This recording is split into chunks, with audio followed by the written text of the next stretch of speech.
we gonna sleep.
Hola.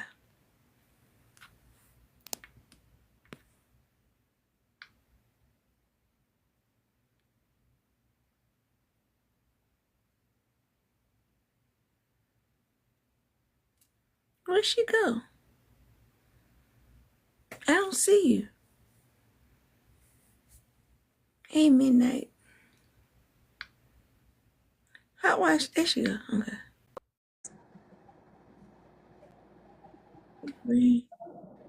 Nothing beats a Jet 2 holiday. Oh, goodness. Really?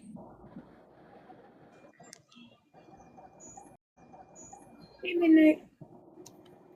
Hey. That was the driest hay I've ever heard. We just left Chicago's live, so he already saw him. Wow. See, it's a problem when I do it. 0.32 milliseconds, and you already started. I'm sorry. How are you doing today? I'm getting there. Okay. Just Well, get fighting there this cold. faster. Trying to Get get there rid faster. of it.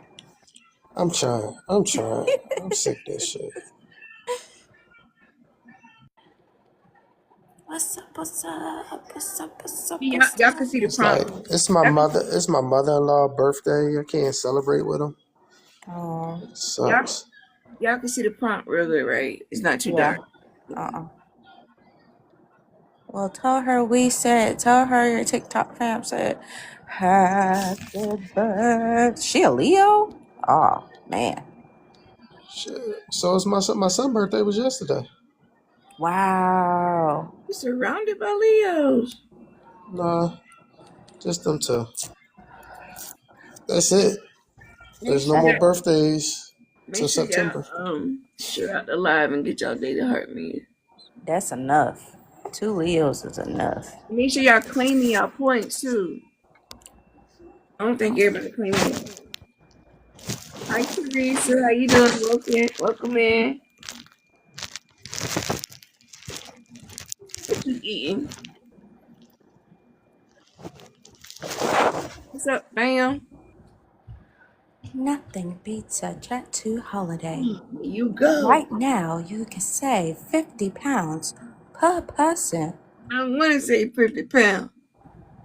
Yo, I'm so sick of that damn Jet 2 holiday Me sound. too. I like the videos, but that sound, oh my goodness. It's set out to do what it was made to do. Right. God, that shit is annoying.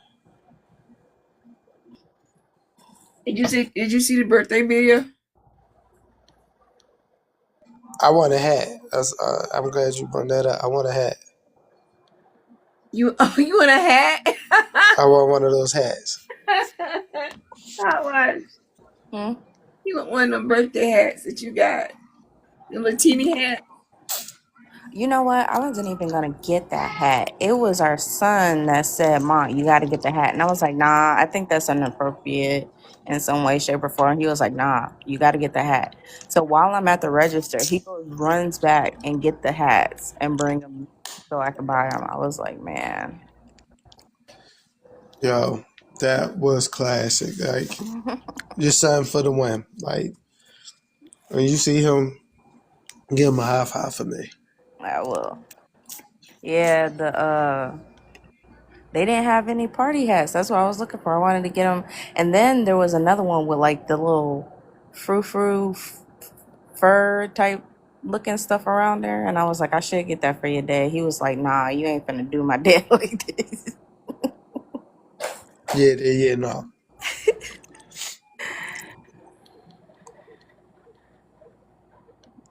No, I don't want to wait till Saturday. That's why I say we ain't got to do nothing for my birthday. I'm good.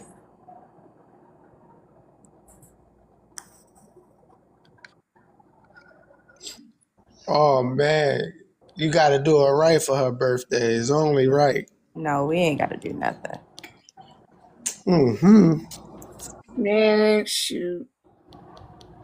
And then I'm gonna make sure I take T's phone away from her, Why? cause you caught me last time with the popper. You caught me that time. Man, no, you can't take the phone. I got backup I phones. seen So that. I got backup phones. I was like, you gonna have people I'm thinking talking I'm about trying to get take ring him light, out. get the ring cameras ready. It was an accident. I didn't know it was that powerful. I thought it was like, I don't know how to explain it. I thought it was one of the weak ones where it just come out but it's still attached, the streamers. Nah, that was dangerous.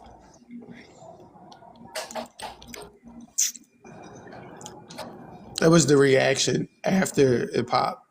I, My reaction, I didn't know. It was a Her good. reaction. that loud. I wasn't expecting it to be that loud. Shoot, them things was like $2.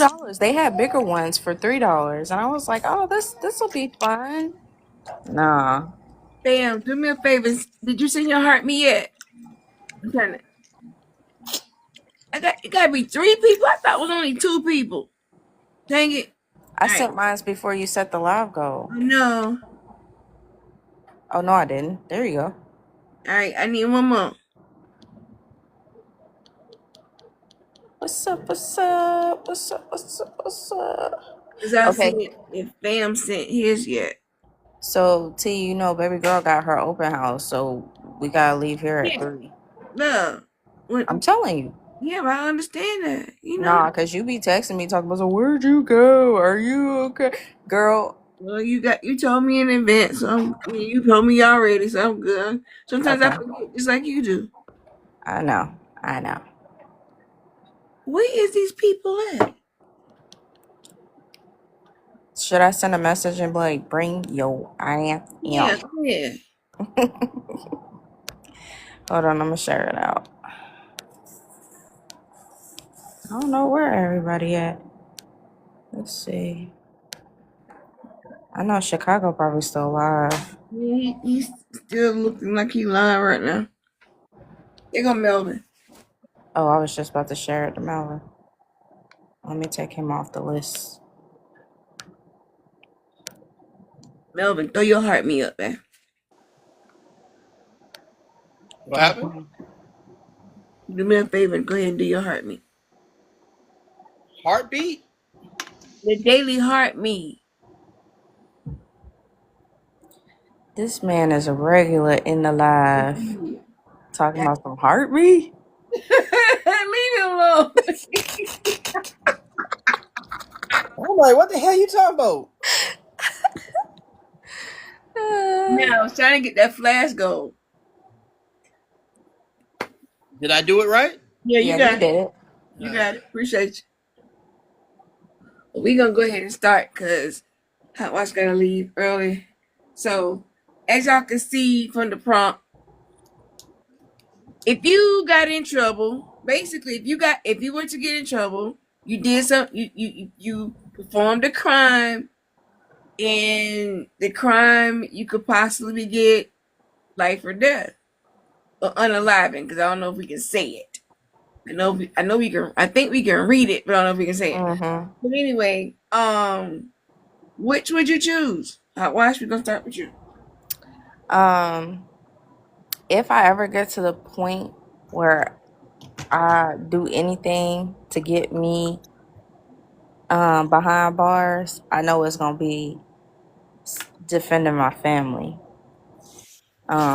So it's gonna be a righteous cause, and I'm not gonna choose an unaliving because even still, I might can get a miracle and get acquitted, or I could still be able to see my babies. Like my babies will still be able to visit me, and I'll be able to see them grow up, even though I'm not like I won't have freedom, but I can still like visibly see them.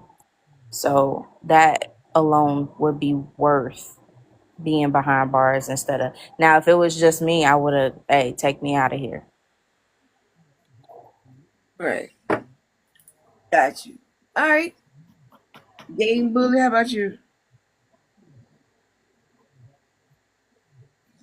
Yeah, no, I'm taking life. I ain't just gonna quit like that. I could probably, hey, I'm in here for the rest of my life anyway. I might try a couple of prison breaks and stuff like that. But I ain't doing no unaliving. Uh, All right. Even if it was just like Hot Wash brought up, even if it was just you, all your family was gone,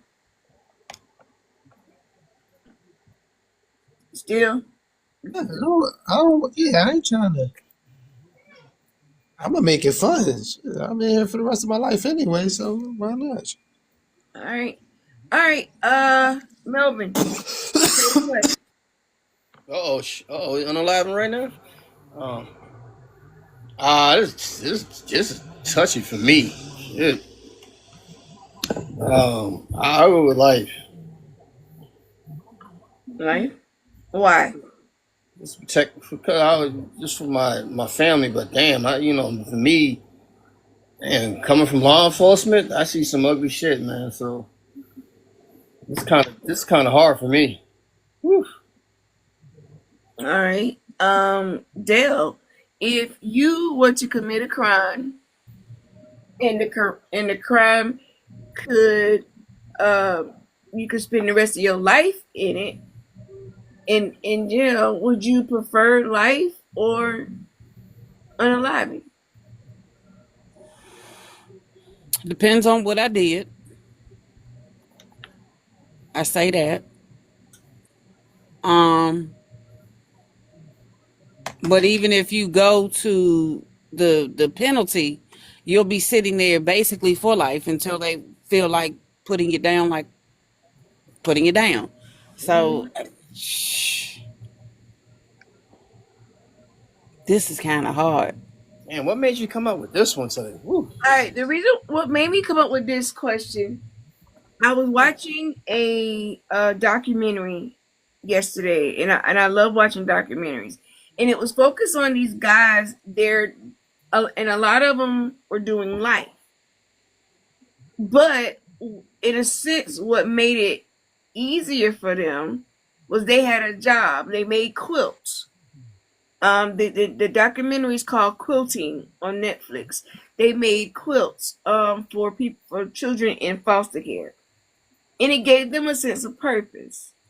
Um, a few of the ones that were serving life, they said that without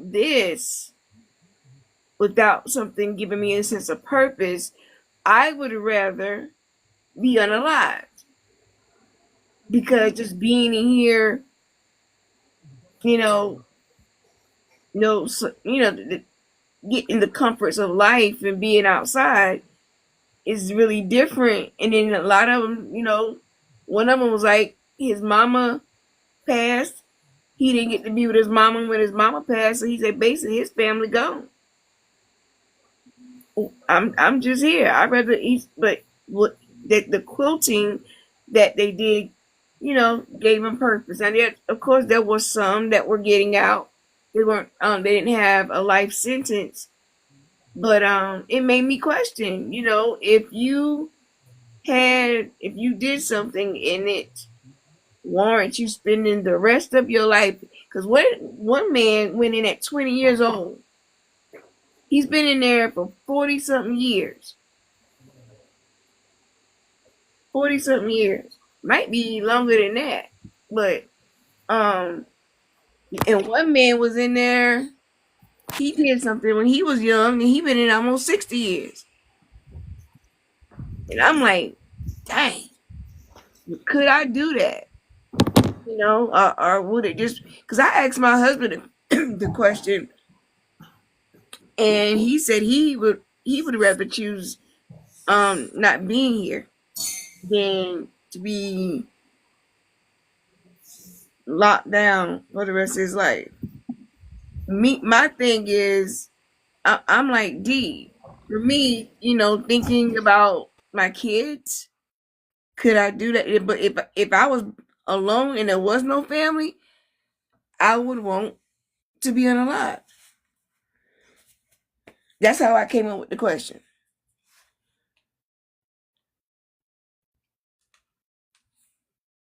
But if there was, like I said, if there was a chance that I know for sure, because like looking at these people, like the older guy, what he did happened when he was 20 years old. And at some point, I feel like, dang, they should let this man out. But they're not. He's gonna be, unless he gets sick and thank you. Who did that? Thank you, Dale. And he gets medically put out. You know what I'm saying? But there's a possibility he gonna have a headstone in the prison graveyard. Yeah, that's what I don't want. I don't put me in their thing. But you're their property until your sentence is over with. So by Right. that time, there's no family member coming to get you. You're just there with the rest of them people, Right. which is terrible. Like I said, if my kids were still alive, Hey, I I got a question though. go ahead. Listen, so like if you're in jail, you're serving one life sentence, right? Uh-huh. And you die in jail, and the doctor bring you back, do you get to go home because you did serve your sentence? I don't know. We have to ask Melvin that. Melvin, how does that work? I didn't hear the question. What was it? So like if I'm only serving, I only got to serve one life sentence, okay? Just one life sentence. And something happened, and I died. Say Even the unalive. doctor said, you know what, time of the yeah, unalive. And the doctor said time of unaliving was so and so. But then miracle happened. Whoo! I get up. Do I actually get off because I did serve my life sentence? No, I think it's up to the board of probation. I think they're still going to. You get up and it's up to them. It's up to the parole board or whatever. I think they're gonna. But I can actually fight that though. Like I did unalive. I just happened to come back. Well, they're gonna say. I really don't know. I really don't know that one. You contact wherever state you reside in. Contact the board of corrections and ask. Or we could put religion in it. I got I got incarcerated and found another. I was reborn again. I think through my your religion. sentence will not commute. I think it stays as is, and that's it. And when the state says that you prove that you were unalive, determines that you were unalive, and that's that ends your time served. But if you get back, I guess you can try to fight it. I think this is why they do give you more than one. Like you're serving 24 consecutive life sentences. We only get one life. What you mean? I Okay. also feel like unless you get reborn again to a different social security number and a different name and a different race, that's the only way. Really? I'm, Basically, I kid you not, because you're still in the system. You're still in the system. Anytime somebody goes to look you up, you are going to be in the system as having done such and such. So even if you did unalive for like say 5 to 20 minutes, and then you miraculously come back, you're still in their system as time not served. So But you see, they no, I have shouldn't be. huh? Oh, oh my God. I got something on my phone. I'm sorry, y'all. I was saying you shouldn't be because you got to give me enough time to go register myself with a no social security number. What? No, but wait a minute. Because if you think about it, this is how crazy it is, right? So maybe when they were younger, they didn't know no better, or they got caught up in a situation, or they did something that the younger them did, right? To get them locked up in the first place and get life, right? One moment changed their whole lives. So since then, you're talking like 20, 40 years, right? And plus. And laws have changed. Things are different now. This is a whole new generation. And you mean to tell me nothing changes for the people in jail? Like they're still being held accountable to the old laws, old rules. It's like Demolition Man. Yep. Ah, another classic movie. Thank you. I'm gonna go watch that too.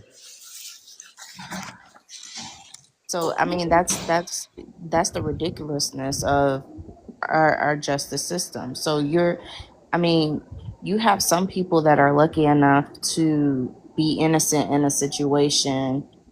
Well, it's still not lucky, but they're innocent in a situation. Laws have changed and have indeed proven them innocent, whereas it wasn't before, and they actually get to be able to be exonerated from whatever crimes that they have committed. But that's not always the case, and it doesn't always happen. But in my head, I'm just thinking about for the people who, because I've done a lot of crazy and stupid crap when I was younger. And to think of how many times I've actually dodged the bullet on, oh, the metal tubing, on having to be in that situation because of a mistake, that can change the course of your whole life. Right. Because like that's why I was asking that question. Like the older man, that was in that documentary. What he did happen at 20 years old. He was also addicted to the drugs. You know, so that also had an influence on the way he moved and how he thought and the actions he took. It's been, like I said, between 40 and 60 years he's been in. I think he's not he I don't think he's the same person he was when he got.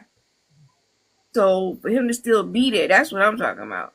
I don't is he gonna get paroled, but My question is, you served, okay, you don't serve 45 years of your lifetime in prison. Do you really think you're gonna come out as the same person going that you went in as? no, I don't think you would. You're gonna be institutionalized. You're not gonna be able to function in a normal everyday setting. I thought about that as well. Um Big Wash, you want to come up?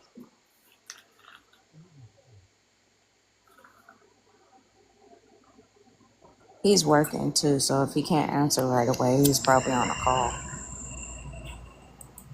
Oh, I'm about to take a break for this one. Hold up. So being locked up, I think death is way better than being locked up for life. Just because the way they treat you in there, you are gonna wish you would have chose death.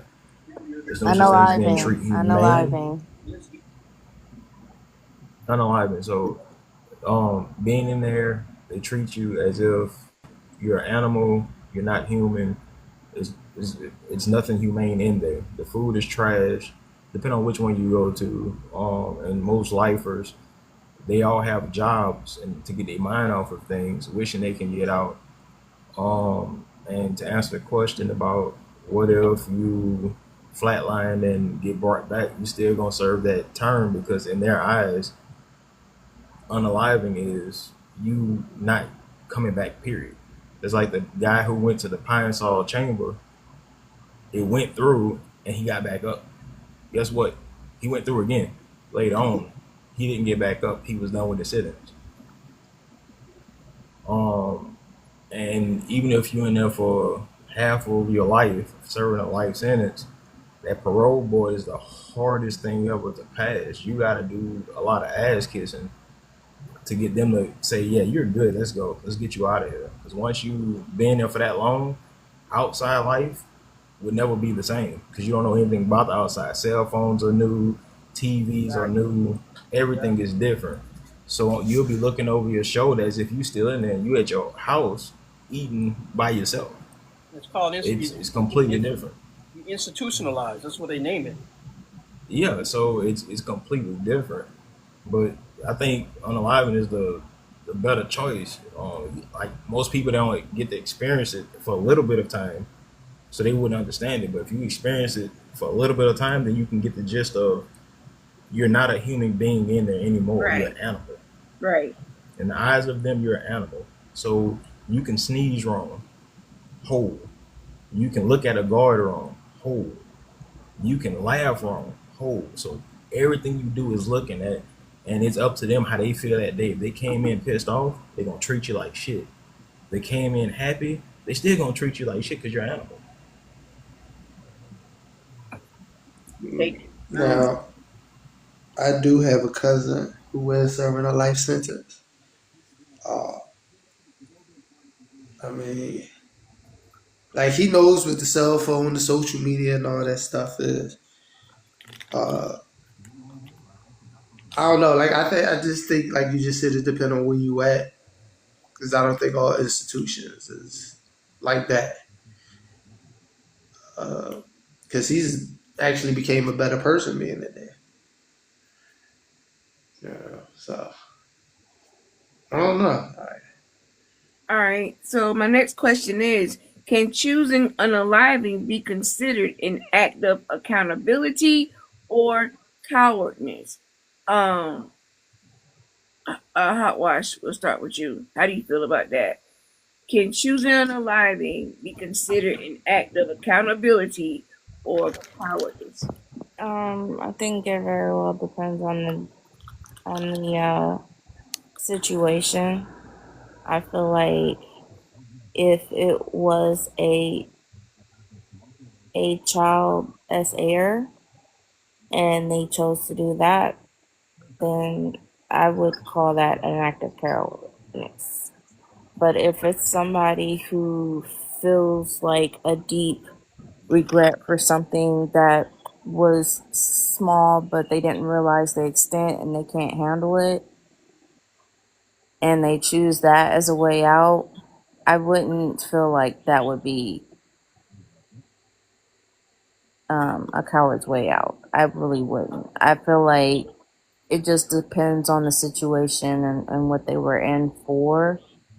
Um, and I mean, in my opinion, some people who get locked up, they deserve to sit their life out behind bars. They don't deserve, like, unaliving is not good enough for them. Some of them need to be there, like serial unalivers, child essayers. Like, there are some people that deserve that.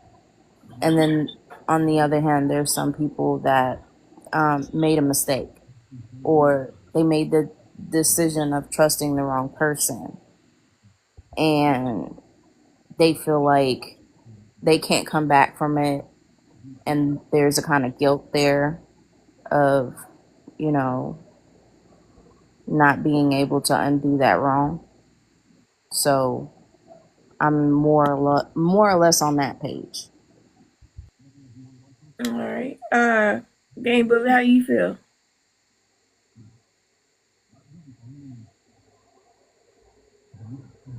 Me and I can't talk right now. All right. Big Wash, how about you? Is it looked at as accountability of being a coward?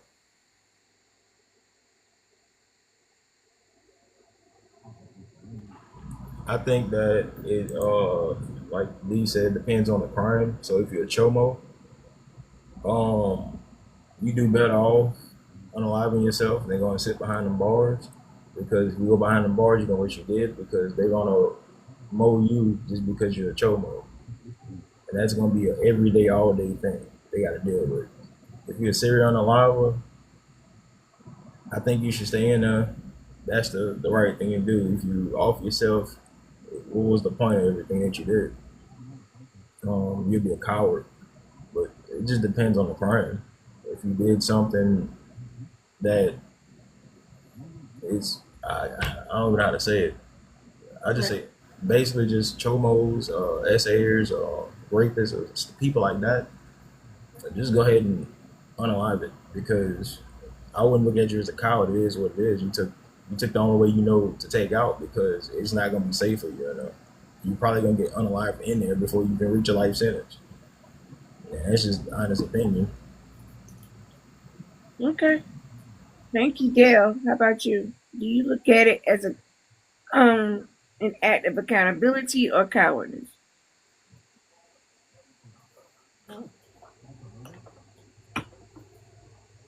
All right, Dale can't talk at the moment. Go ahead, Melvin. I think it's an act of accountability, but like Big Waz D said, anybody in there that does grape or seg, assault, or unaliving in the most harmful way, yeah, they need to sit on there forever or move to the next phase, and they press a button or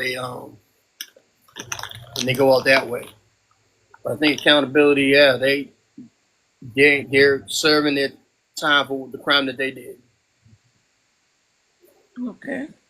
All right. Next question is: if rehabilitation were guaranteed, would choosing life be more responsible? Hot wash. Can you repeat that one more time? If rehabilitation were guaranteed, would choosing life be more responsible? If rehabilitation could be guaranteed, once If it again, were guaranteed. oh, if it was guaranteed, if there was a guaranteed process that works, I believe rehabilitation is a viable option for life imprisonment. Um, but What's the point of being rehabilitated if you're not getting out? that's true. That's true. I'll give you that. But at the same time, wouldn't it be better to go out as a reformed person than to go out as a person who hurt people? Because I mean, even if you're in, you could still have the capability of hurting people. I guess. So there's people who serve life sentences that are still unaliving people in prison because they don't care. They are already serving life, so they don't have nothing to lose. Right. So rehabilitation guaranteed, I think it should be mandatory at the very least if it's guaranteed. All right. Same question, Melvin. If rehabilitation were guaranteed, would choosing life be more responsible? Well, listen, some of the Department of Corrections, their motto is they say Department of such and such and rehabilitation. They say that in their code. So some get rehabilitated and some don't. It's all up to the person they really want to do it. But there's avenues in there that a lot of things in there don't really rehabilitate the prisoner. So, no, you really can't answer that question, especially for me being a former law enforcement. I can't answer that. It's up to the person. All right. Dale, same question. If I rehabilitate. agree with Mel because it depends on the person. If you really want to rehabilitate yourself and change your life, you'll do it. And some people just fall victim to the system, which is really sad. All right. Nobody answered down in the chat, so I'm gonna go ahead and go to the next question. Hot wash, does choosing unaliving undermine the justice system role in reform?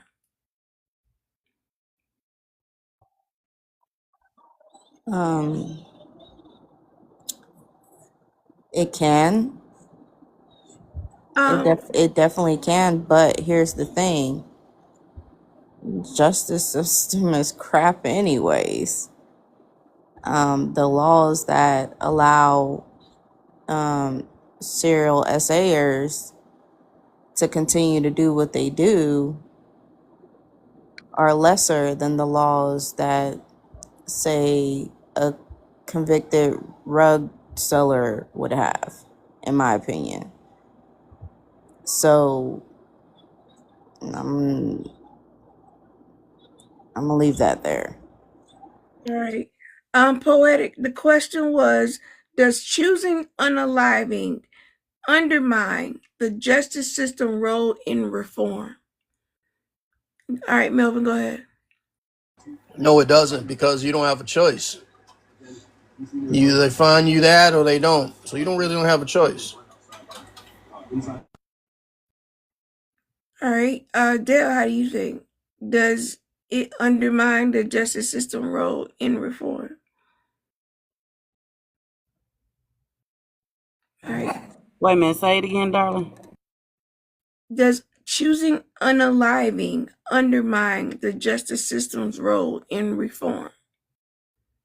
No, because you don't know what a person is going through mentally and just basically what a person is going through mentally will never understand and why they chose to unalive themselves. But for me, I would probably do that just so I'd just be like, forget it. I cast my own judgment on myself, but that's for me. All right. Uh, Hot wash. What does preferring unaliving say about one's psychological state? Hold on. Before you answer, Poetic said it definitely doesn't. We don't have a choice. All right. Again, Hot Wash, the question was, what does preferring unaliving say about one's psychological state? In my opinion, it just clarifies how a person has given up.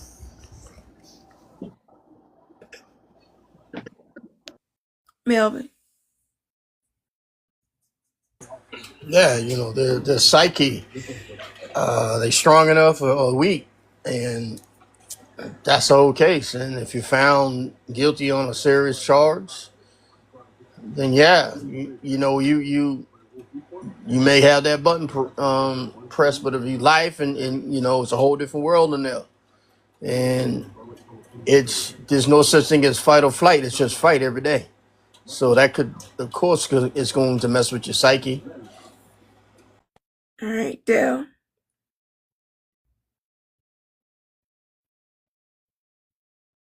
All right. Dale might be busy. Yeah, I agree with what both of y'all said. All right, next question. The Poetic answered. Okay. Next question. Could preferring life imply a belief in redemption or a second chance?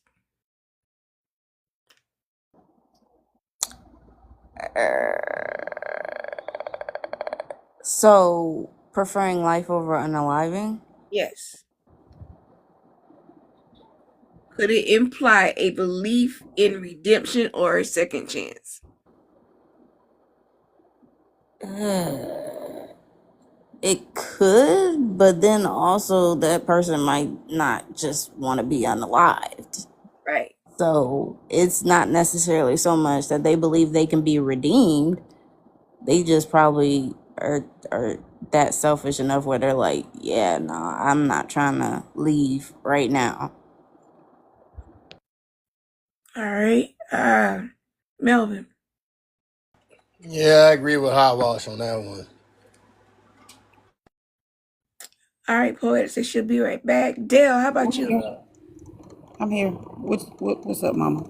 It says, could preferring life imply a belief in redemption or a second chance? Oh, I agree with Hot Wash. I'm sorry. We just gonna agree. We just gonna agree with her today. All right. What's up, Tara Hawk? How you doing, love? All right, so I'm gonna give y'all a couple scenario based question. If you accidentally harmed someone, would any of your answers today change? Hot Wash. Um,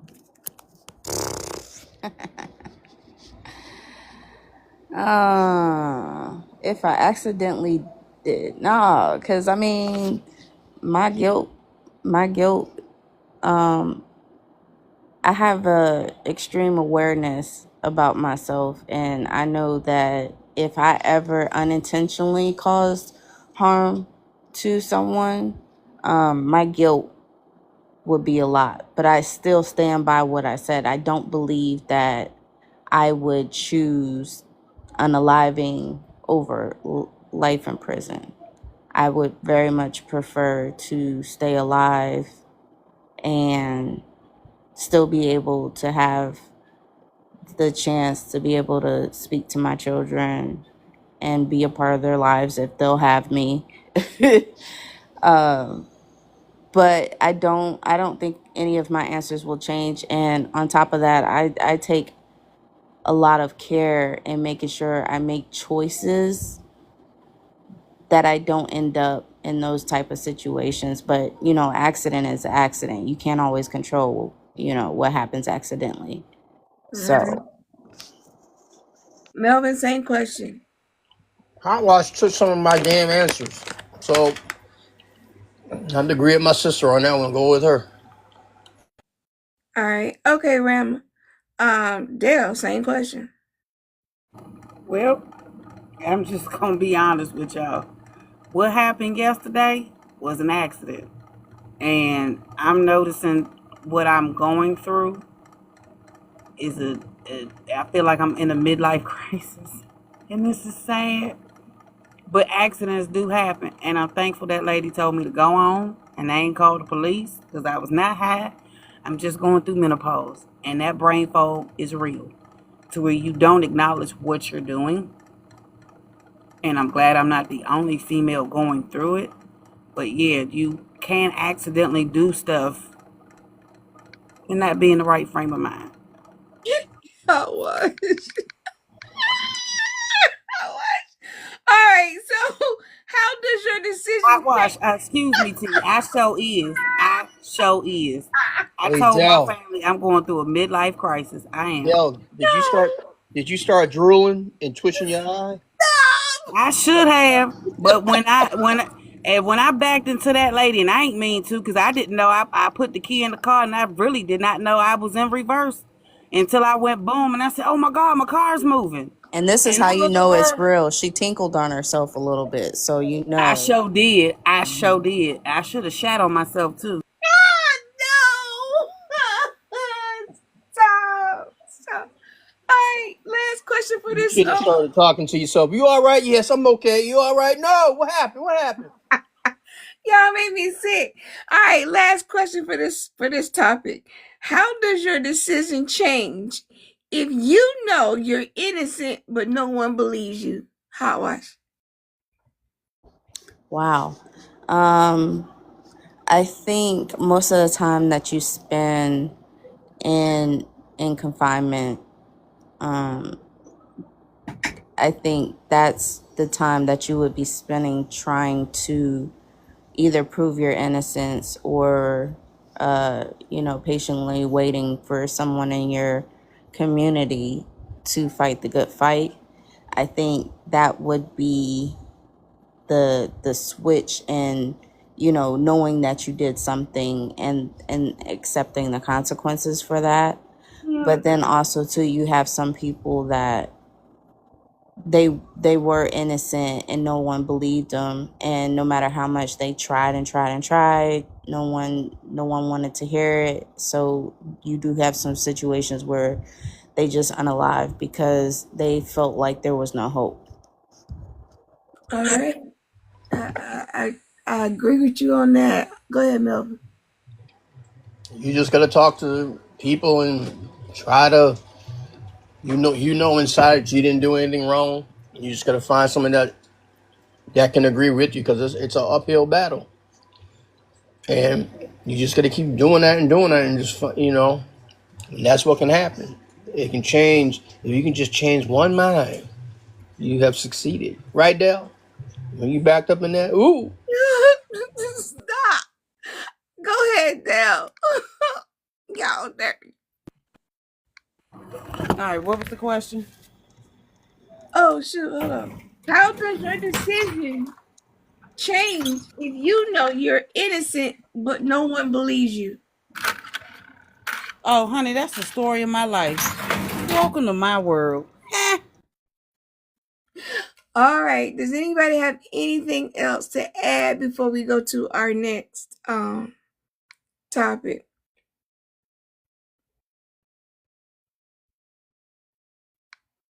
Nothing. All right. Wait, I would like to say Go ahead. that if I am ever in a situation where I have to be incarcerated, my kids are y'all kids now, so y'all got to take care of my kids. Oh, most definitely. I don't even know why you had to go there. Most definitely. All right. So for our next topic, does social media language affect your everyday communication? So what I mean by this is what I'm saying is like the other day, I my daughter and I was in a conversation with one of her friends or something, and I used the word unaliving versus the other word, and she's like, "Mama, you're not on TikTok." And I know of other times that I've used, so I mean, I guess you could say TikTok friendly language, in other situations, and not I'm not on TikTok. So, how much does so the initial question is, does social media language affect your everyday communication? Absolutely, because nothing beats a Jet 2 holiday. Next, stop. Stop. What? No, What? Okay. No. Okay. no.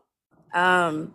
So, I have caught myself saying unaliving a couple of times while I was on the phone with someone. I did it to my mom once, and she was like, "What is? Why are you saying unaliving?" And I was like, "Oh, cause I'm not." Oh, I said, you know what? I'm so used to being online, but and I think it's just because it's become a repetitive thing. Like if you spend a lot of time online where you have to censor your words. Now, I will say, if they come out with something, and I'm not speaking this into existence, but I'm just saying, worst case scenario, if they come out with something where I can't curse, that's gonna ruin my whole life. Now I'm good on here, but I'm still swearing like a sailor. As I soon as know. I got yep, as soon as I get off of here. So it changes some, but not all. All right. Melvin, has it been? yeah, it definitely, because I still find myself sometimes talking in police code to some of my friends. They're like, "Oh shit, I'm not working," and it does affect. And so it's the same thing with social media, because it's like D said, you said it yesterday on the live. It's muscle memory, and you have to train yourself to say certain words. Same thing if you're at work, school. So yeah, it's repetitive. So it's part of your everyday vernacular. So yeah, she gonna say it. All right, Dell. What's that word? Cheese, Mama. hot cheese, and cheeseburgers. Well, yeah, because I still sometimes say unalive, so yeah, it does affect my everyday language. Because sometimes people be looking at me like, "Ma'am, you're not on TikTok." I'm like, "Oh, my bad." All right, Melvin. What would you ready to say, love? That thing is, I love what Dell says. Hot cheese and cheeseburgers or something, some shit. All right, Ram, come back if you can, love. All right, so next question for us is does social media create a more inclusive way of communicating or reinforce cultural barriers? And I guess with that, it's saying like certain things like we say in I'll use my life for resistance. For example, we know like those words that come with us for as cultural language. And you go in another live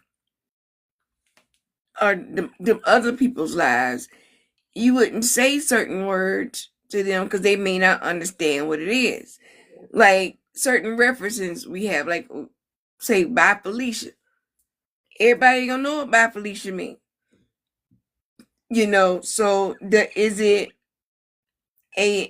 more of an inclusive way of communicating or reinforcing cultural barriers? How was? All what you just said was a fancy way of saying code switching. Do we code switch? Do we? I'm just reading it how it came to me. So do we code switch?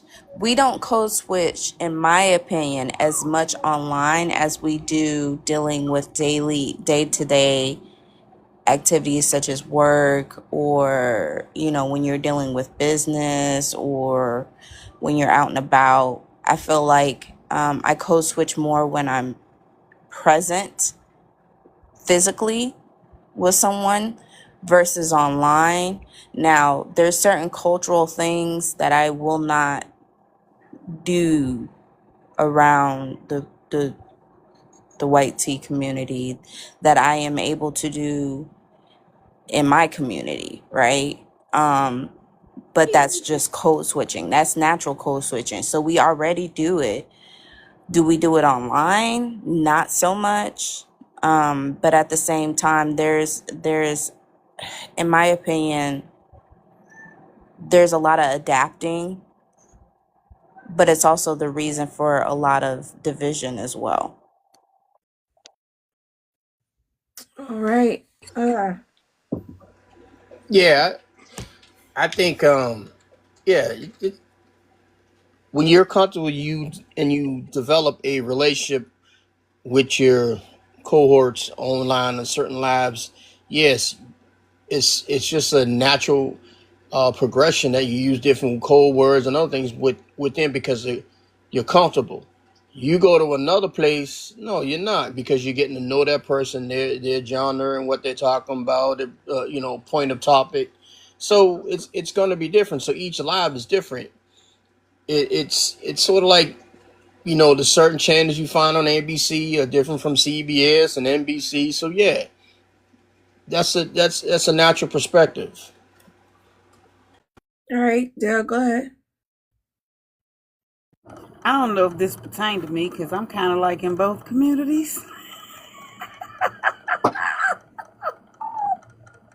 Yeah, Okay. I Oreo guess it's the cookie. code of conduct, but shoot, I You gotta go with Oreo my own cookie. people, huh? You a Oreo cookie. That's all. Yeah, sometimes I call myself a graham cracker. Oh wow. Oh wow. All right.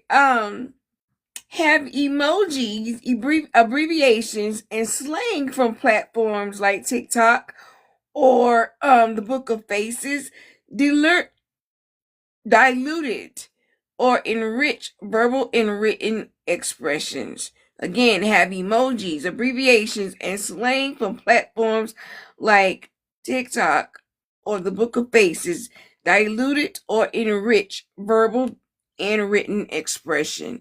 Go ahead, Hot Wash.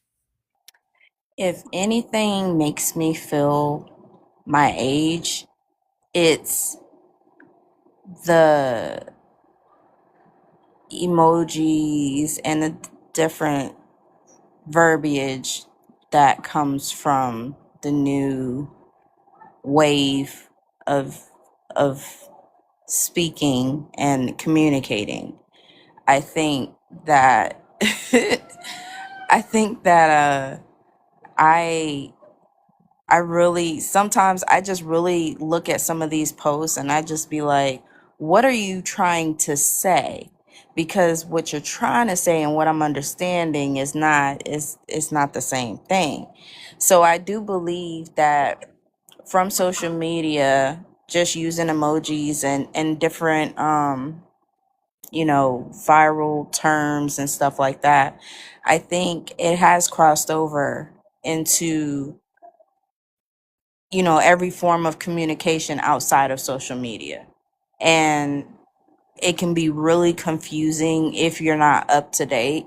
I think there was a couple of times where I had heard something on social media and I had tried to discuss it with my 16-year-old, and he said, "Mom, you're losing your points. You're losing your You're cool cool. points. You're he said don't do that no more." And I was like, but I'm trying to be. And then I messed around and said sus, and apparently sus is a 2024 term. Oh, we can't say that no more. No, it's outdated. So I tried to say it the other day and he was like, "Mom, um that's we don't say that." And I was like, "No, no, no. I heard." He was like, "No, that was last year. We don't do that anymore." And I was just like, it's hard. I'm trying to keep up. Go ahead, Mel. Yeah, yeah, every 10 years, every 20 years, things are changing. You know, things change. Yeah, I use fire. There's certain things we say down here in Miami that ain't nobody gonna know what the hell that is. But yeah, you words change. Dialogue changes as you get older, and the younger generation comes up with different things, and yeah, so yeah, it's a generation thing. All right, what's up, Whitney? All right, I'm heading to work, so I'll pop in when I can. okay, cool. Dale, go ahead. They make me sometimes trying to read their stuff. I feel I don't know if we can say it. I'm gonna just say beliterate. Cause I be like, what the farfig Nugan is that? Like what Dee was saying, like some of the stuff just don't make sense. And I just be sitting here like, Lord, can they just spell it out? Like what is it? And like Melvin said, every time it changed and we be sitting here like, okay, whatever. That's like with the DC lingo. We used to say young. Now the younger generation say a mo. I'm just like, you know what? I'm done. I'ma still say young. That's just from my generation. But with my son's generation, they go a mo. All right, so do y'all agree that the widespread use of informal grammar and spelling affecting people's ability to be able to write correctly? Do you agree with that, D? Absolutely. I think some people already can't spell. So, and you know what? To be honest, listen, I gotta be honest. I really do believe some of these words came from the fact that you didn't want to use a big word and you didn't know how to spell a small word. So you turned around and used a word that made sense to you. It's spelt wrong and it just caught on and it took off. You get what I'm saying? Like you didn't know how to spell the word right, so you spelled it wrong, and somebody was like, "Oh, that's an interesting way to spell that. Let me try." And really, to be honest with you, if you look at most of these words, they're spelt on how they sound versus how they're supposed to be written. Right. So when you look at them, they're pronouncing they're pronouncing it one way, so they're like, "Oh, let me just type it how it sounds." And so You know, and then you're like, oh, this is slang. I'm hip. I'm cool. And then you looking crazy. Oh wow. Shadow said she said on a live to a coworker, listen, my daughter jumped on me when I said it, and she was like, we're not on TikTok. All right, Melvin, same question. Does the widespread use of informal grammar and spelling affecting people's ability to write correctly? He went on teacup. Dale, can you answer that question? Oh, I'm sorry. I just got a call. Nah, Yeah, go ahead. it definitely does. Um, I mean, I was reading something and they were writing like they were on the goddamn the book of tubes. I was in the book of face, and I was like, "What the hell are they?" I couldn't understand anything. So it does affect how you talk and write. It definitely, because you have to talk. Sometimes you got to talk in code and all this other stuff, like we do. We do. We have to rearrange so it won't affect the algorithm. So but yeah, it does. Yeah. You know what? But Hot Watch, to respond to that comment, I don't know how we got teacup for that. I just heard people started using it, and I started using it. I don't know what it's supposed to mean. It just says whenever that little cup comes up, whenever you go out, it says, "Oh, they on teacup." Oh yeah. I always hear you saying that. Oh, you on teacup. It just means you. It Yeah, really just means it's on hold. He's put on hold. Hold on. It's brewing. That's what it means. It's brewing. But you be but you like, know, like when you Melvin go on out, teacup. that little thing it looks like a teacup. So they started saying he on teacup instead of saying they away from the app right now. Yeah, you know what? Yeah, you know when you start using that stuff, you got it bad though. Yeah, right. All right, Dale. Same question. Is it affecting people's ability to write the correct way? Yes. I ain't gonna say it, but you know who I'm talking about. He he's on the TikTok, and when he on Facebook and the way he write, I'm like, you in your 40s, sir. This is diabolical. You are showing everybody. Woo! So yeah, it's affecting everybody because it's like, dang, we could tell the kids that were having a hard time in school because it shows in their adulthood and how they write stuff on Facebook. So yeah. All right. So, are younger generations losing proficiency in standardized language due to social media habits? Hot wash. Are they losing? Are they losing proficiency in standardized language due to social media habits? No, no.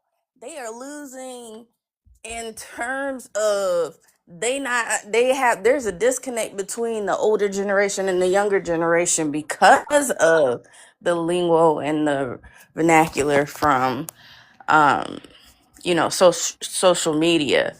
But I don't necessarily think that it affects them to the point where they can't live their lives. I don't think it has any bearing on that, in my opinion.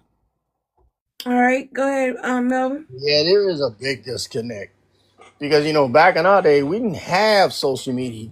This is how these kids, um, interact. It just like I said. I mentioned this to y'all a couple of times ago. Um, how people now, all the kids ask for the phone number. It's you have IG. We used to just say, "Oh, let me get your number or page your number." It's IG. They don't.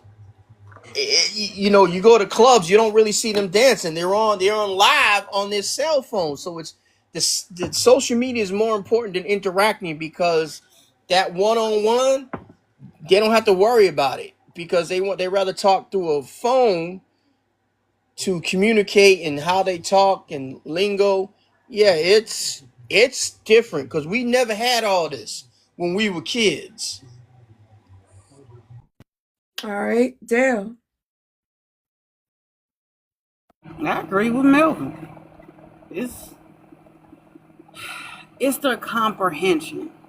They just it's no more exchanging phone numbers. It's you got Instagram, you got TikTok, and it's like, oh, you got the WhatsApp, and it's like y'all don't write down phone numbers no more.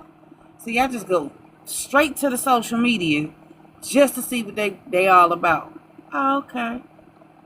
Y'all do know people got backup accounts and they can give you the account that makes them look like sunshine and glitter versus looking like sexy red and Sukiana. So I don't know. I call it catfishing of this era. All right, Tara Hawk, if you still in here, make sure you collect your points. All right, next question. I think it's the last question for this one. Hold on. All right. Could miscommunication rise from generational or cultural differences in how people use social media language? Yeah, Could miscommunication rise? yeah. Matter of fact, that's the main miscommunication that's rising is the fact that there is a disconnect between the younger and the older generation. Now, is it based off of vernacular? It could be because, you know, nowadays it seems like it's more disrespectful coming from the younger generation. But I feel like they just don't have time to cut corners. We're in the process of breaking generational cycles, and we're in a new era of individuals that, you know, they're surviving, you know. But then their surviving looks different from back in the day surviving. So back in the day surviving, like, oh yeah, you didn't let used to be back in the day, our kids didn't talk to their elders that way. But then, you know, you don't equate the fact that the elders are out here disrespecting the kids. They disrespecting the kids because they don't know how to heal themselves. So they sit there disrespecting the kids, and the kids ain't putting up with it. So they being all types of disrespectful in their way. Um, but yeah, there is a definite disconnect between the cultures. I mean, not the cultures, but the generations, and it has a lot to do with how things are addressed. And I just think that this new generation, uh, is not the one for games, in my opinion. All right. I think one of the issues as time went on, kids were having kids, and a lot of the kids were becoming their parent was becoming the kid's friend, and I think that disconnect was there. Um, because my time is when they used to call it the information, the superhighway, or whatever it was called, Yeah. and the internet started coming and advancing, and the .com and all that stuff, MySpace and all these apps started coming, and then the introduction to, I think when the smartphone was introduced, it changed everybody's mindset. I think people have become less empathetic, mean, uh, just how people communicate. There is a big separation of generations of upbringing, and, class issues and everything. And a lot of these kids don't want to work anymore. They want to be behind that damn camera and just getting how many likes, and that they say, oh, that can generate revenue.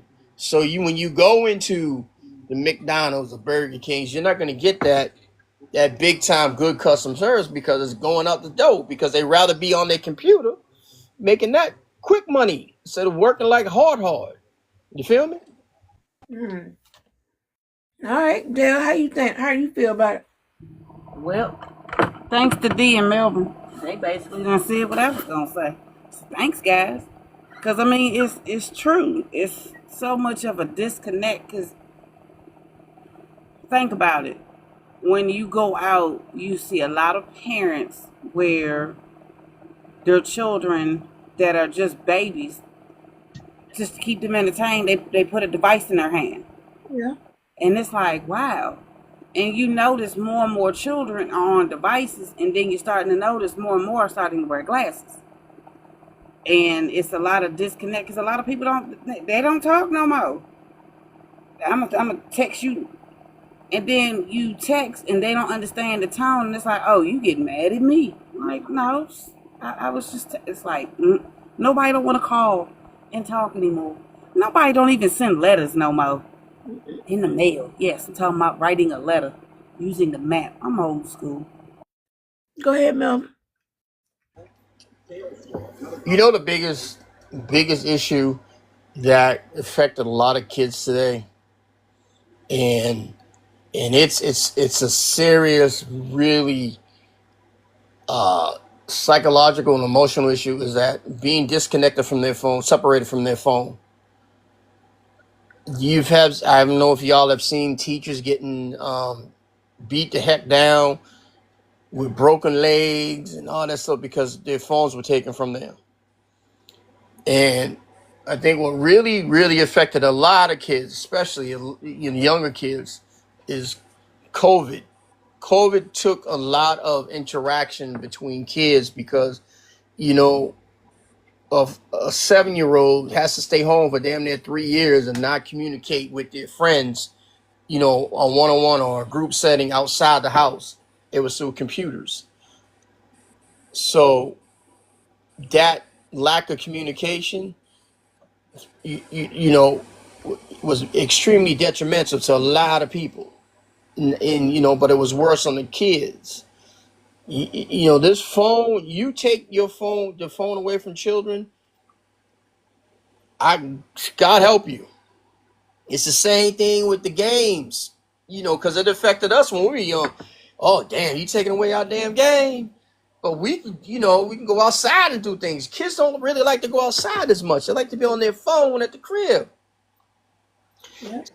It's this cell phone. The invention of a smartphone was one of I think the second biggest invention of all time in humanity. And I just think, I ask people, can you go 24 hours without being on your phone? 80% say yes, and you of course are going to be older because you have like, yeah, I can deal with it. I can cut the word out. But these kids, no, they wouldn't know what to do with themselves. Right. I actually believe you. My son and my daughter are on their phone all the time. They get in the car, they on the phone. They in the room, they on the phone.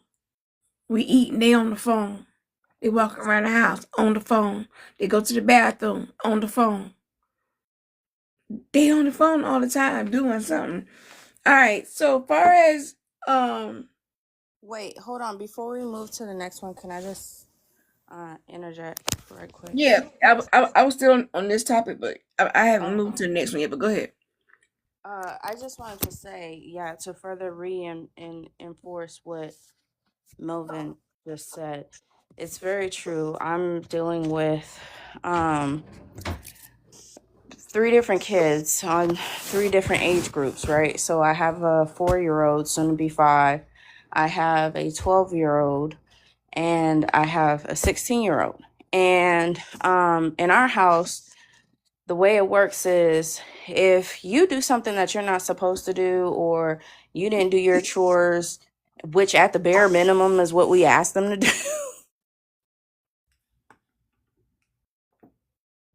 too many times on something that we shouldn't have to, like, we repeat ourselves too many times, you getting your electronics taken away. And they know that if they get their electronics taken away, it's not going to be for no 24-hour period. It's when we feel like it. It's if we see the behavior has changed. And so I get 3 different reactions, right? Well, not necessarily 3 different reactions. I would say 2 different reactions, right? So the older 2, they They're in your face. So they're like, Mom, do you need anything? Oh, you're watching a movie, let me sit down and watch this movie with you. Or, it's more family time. They have the time to join the family now. You get what I'm saying? They have the time to incorporate movie nights and stuff like that because they don't have something occupying their time.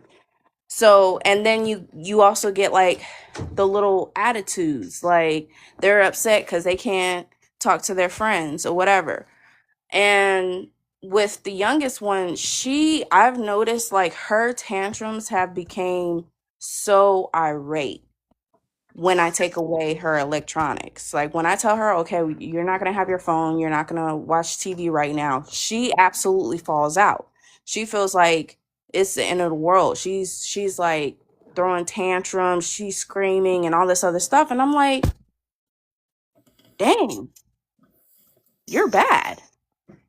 So now I'm trying to see like, okay, now she's getting ready to start school. I'm trying to see how school will affect, you know, and fill in a lot of that time that she usually has to herself. Now you're incorporating learning, you're incorporating being around other kids. So I'm interested to see how that will work. But for her, like it's the end of the world if you take her electronics. And for the older two, they just like they have an attitude, but at the same time, you get more family time with them. You get, oh, now you have time to sit down and watch a movie. Whereas before they could care less. You wouldn't see them for hours. All right. So far as the debate question, um, I'm I, I'm ending with two perspectives. Far as yes, it does have an effect. Social media language has dramatically reshaped how we communicate day to day. From abbreviations like LOL and BRB to emojis replacing entire sentences, our digital habits leak into real life speech and even professional writing. This isn't just tread, trend following, it's language evolution in motion. The blending of informal, creative, and visual elements from social platforms into our conversations has changed how we express tone, emotion, and identity. And while some worry about grammar decay, it's undeniable. Social media has made communication more immediate, professional, and dynamic. Now, far as um the effect is minimal or superficial, says while social media language is highly visible online, its influence on real world communication is often overstated. Most people code switch seamlessly between informal online slang and traditional language depending on the context. In schools, workplaces, and formal situations, standard grammar and vocabulary still dominate. Social media language is more like a fun accessory, not a core shift in how we communicate. It reflects creativity and subculture, but the fundamentals of human interaction and language remain intact. I do not agree with that at all. Um, the first one, I agree with that 100%. But that no position on the prompt, I don't agree with that at all. How about y'all? Which one do y'all agree with mostly? The first one or the second one? Anybody? First. Yeah, I agree with the first one. I agree with her. All right, we're going to move on to our next topic. If you're just joining us for Tickle Time, welcome to Topic Thursday for the first half of the live. All right, Hot Wash. If I'm still on, you can come back. Come back. If not, I'll see you tomorrow. Yeah, it shouldn't take no more than an hour, so I should be back in an hour. All right. But again, if you were just joining Tickle Time, welcome. We are getting ready to get on our last topic of the day, and then we will transition into the anonymous letters. Let me find the last one. All right, Melvin. Dang, I was hoping the whole thing showed up. You and me get a kick out of this background.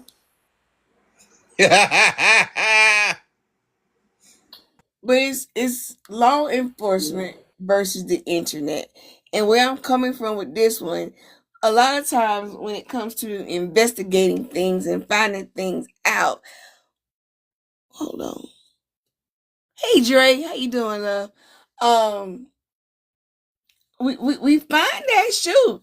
You put like a video come across social media by that next day, or sometimes within a 12-hour period, you know exactly who is in that video, where they work, and or where they live. And it's like, if somebody do you wrong, just put it on social media, just wait a few minutes, trust and believe. So is going to the internet to get information better than going to the law enforcement, or vice versa? So far as the prompt is concerned, before we get into the questions, Melvin, how do you feel about that? No, it's a good thing, and also it also helps with an investigation for the police. I think it's a good tool, because when you have more, you know, if you go to certain public areas, you'll see these signs or PSAs. If you see something, say something. That's what the internet is. It's an extended arm for justice for people that have been victimized, or they're looking for a missing person, or a serious crime has been committed, and somebody may be at that area and have some footage that the police don't have. Right. And it does help. So it's a good thing, and sometimes it can mess up people that are trying, i.e., that at that damn concert with the affair. The internet can be your enemy too. Right, right. All right, Dale. How do you feel when it comes to investigations and finding out information? Would you go to the law enforcement, or would you go to the internet? I agree with Melvin. I mean, you do have some people that think, oh, well, I can do it better than the police. No, no, no, no, no. Let them do their job. I understand some people, like, I don't like the police. Okay, whatever. That's your business.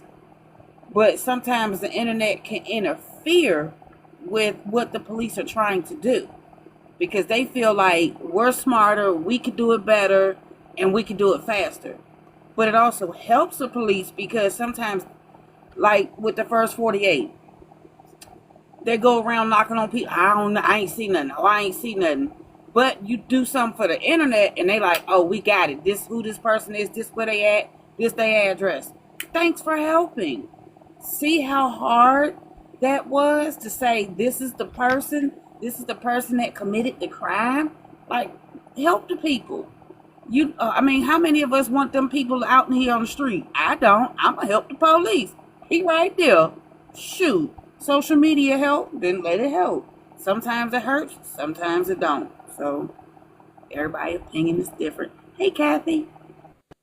All right. So the first question is, in chat, you are more than welcome to answer these questions down in the chat. I'll try to read as many of them as I can.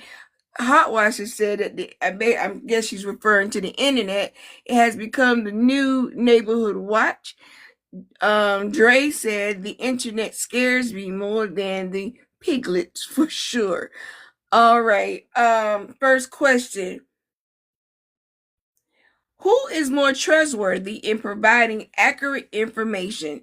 Law enforcement agencies or decentralized internet communities? Melvin, we'll start with you. Well, it's definitely going to be law enforcement, because we have to go in the scope of the Constitution. So, yeah. And with the internet, you can embellish things, meaning that you can edit stuff, you can do this, you can take stuff out, So, yeah, it's definitely law enforcement. All right. Now, Dale, before you go, I want to ask Melvin another question. you're not coming from a place of bias, being that you were a police officer at one time, are you? No, no, no. I'm looking at it from a different lens perspective, and I just feel that law enforcement has more technology and other things. But yes, I think law enforcement has a better thing coming out with the truth and what's going on. We're just looking at a video with the naked eye. All right. Dale, how about you? Well, I say this. I agree with Melvin to a point because Melvin, I feel like, was the good cop where he was for the community, Right. by the law, but you have some that's not. Right. And that was going to be my point as Because you well. do have some good cops that, I don't care what color or race you are, but you still have some good police officers out here that's for the community, that looks out for people, and that are honest. Sometimes some of them are brutally honest. And those are, you know what I'm saying, those are the ones that need to get the kudos. Those are the ones that need to get recognized.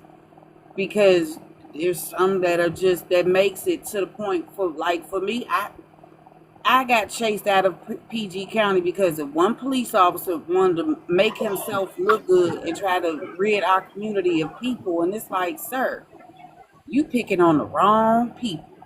And for that, I don't care for the police. I just, even if I'm in a fight, I still wouldn't call them. For what? Why? But when I got in that situation with my ex-husband, there was an officer that was caring. He had empathy. So I can't sit up here and be like, I don't like them, and call them names when there are good people. And thanks to Melvin, he's really like made me look at police a little bit different. Like, there are still some good ones out there. Like, no matter how I may feel, there's still some good ones out there. Still.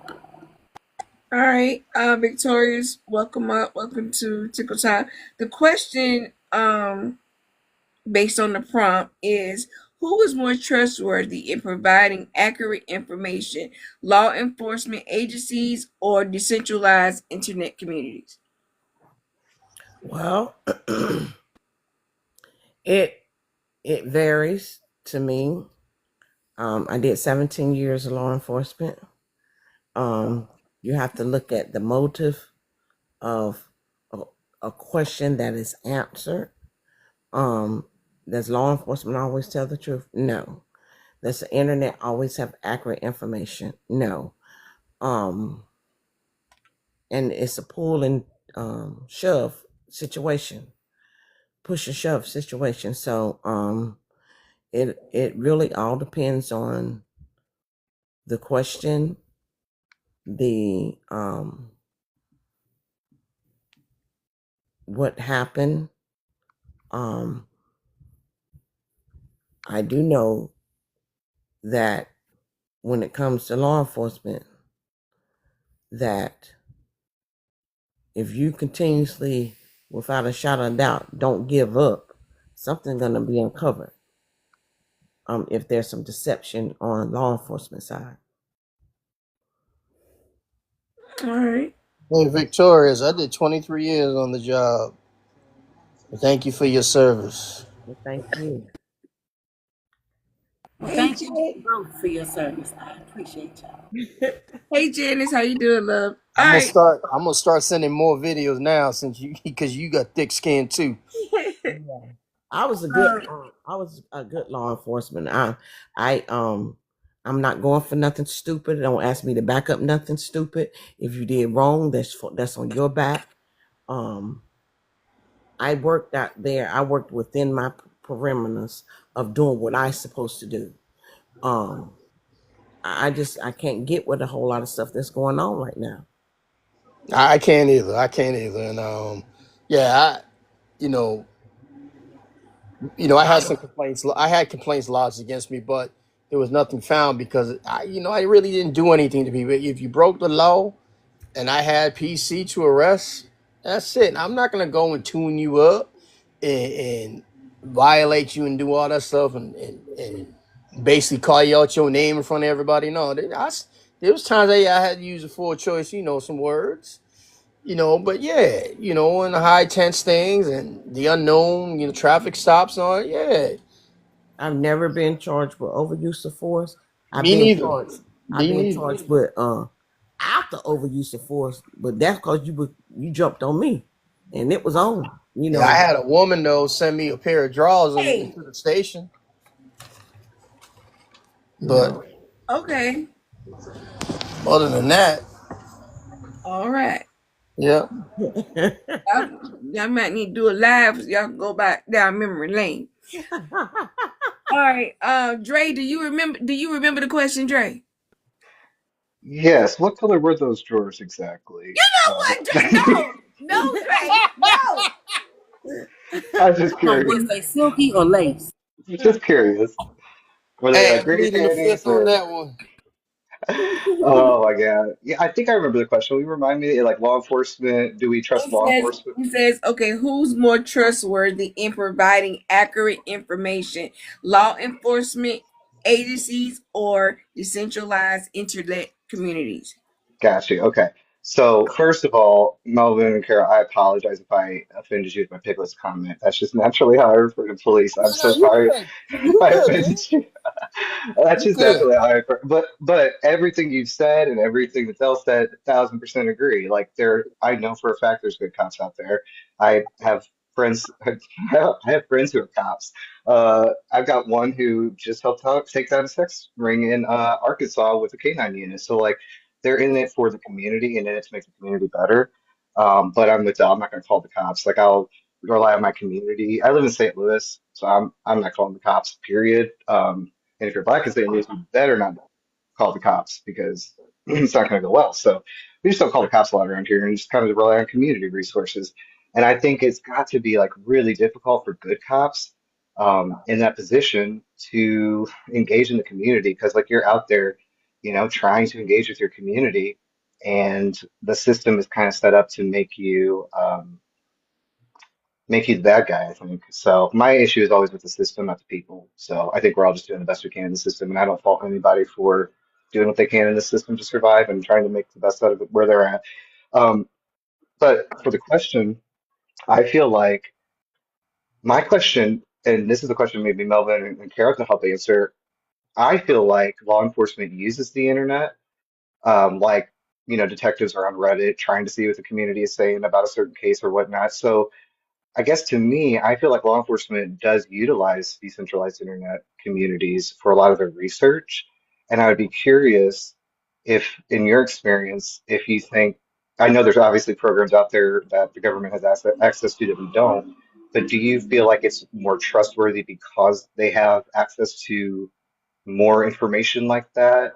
Or was your position more of like, because Melvin, I heard what you said when you were like, I don't really trust it, and I completely agree. I don't trust it either. Like, I don't trust memes on Facebook and all that crap. But if we have people who are actually doing research, like IT professionals outside of the system that are doing research, I tend to trust that more. I'm in IT myself, so I do tend to trust that more, and I do my own research too on top of it. But I was just curious what your experience was like within the force, if you don't mind answering, just like what resources do you think they have that like somebody like myself wouldn't have access to, you know? Is it all right to answer that, T, or do you, Yeah, go ahead, go ahead. Victorious? You wanna answer first? I'll just forensics. Um, we have access to your phone is the biggest detail of who you are, what you do. That's your tracer. I'll let you go for the rest. Yeah, I just feel that, um, when you're looking into investigative stuff, I was a detective, and it's a you can use it as a tool of evidence gathering, and there is people that will just come in immediately. You get the 1-800 numbers that people can call to give information to us anonymously, and so I've gathered intel through video that was unedited. It was vetted, and we went through that and then gathered other investigating things, and it worked out to for our good, doing, for a couple of cases. But at some time, videos can hurt cases, because things were not supposed to be introduced into the case of evidence, and the case is tossed out, or somebody says this. So it's a double-edged sword sometimes when it comes to videos, when you're using it for an investigating tool. So I hope that answers your question. Yeah, it does. And I actually, and this is a little off topic, so I apologize, Steve, but I it actually brings up the use of AI in videos because me and my wife were just talking about this last night, how we both got by the bear on the trampoline on TikTok. And we were like, oh, she was like, can you believe that's AI? And I was like, you know what? Now that we say it out loud, monkeys and bears jumping on trampolines, yeah, that's AI for sure. Like we got, but I was thinking about like it would be so easy to manipulate evidence with the use of AI now, and it's getting harder and harder to tell. So I think, yeah, to your point, just having some way to verify that that information is actually accurate, to me seems like the safest route to go. And I would assume law enforcement would have more resources to verify that. But yeah, I'll shut up, you. All right. Hold on. Bo, same question. Who's more trustworthy in providing accurate information, law enforcement agencies or decentralized internet communities? I heard what the other panelists said, and I do appreciate that, and I do co-sign on all that. But I want to take it a little bit another way because I think that it's all about where you are also. Because I know I'm right outside Dallas. Dallas law enforcement, I'm not quite sure how they do stuff over there, but over here in Little Elm, the law enforcement actually works with the like we have next door. And so if something happens at Walmart around the corner, instead of us speculating, why is there 10 cops over at the Walmart around the corner, the cops will actually get on next door and say, hey, we had this happen. Either if they don't want us to come over there because we got the nosy looky loos, or um if there's an alert like a team of scammers or something like that, they will actually work with next door and give us all the information so that we're not speculating. And I like that because unless you have a police scanner, you really don't know. And I hope that all of that is true, but I'm not going to swear to it either because you still have people that cover up information. But the other thing that I was going to say is law enforcement looks at the internet because of these idiots that I robbed a bank and then they're going to put a picture on there with them with the money. Really? That's what we're doing on the facial book? Is putting a picture of the money that you just stole? So I do believe that if something happens, they can look at the internet and find evidence that you actually did what you are being accused of. So I can't, like I say, I can't really say which one is true because they're all ran by people, and people tell what they want to tell. People are never going to tell 100% the truth. You got my side, you got his side, and then in the middle somewhere you got the truth. And I just I hope that what I'm reading on Nextdoor is the truth. Thank you. All right. So, next question, is the internet a form of digital? Hold on, before I go to that question, Last King said down in the chat that I don't trust nobody to investigate themselves when it comes to hate crimes or an unaliving. Let me make sure no other comments.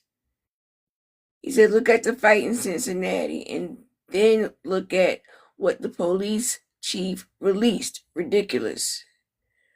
They basically lied from day one, got caught in 4K by the internet. And only then did they try to revamp the story. I'm interested because at first, who was talking about it? Was it Pastor Barner that was talking about it? Somebody was talking about it this morning, and I was like, "What happened in Cincinnati? What is going on in Cincinnati?" And I was told that only half the video came out. Pretty much, the instigation did not come out. the resolution is what came out, and they tried to blame it all on the little black people that was doing stuff, but they were actually provoked. So I'm trying to find the video. If somebody could send me the video, I'd greatly appreciate it. Thank you. Have a good day. All right. So my next question is the internet a form of digital vigilantism? I hope I probably didn't say that right. That undermines official law enforcement. Again, is the internet a form of digital vigilant? Y'all know what it is that undermines official law enforcement. Melvin, go ahead. Yeah, it is. You know, you have, in a sense, it is because you have people that will go out and just question police about the amendments and you know use of force, and they'll just trespass laws and you know what you can do in the general public. They're out to see if some officers are fit to be in that uniform, if they violate people's civil rights, etc. There is things out there, but you're never going to have a lot of good things that are posted that a police officer does on the internet. You're not going to see that much because it, first of all, it doesn't sell and it's not going to get that many views, because the interaction with police throughout the decades has always been negative. So anything that's good that you can, it's seen by a small audience. Now, there's some good things that have been out there. The police buy, food for the family, buying tennis shoes for a homeless person, tying a tie for a kid on the way to an interview. Yeah, those things will pop up.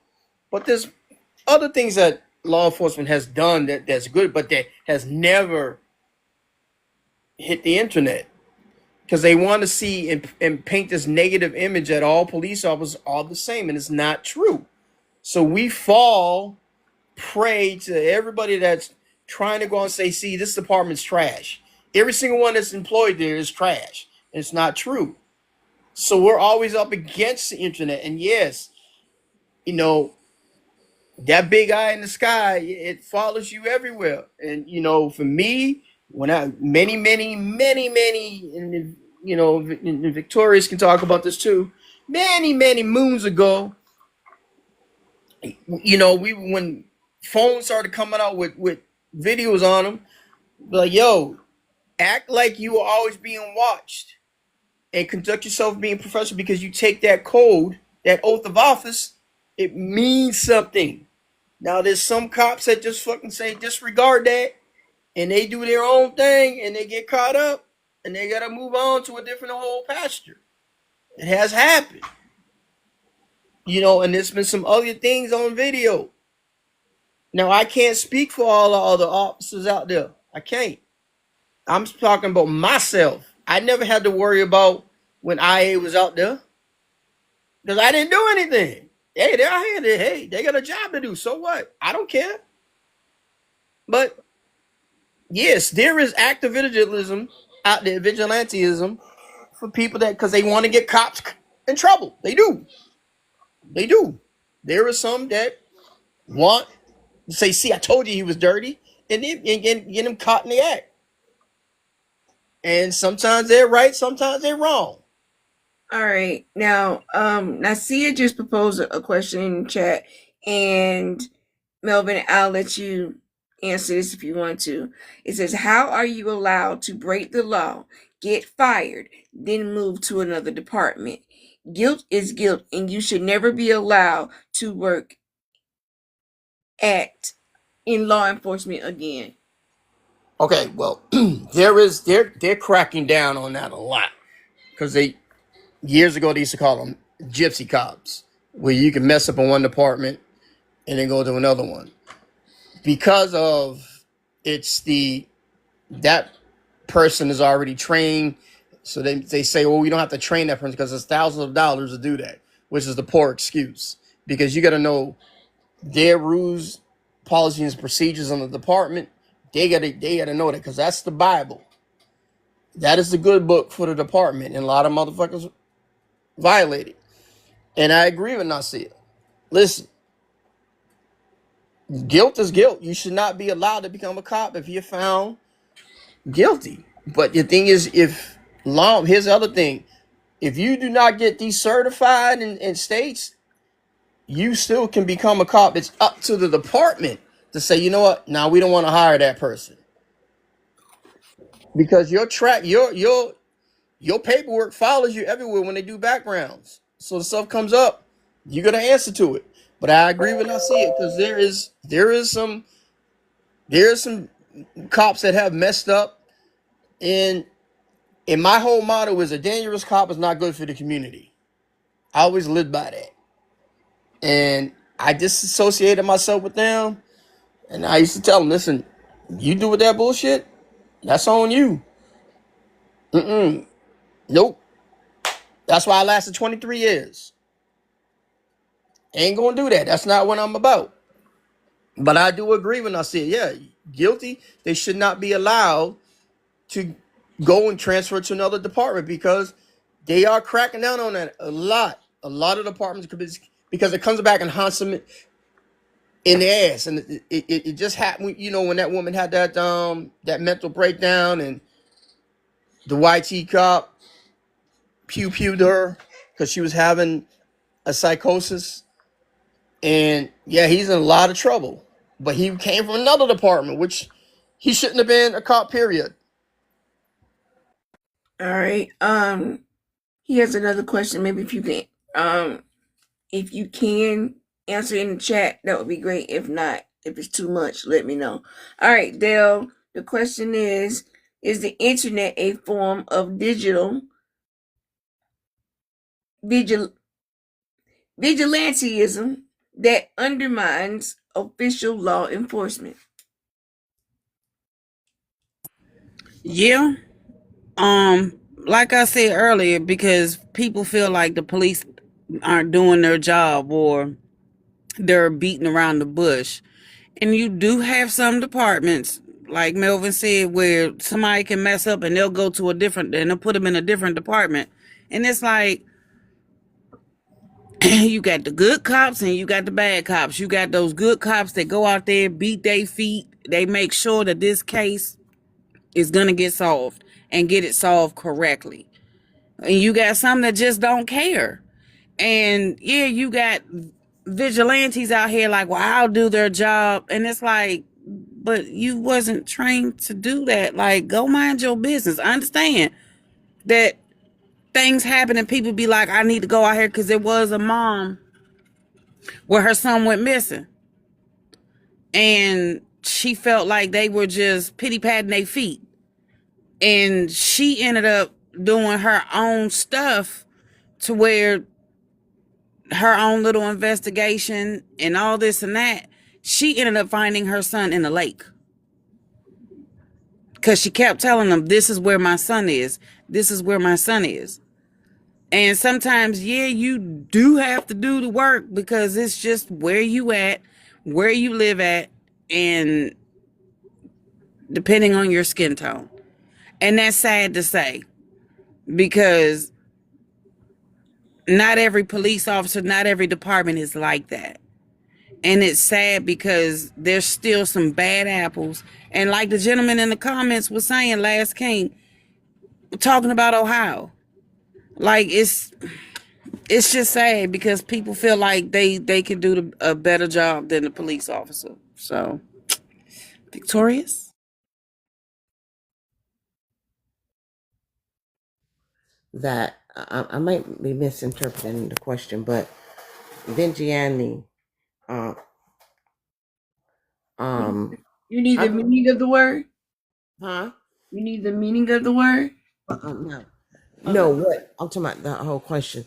To me, your question is asking me, do I feel like the opportunity to use a phone is being used in a vindictive way, or in a useful way?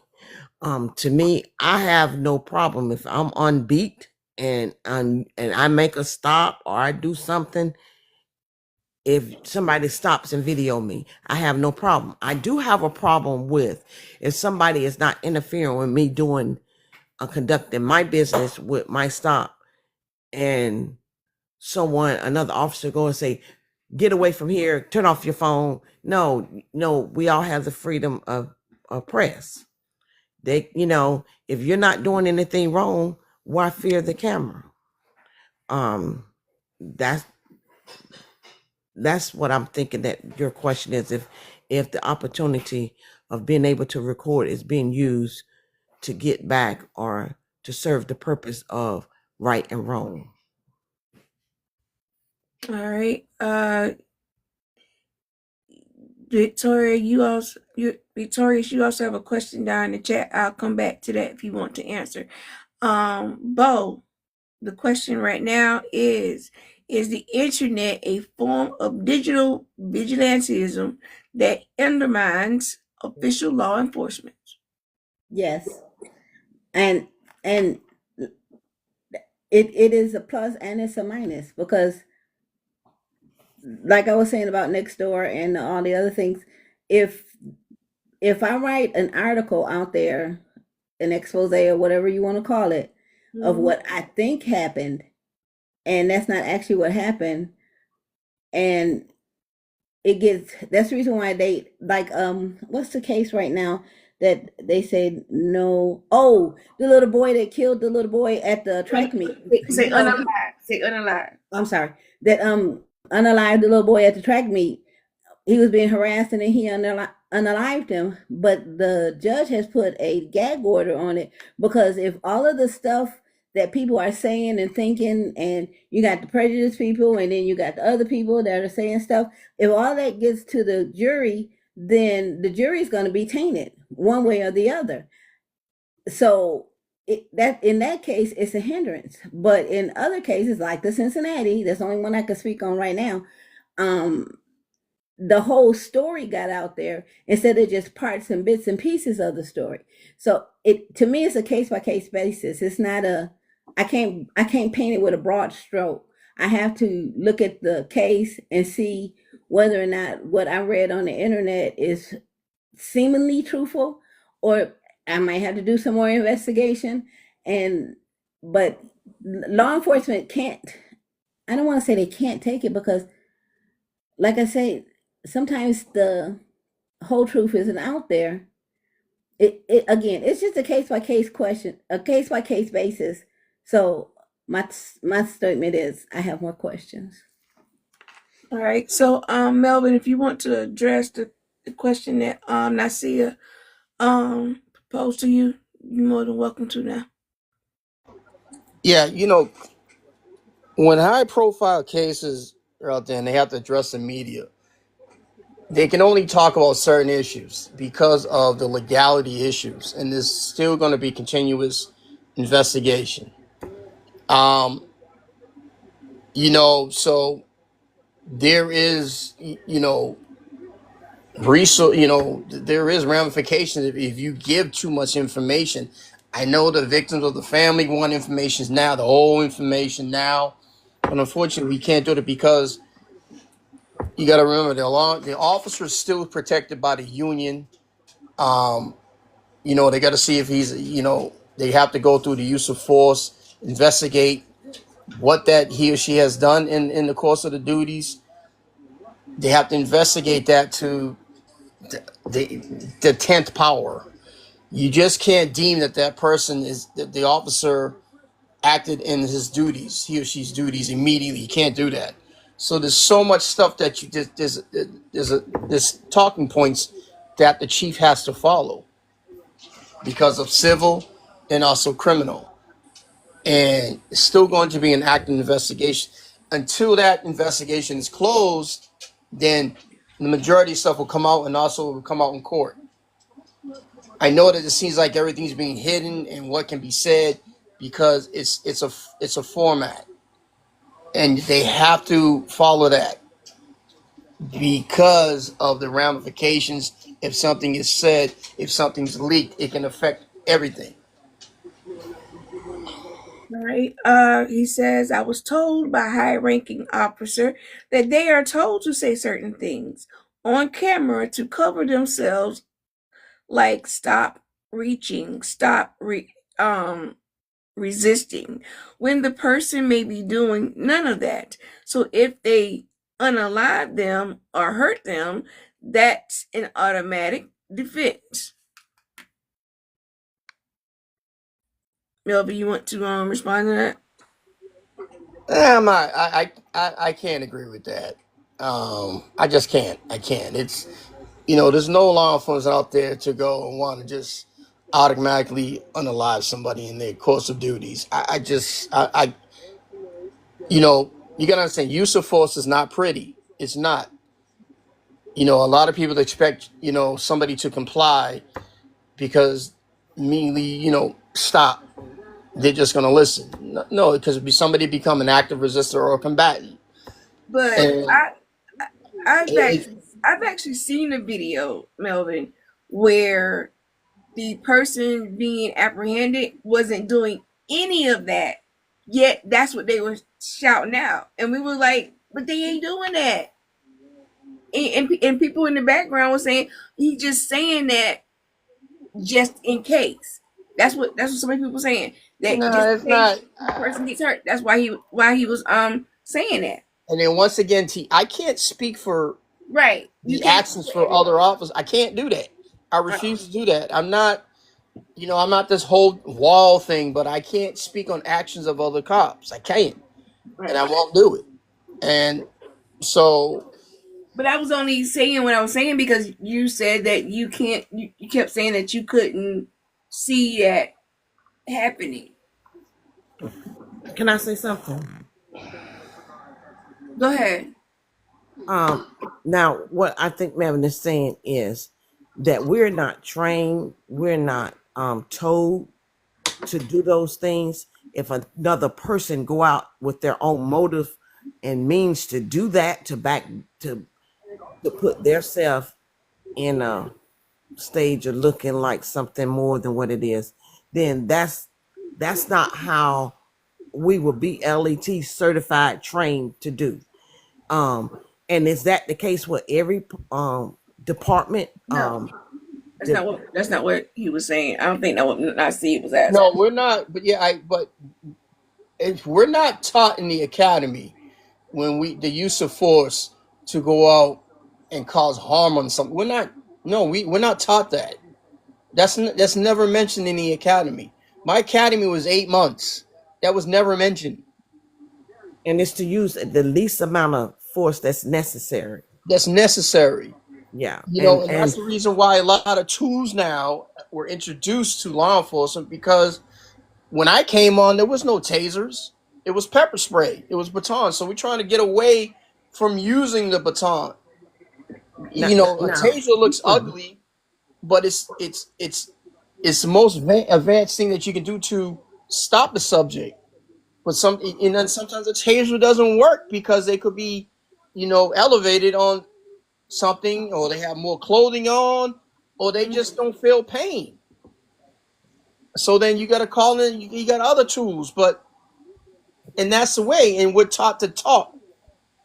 Stop resisting. We're talking because a lot of people think that we're just out there beating people up. No, the use of force is not pretty. It's not. And I always encourage people. Listen, go to the police academy and go to the Citizens Police Academy. Do a ride along. Ask to go to the hood where it's busy and see what happens.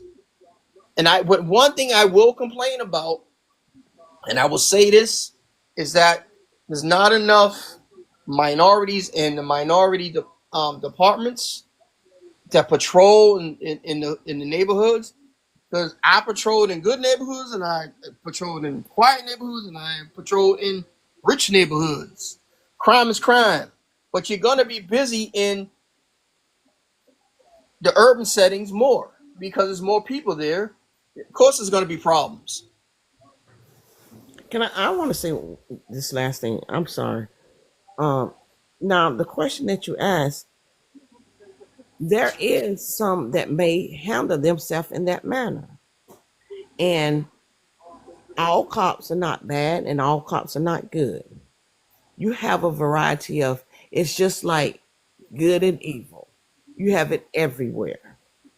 And in this day and time, when you have y'all head in the White House that has dislike of, you have more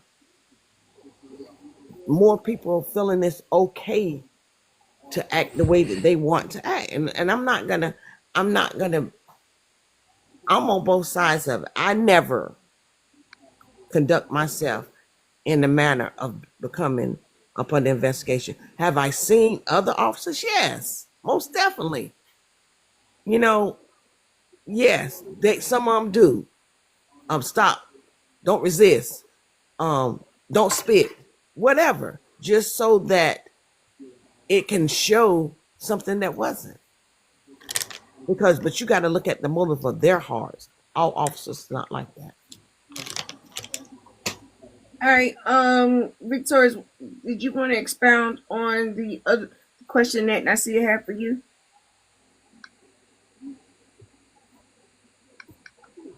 I think it's about the 10 to 25, 10, 15 feet thing. Oh, I already did. I responded. It's 10 to 15 to 25, 10 to 20. As long as you know that you're not within reach of them, and your voice is not changing the outcome of what me prohibit me from doing my job.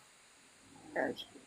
Yeah, because Florida passed a law. You gotta be 25 feet away. Because I agree with the law, because I know there's family members that are upset when something's going on with one of their loved ones. And like I said, it does not look, they don't know what's going on, and just see uniforms on top of this person, and it's just being orders. But then, they're jumping in, and there's more and more people, and it just becomes a dangerous situation. And more cops have to come in, and more people go to jail. It's out of control, and I don't like that, where people feel they can just jump in and then strike a police officer and just get away with it. No. We're trying to quickly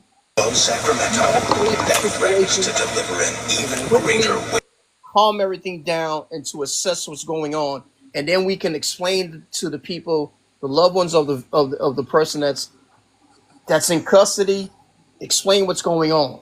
I've had that numerous times happen to me where, we're in pursuit, foot pursuit, car pursuit, vehicle pursuit, and all that, and we jump out. We got the person, and we're tussling with the person, and and the stop is in front of the people's homes, and they running out, and they're grabbing on you, and you got to push them out the way and screaming at them, and then more and more people come out, and they get involved, and next thing you know, it's a big melee.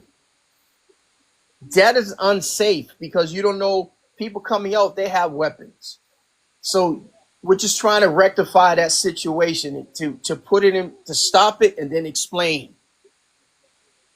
Because if you got cooler heads prevail, and we can tell what's going on. Okay, well, Mom, your son had a pew-pew 3 streets down and threw it out the window. Your son just pew-pewed up another window with people in it. That's the reason why we're chasing them. Oh, well, your son or your daughter had this amount of Schedule 1 narcotic on them, and that's the reason why, because they were at a house they weren't supposed to be. There was under investigation. So, and people think when they run to their house, it's a safe haven, because it's a natural instinct that they're going to be protected. Yeah. But you're getting more people involved, and it just doesn't look good. And it's a dangerous situation. All right. Let's see. You want to say something right quick? Before I go to the next question. No, go ahead. I'm going to listen for a second. All right. Well, we're going to go ahead and get to the next question. Coco, welcome up. Our next question says, when it comes to law enforcement versus the internet, how should the governments regulate online communities that conduct their own investigations or expose alleged criminals? Melvin, we'll start with you. Well, you gotta understand the internet's not controlled by the government. But the thing is, you can't stop people from putting stuff out there. There's there isn't any laws. You can leak another video, and there's one video, case in But point, this whole thing that's happening in Cincinnati right now. but the question is, how should governments regulate online communities that conduct their own investigations or expose? They have to pass laws. That's how it should be done. They have to pass laws, and then find the Googles and what we're on right now. You gotta put fines on them. They have to pass laws in the Congress and say, listen, if this is an active investigation, you can't put that out. And if the person does, because case in point, this platform right here, you say one thing that kind of goes off the deep end, you're bumped off. That's how it should be, because it's protecting the victim. It's also protecting the person that wants to put it out, but more importantly, it's controlling the companies. There's no regulation on these companies, none. So until they pass laws, then things can be different, because this whole thing that's happened in Cincinnati, there's so many videos going out. What is the truth until it all comes out? So if you put all the videos together and then you vet each one and you look into it and you sit down, then it can be put out. And the truth can be said without anything, no manipulation or nothing. That's how it has to be. It has to be government control of laws. There's no laws. All these are privately owned, so they can do what the hell they want. Until they pass laws, then things can change. All right, Daryl. Same question. All right, Victorious, go ahead. If you start trying to regulate what people are videoing or public putting in the public, you have to think about their rights as the freedom to press, freedom of speech. Now, and it all depends on what was discovered. If what was discovered was opposite of what was said, it's the truth that we're searching for, and what by any means necessary. That's what we want. And if the truth is on the side of the community, it's on the side of the community. If the truth is on the side for law enforcement, it's on the side for law enforcement. But as far as regulating or controlling, I just don't think that they should have the power to do that. Now, if they choose to, I agree with Melvin. If there's an ongoing investigation and you haven't brought it to the department first, or then that's a possibility that something could probably be done if they regulate it. But other than that, no, I don't agree with that. I don't think that they should try to control what a person has their right as a person to do. All right. Thank you, Victorious. Bo, do you need me to repeat the question? No, ma'am. Yeah. I just did whatever else, and then I did what I said before, because they tried to make laws and ain't nobody listening to them. They tried to tell Facebook, you can't put out negative ads and everything, and what they do, they still did it, and they claim, oh, we didn't see that, we didn't know that, whatever. On the TikTok, you have people showing all different kinds of pew-pews and size pew-pews, and they shooting the pew-pews. The minute I just say the word that's not pew-pew but the other word, then I get a restriction on my it They claim they're following the laws, but they're not. They're not. And if anybody says that the government is controlling these apps, I would want them to go and have a psychiatric test, because I don't know how they can say that and look at all of the crap that's on these apps. If I had a child right now in this day and time, I think that I would have it blocked on their phone, because Thank you. it is if it's not turning their mind one way, it's turning their mind another way. I want to mold my own child's mind. And since the government is not worried about molding my child's mind, it's up to me. Period. I can't rely on the government to do what me as a parent that actually pushed out that child is supposed to do. It's my duty is to mold that child. Whether I mold that child right or wrong, it's still my duty to do it. So I can't say the government should enforce laws on the internet. I can't say it. All right. Coco, the question is, how should governments regulate online communities that conduct their own investigations or expose alleged criminals?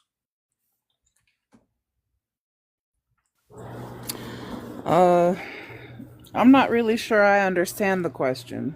I'm sorry.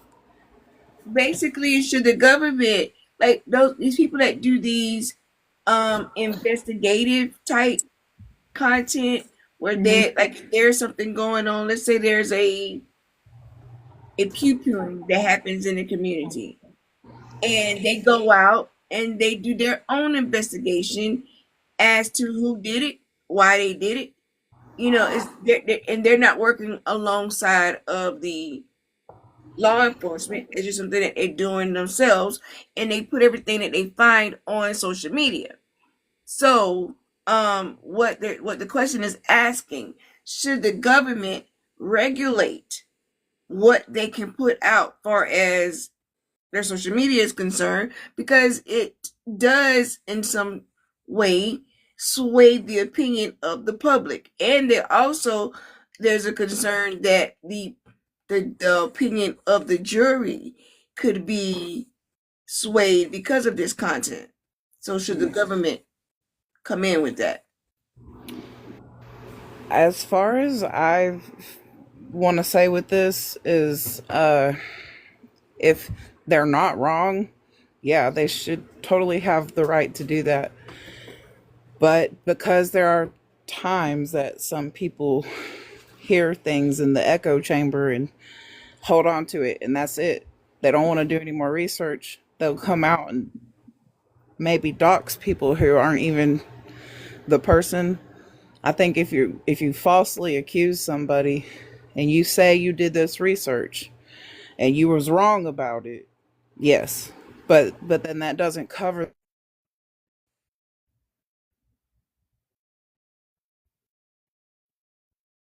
I think she went out. people go too far. Like, let's say somebody was just speaking their truth of what happened and someone didn't agree with that. Now that person's being doxxed on the internet by some stranger. That's weird to me. I won't lie. That's the only part that I feel is kind of crazy. As far as I know, I feel like a lot of the times that we see stuff on here, it's not stuff that we would normally see. There's stuff we're finding out on here that our government didn't want us to know, or thought we were too stupid to believe any other, for the better or the worse. You know what I mean? But there's people out here spreading misinformation too. So it's kind of like a catch-22, if you ask me. I don't know. I feel like a lot of the times the government's already all up in our business. I don't really know how I feel about this. I wish I had come in here earlier so I could have heard everybody's answers. All right. Nasia, go ahead. Same question. No, I don't think there should be any regulations because When you operate inside of a democracy, freedom of speech is one of the mainstays of the Constitution. So when you infringe upon those rights of people, the public, or whoever, it's not a democracy anymore. It's an autocracy. So you can't do those things. No law that they would write would be constitutional. So no, I don't believe they should put any restrictions on it. Even though we have restrictions right now, I've been put off this app more than 25 times. So I know, and I'm not on here talking about something that's not true. They put you off for the truth. Unfortunately, we live in a world that does not accept truth. It's just made up as they go. Hot Wash says down in the chat, but it shouldn't stop the people who speak the truth. And just like Nasia just says, we see all the time people that are out here putting up good information, beneficial information. They are stopping that. And I'm like, it irritates me all the time, especially when you have a live that empowering people or putting out the truth. They will shut it down. They will shut it down. All right, our next question. Oh, I have my hand up too. Oh, I'm sorry. Go ahead. You know, Victorious, I agree with you on the fact of when I say regulated, meaning that, okay, does does the government understand, people's amendments, the right to film in a public way, and all this stuff? When I say vet that whole thing, just to make sure it's accurate information. If it's determined to be, when it comes to law enforcement, make sure that this stuff, you vet it first, then put it out. Everybody should have a voice, but I just feel that these companies are allowing a lot of lies to go out there, and it's affecting people's lives, and a lot of stuff is being misread. So I think there should be more vetting and less victimization when people put stuff out there, meaning, okay, don't stop worrying about, okay, if you say pew pew or the God word, you know what I'm saying? If you know what I mean, when it comes to pew pew, don't shut them down, because you're violating the First Amendment. And they worrying about that, but there's been so many certain people can put a lot of stuff out there and there's no ramification. So when I say regulated, I just want, if there's a serious case that will affect people or persons that are involved, it's got to be vetted, then put it out there. If you understand, if you all follow me on that. Mm-hmm. But who's vetting? I think that's the main problem, because right now, if something is coming out, if Miss Tickle and I are talking crazy and we get the warning, 9 times out of 10 it's AI that's vetting. They don't have enough people, actual live bodies to vet. And if AI feels some type of way, it's going to restrict you, even if it's not something that you did bad. So, I mean, if we do that, who's vetting? Can I give you an example that, look, we already heavily scrutinized on this app. If you look at, you had to create your own dialect to even be on this app. When you go to other places, they can say whatever they want to, when they want to use certain words. There are no restrictions. I've sat up in some of those lives just to watch, looking at the comment section, hearing the people say different things, and they do nothing. But let it be something about that's truth, that's factual, that can be researched. You about to meet your maker on here. All right. I think Melvin's going to say something, and then Coco. Go ahead, Melvin. Yeah, my brother Nasir beat me to the point, because he's 100% correct. 100% correct. And when I say vetted, I think there should be a panel of people that are hired by the big, they have the big three of Little Caesar, have a group. Okay, we can put this out, put it out to the PD if it's something that has to deal with a crime.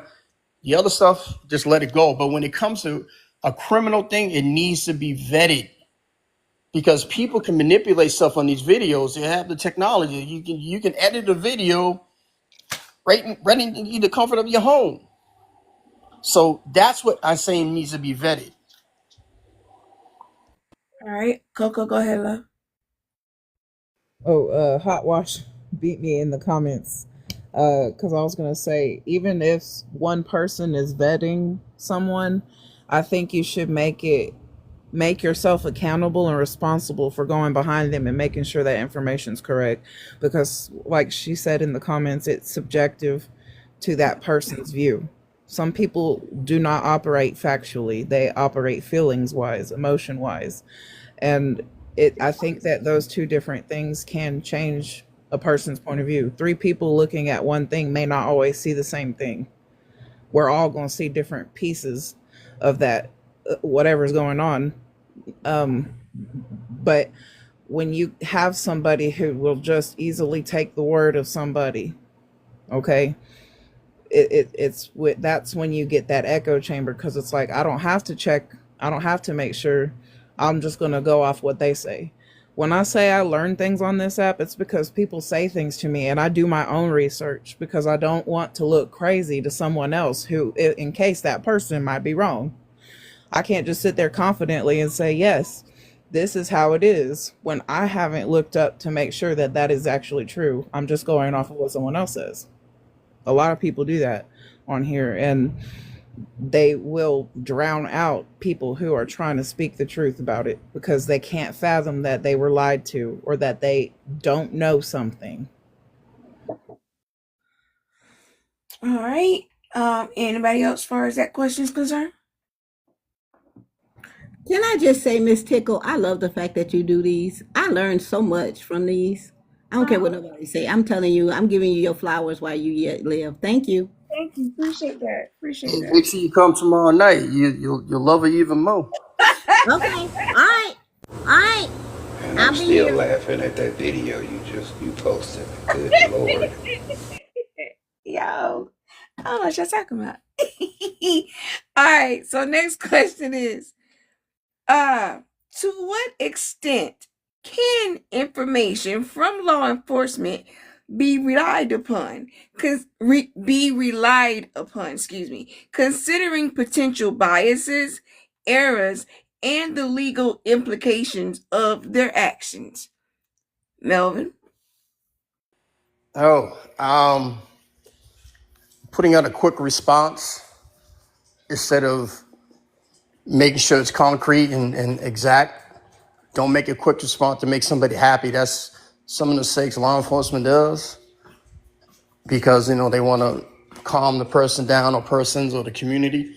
Don't put out a quick response. Make sure that video is correct and make sure the information is accurate, somewhat 95% accurate. Because that 5% is, you got wiggle room that it can help you or hurt you. So don't respond quick when you get videos, because and it goes for anybody. You know what I'm saying? It could be AI generated. You just got to make sure before you give a response or how you respond back. That's important. All right, Dale, can you talk on this one? Yes, ma'am. All right, go ahead. What was the question, Mama? Oh, to what extent can information from law enforcement be relied upon, considering potential biases, errors, and the legal implications of their actions? Long as my case gets solved, do what you need to do, and that's all I'm gonna say. I mean, do your job. Okay, hold on. Even if the investigating officer has a bias.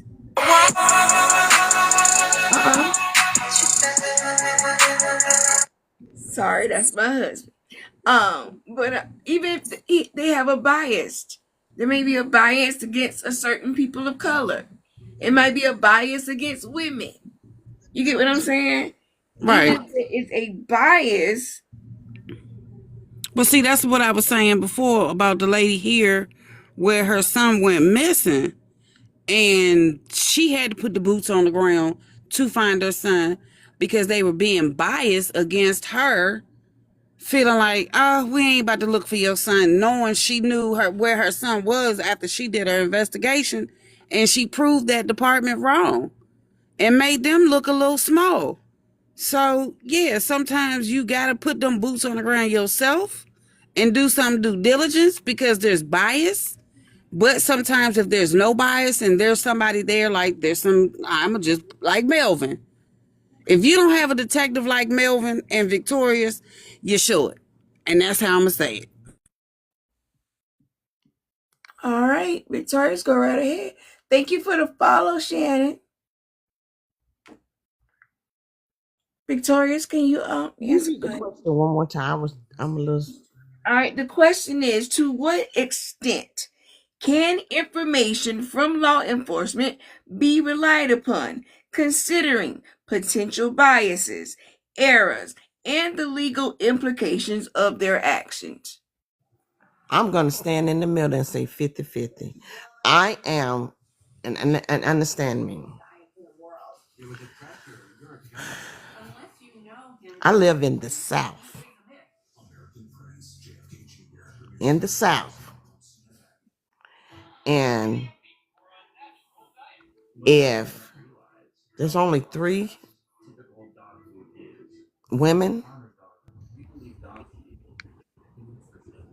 African American, and 6 African American men, as much as we want to speak up among the other blue that we might visually even know and see being done wrong, the thing of it is, now we got to live on the edge of watching the public and our blues, which not working there now, not being fired or nothing. I had a medical, but 50-50. They lie just like everybody else. That's all I'm saying. All right. Bo, go ahead. I agree with Victorious because there's always going to be biases. Always, always, always, always, regardless of whether or not. I mean, everybody wants to be fair. Everybody wants to be true, but you have your culture you're looking at. You have the way you were brought up that you're looking at. And like she said, if you go by the way you were taught, it may offend the one standing next to you. And then you got to keep your head on the swivel to make sure he ain't coming after you. I don't know if anybody can be 100% truthful, 100% non-biased. Even the news nowadays, the news used to be they just got on the news, read the statement, this is what happened, this is what happened after that, God bless you, have a good day. Now you got newscasters that are saying, well, I don't think such and such and such as that. Well, I didn't see such. Everything is biased nowadays. Nothing is just factual, 100% true. Nothing. I agree with that because, like, a lot of times I watch these court cases and I'm like, why can't they just stick to what the case is about and not give their personal opinion, throw little extra little comments in there? I'm like, all that ain't called for, but that's just me. I thought the same thing when the Supreme Court. Why do we go to the Supreme Court if the Supreme Court is going to actually be Democratic or Republican? Why can't they just look? If they could look in the books and say, because of this law passed, this is the reason. My phone is just blowing up. Why?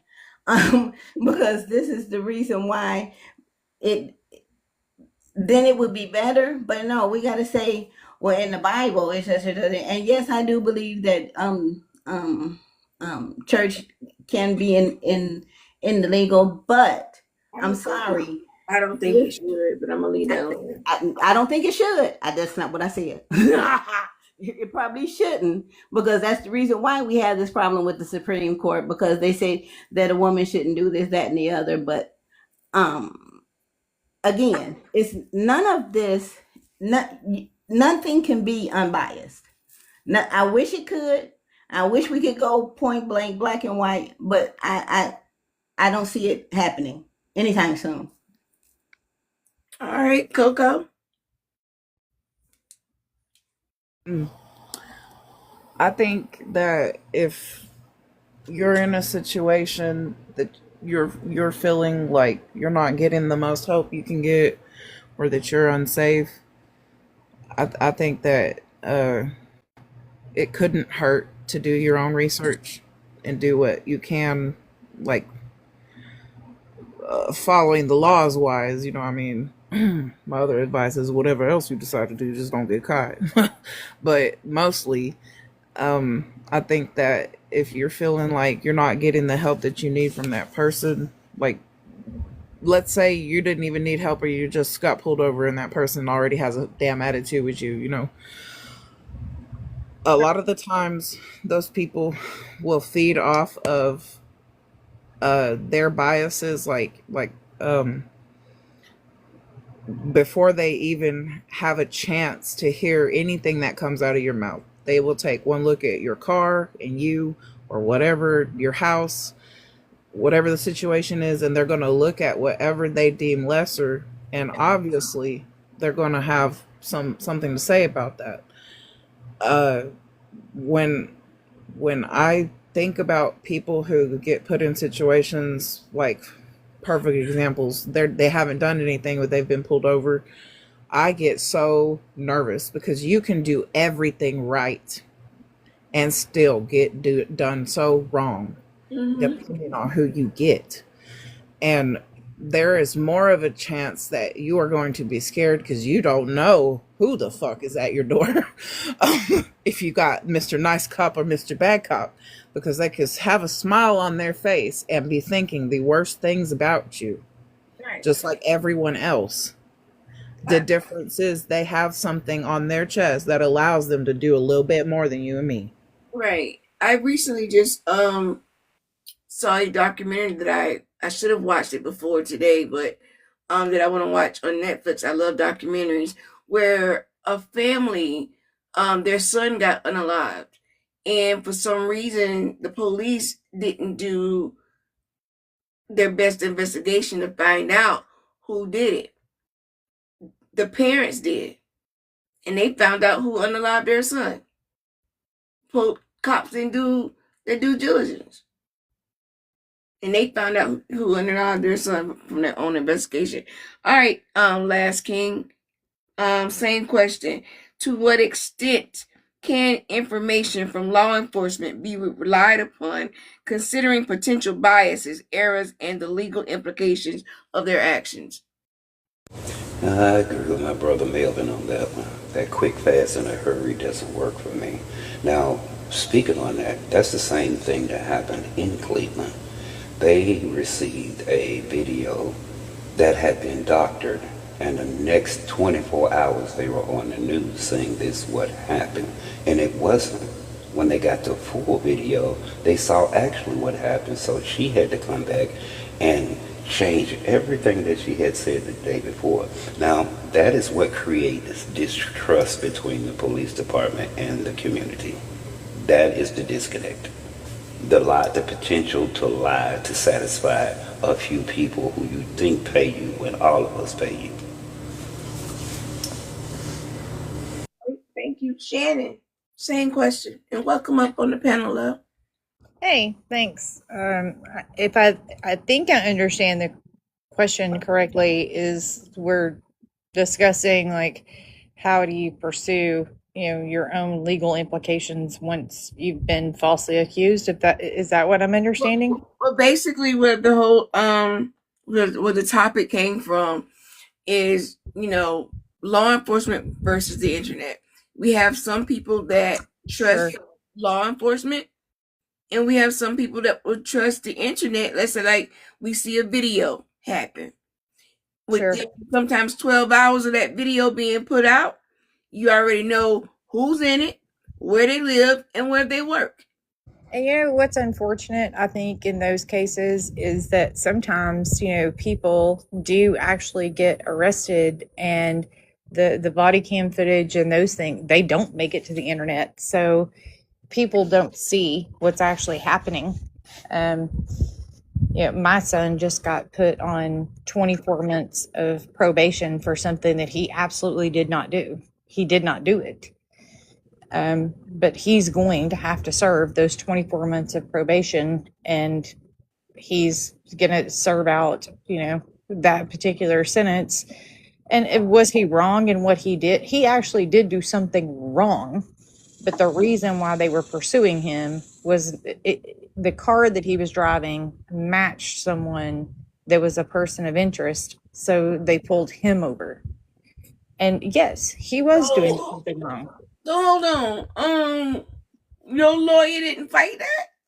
Oh, sure we did. But at the end of the day, I mean, my kid was doing something wrong. It does not, I mean, just because you weren't the person of interest that they were actually pursuing does not mean that you still weren't doing something wrong, Oh, got you. I mean, you get to be punished for the things that you're doing wrong, which he should, and rightfully so. But the way they go about that and how they make that so freaking fearful. I mean, if you're going to send 12 units in with pew-pews and jerk people out of cars and like it's like, what are you doing? Like, and I get it. You're a person of interest because the vehicle that you're driving matches the description of someone that is a person of interest. And I understand that they're just trying to do their jobs, but dang, I mean, that's really scary. It's really scary. And nobody has the opportunity to do anything other than just to comply. That's you don't have the chance to explain yourself. They don't ask you questions. They just jerk you out and do what they're going to do. That's it. Well, we get that a lot because they think we all look alike.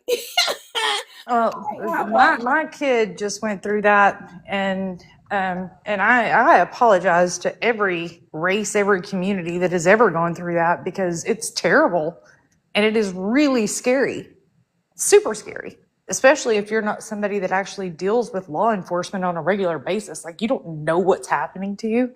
Right. It's just happening. It's super scary. And if you don't understand, all you know to do is to comply. Right.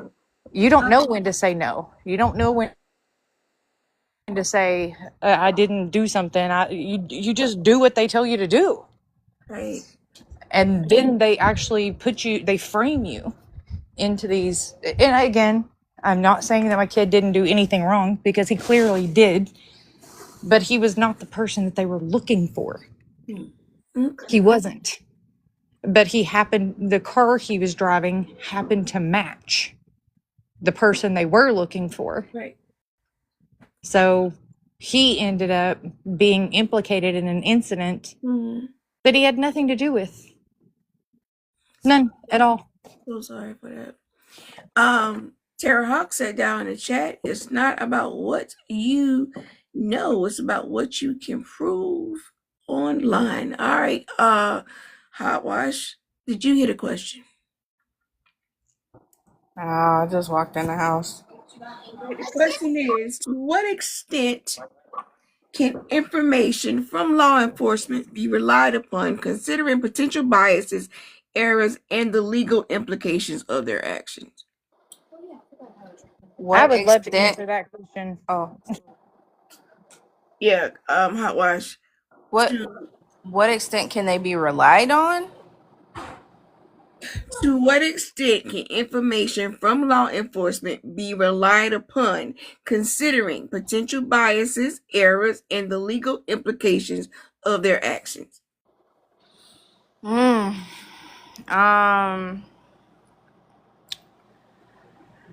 feel like that's like a double-edged sword, in my opinion.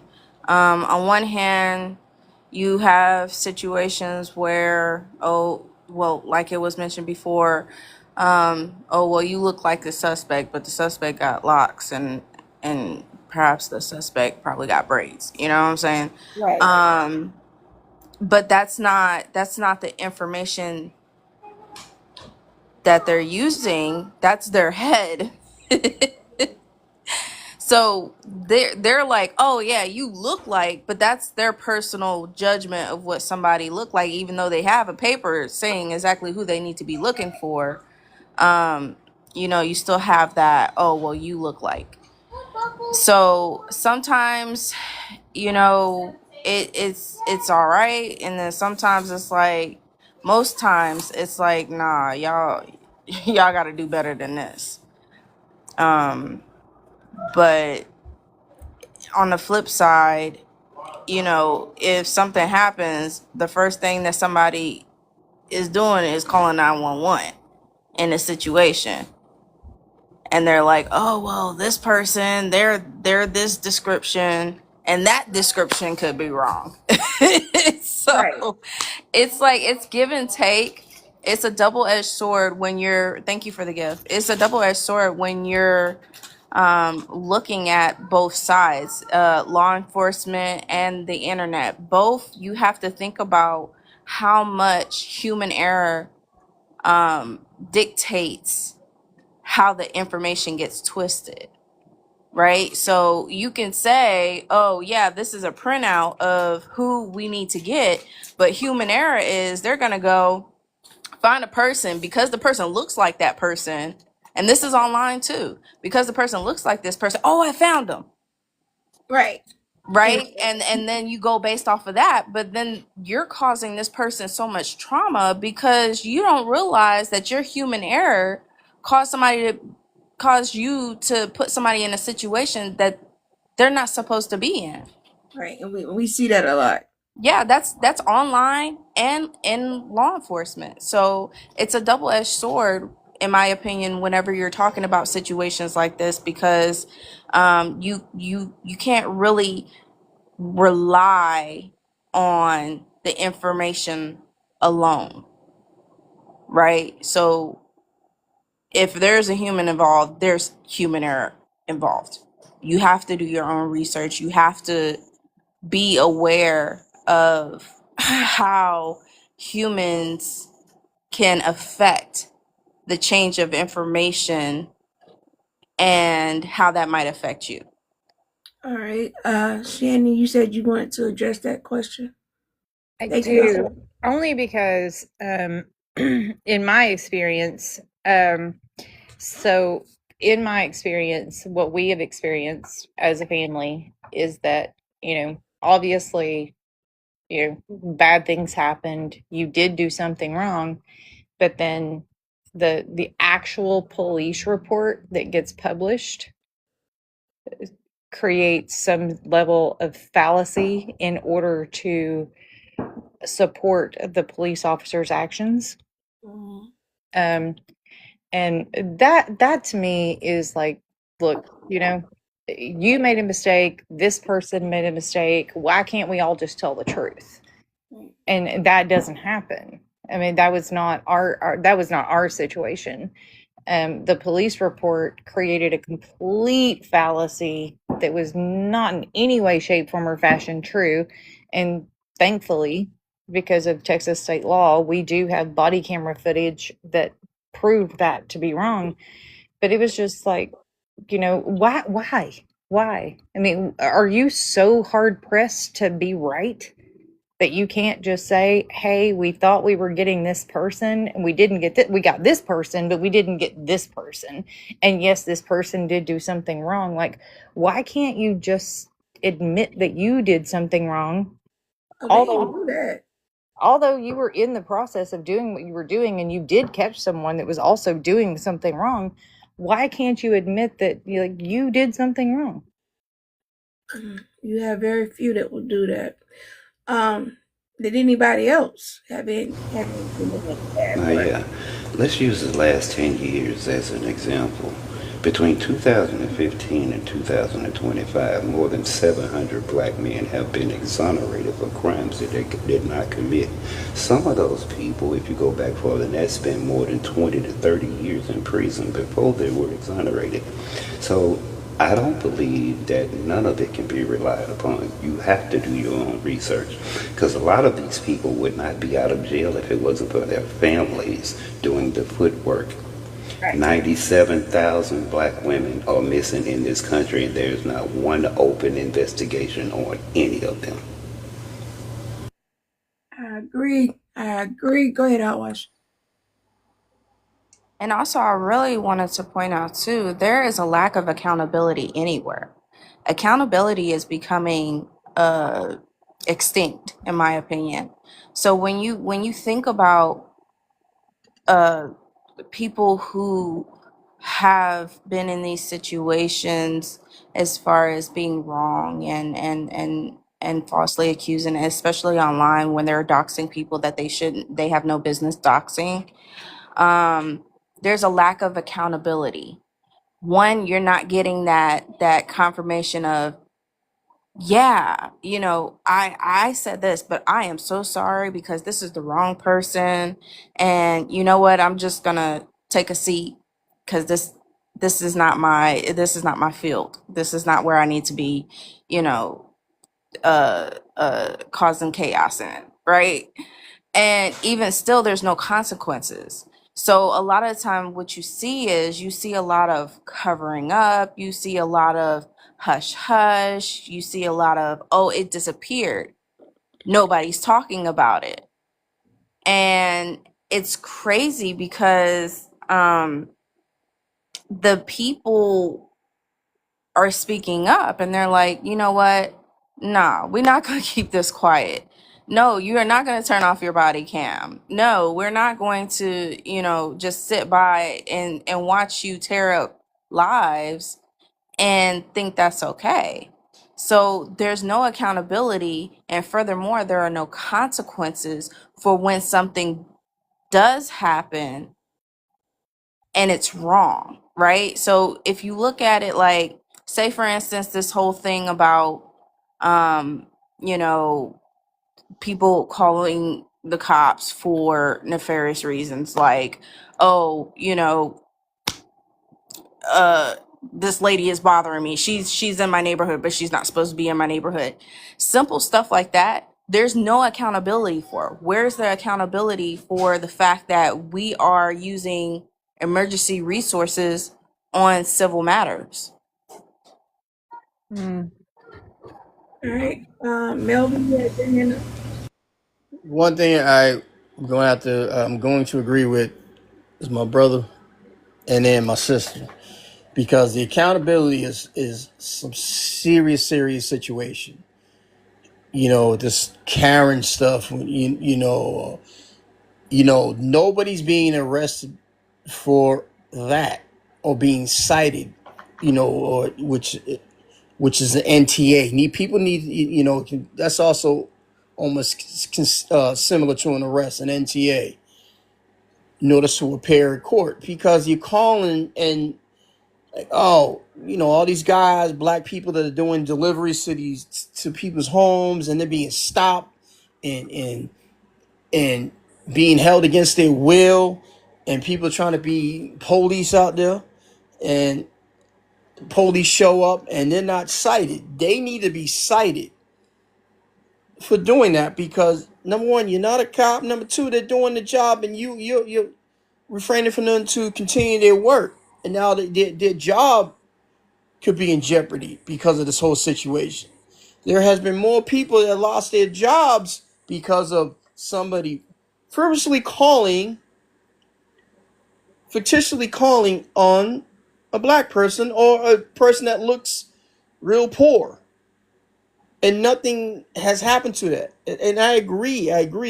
There is more police officers and more departments now saying you cannot. One of my former department, you can't turn off your body cam. If you do, you're in trouble. You could be suspended or lose your job.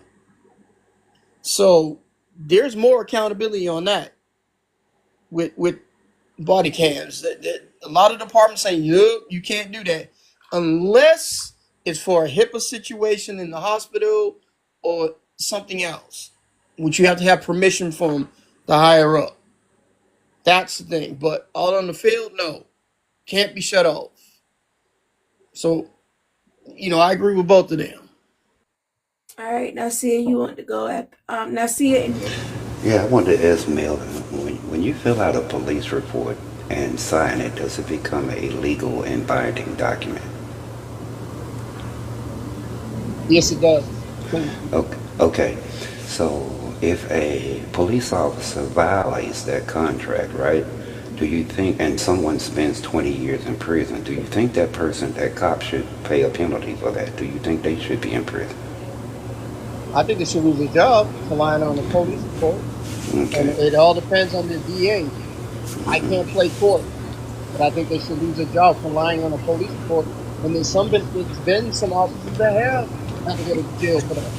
Yeah, I mean, I was reading a few cases on this where I think it was four black men. Each one of them spent 32, 33 years in prison. I mean, you've stolen this person's life from them. You've stolen their youth, their time with their family. How do you get that back? You can't. You can't. And I agree with you 100%. And yes, and a lot of the cities and towns, they're self-insured, so they have a civil cutoff where you can only sue for a certain amount, and they'll settle immediately. And there's no money that can basically give you back for your life that you lost in prison. So would you suggest that in order to counter that, where the city doesn't get sued, the taxpayer doesn't have to pay for something that a bad cop did, do you think qualified immunity is a good thing for a police officer?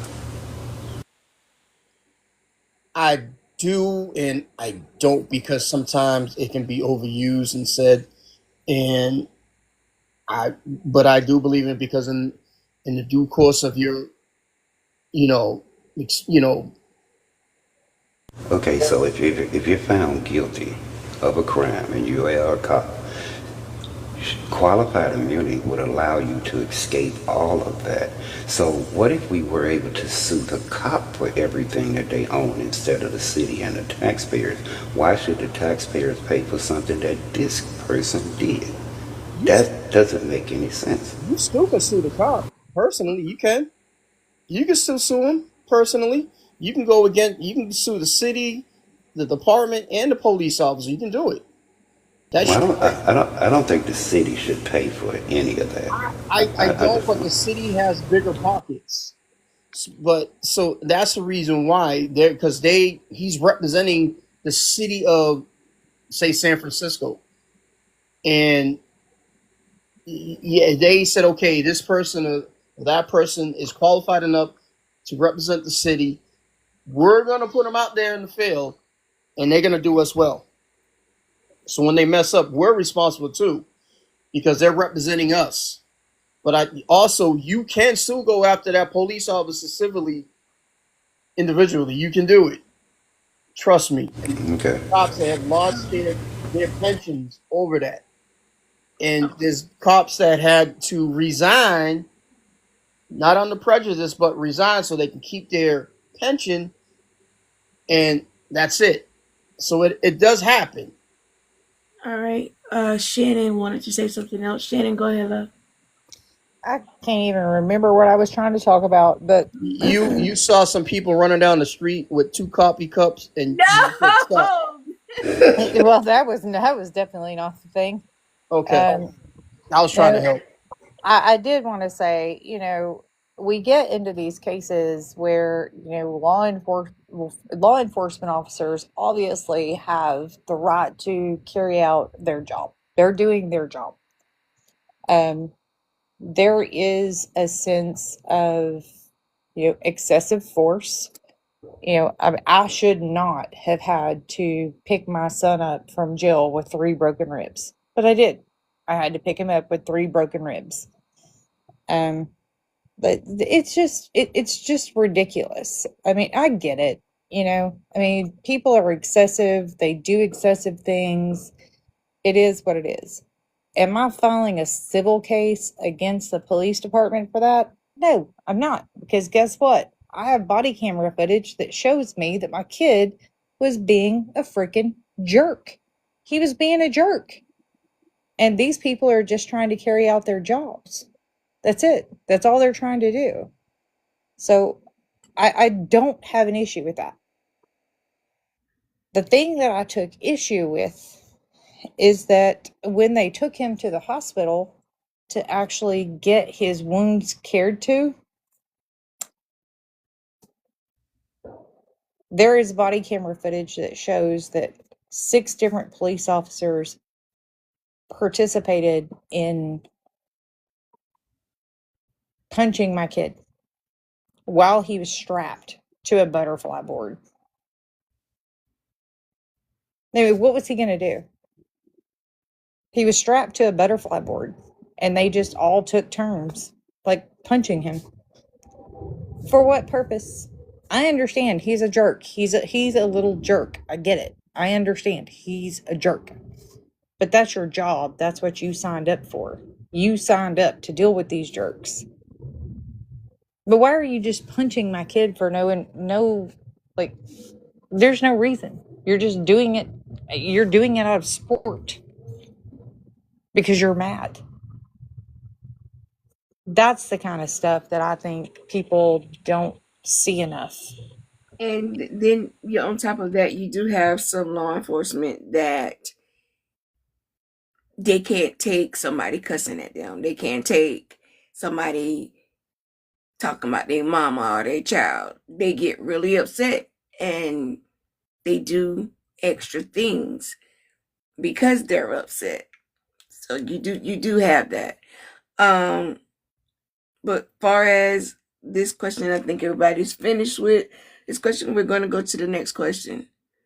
How do issues like body camera footage, police reports, and official statements contribute to or detract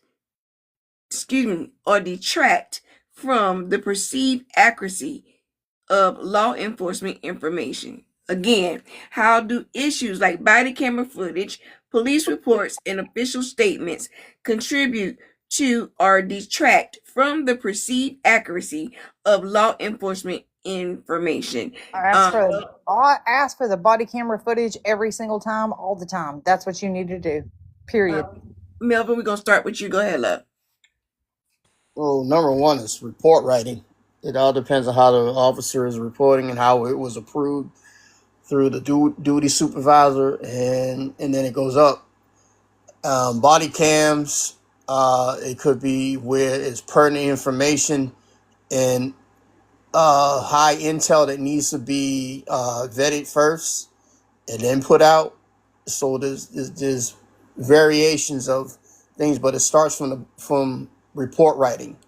Report writing is important because it paints a picture of what actually happened, and then you go back to the body cams and you review that, and you cruiser cams, because there's also cameras on the cruiser, front, back, on the side, everything. So there's cameras everywhere.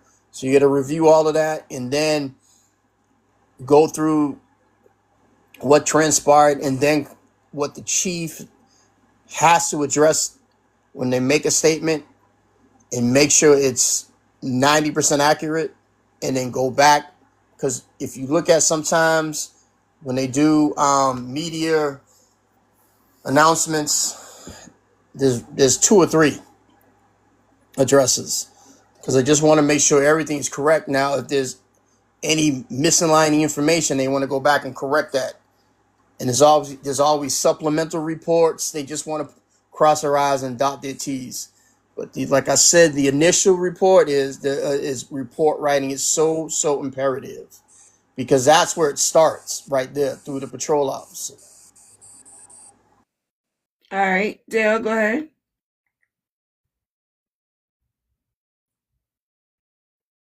All right, Victorious. Exactly, report writing. Any law enforcement department, if they're on the up and up, good standard, doing what's right, serving the public, you're going to write your statement first. Your superiors are going to look at your statement while they're looking at the body cam. And if there is a complaint, then but it's not enough to get you fired. They'll tell you, we'll do an internal investigation and we'll handle it through personnel. You won't never know what happened. But, all those things has to come together.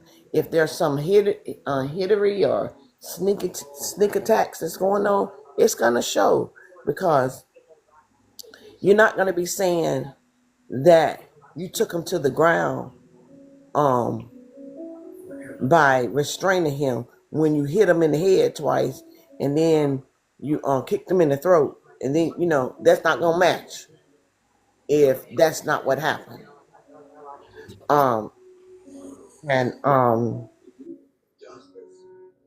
it all is gonna come out. So I agree with Mevin on what he said as far as that report writing.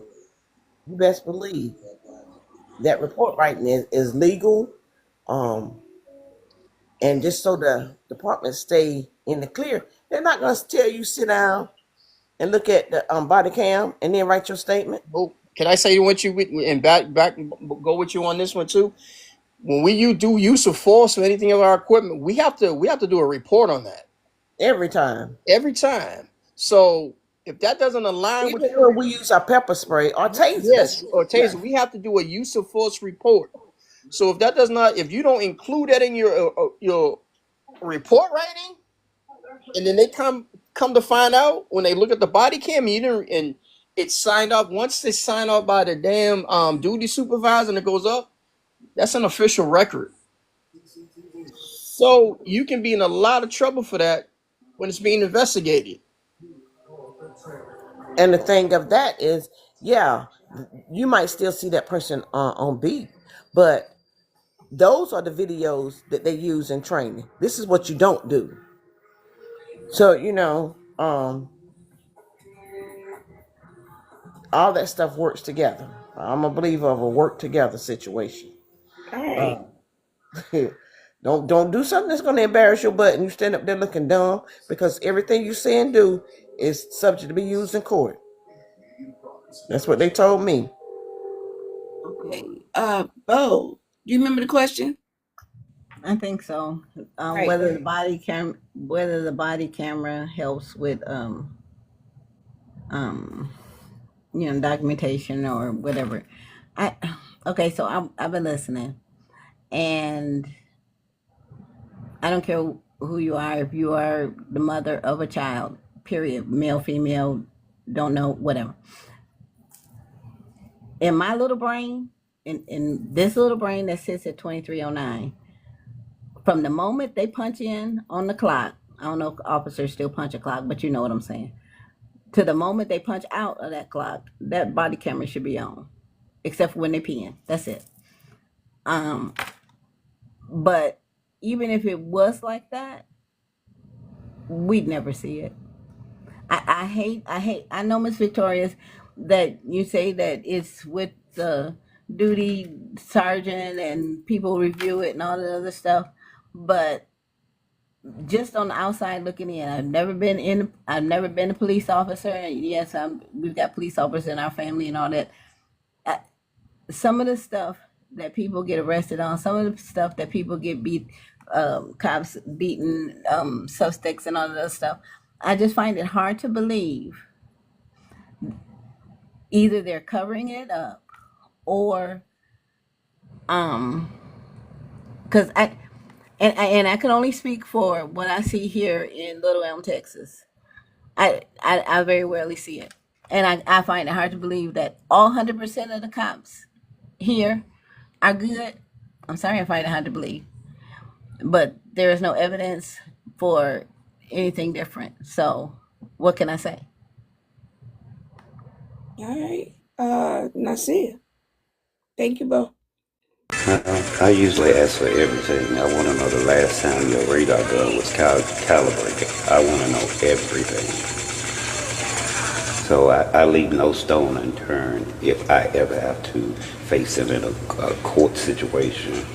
I've been to court with my friends, and before we got there, I would actually ask my lawyer to do certain things for me, but we need this information, we need it, and he would do it. A lot of times we got things thrown out for basically harassment because of maybe something on the police report that didn't make no sense. I've seen that before. All right. Shannon, do you remember the question?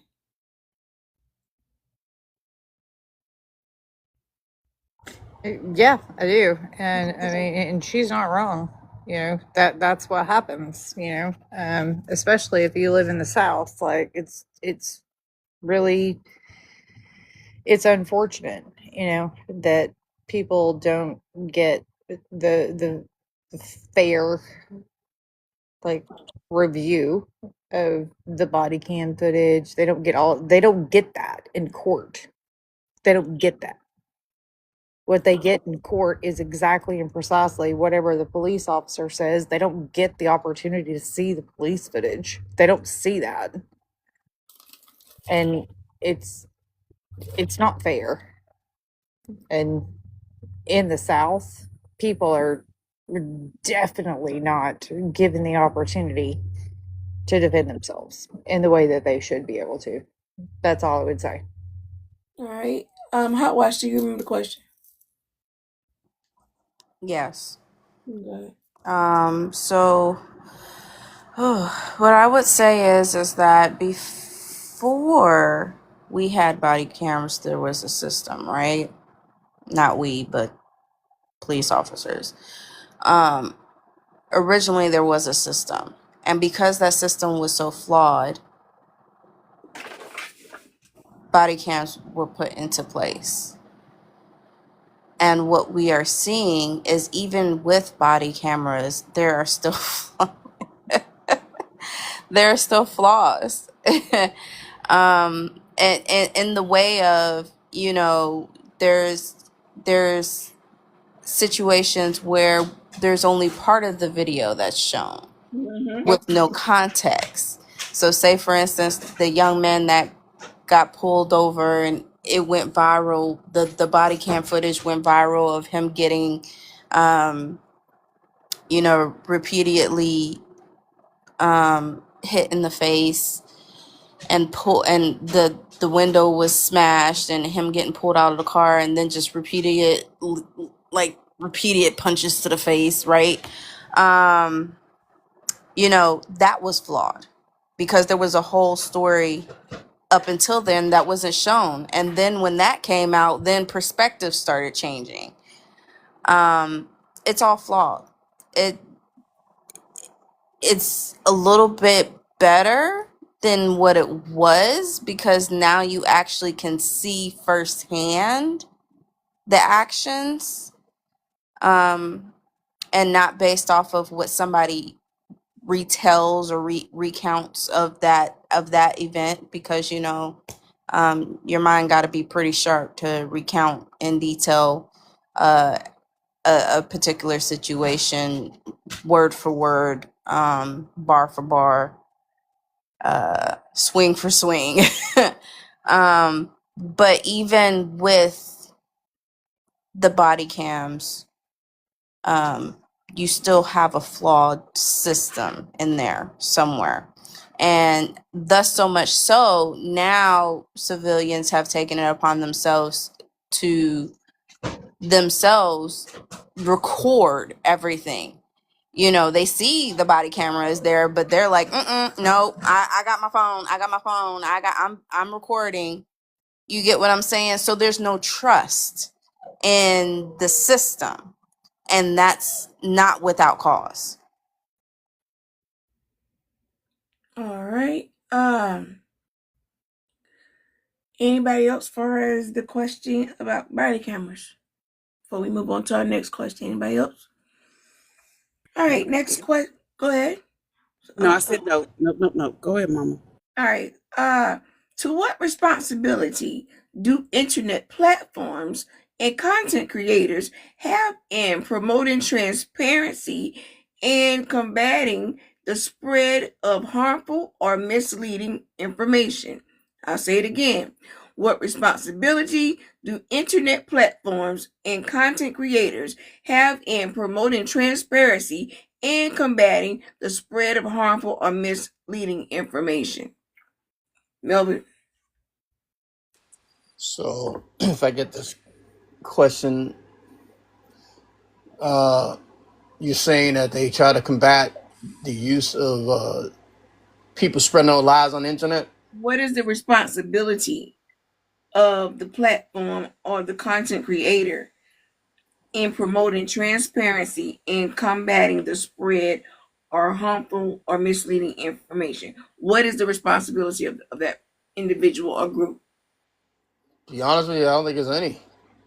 But there is some good groups out there that try to, I can say Tizian and Danish, they take it upon themselves to get to the bottom of ugliness and the truth. But there's a lot of people out there like to promote the hate and misinformation. And they put a lot out there. So I don't know. I think the internet is responsible for putting on a lot of hatred and misinformation. And I think it's like 80% and 90%.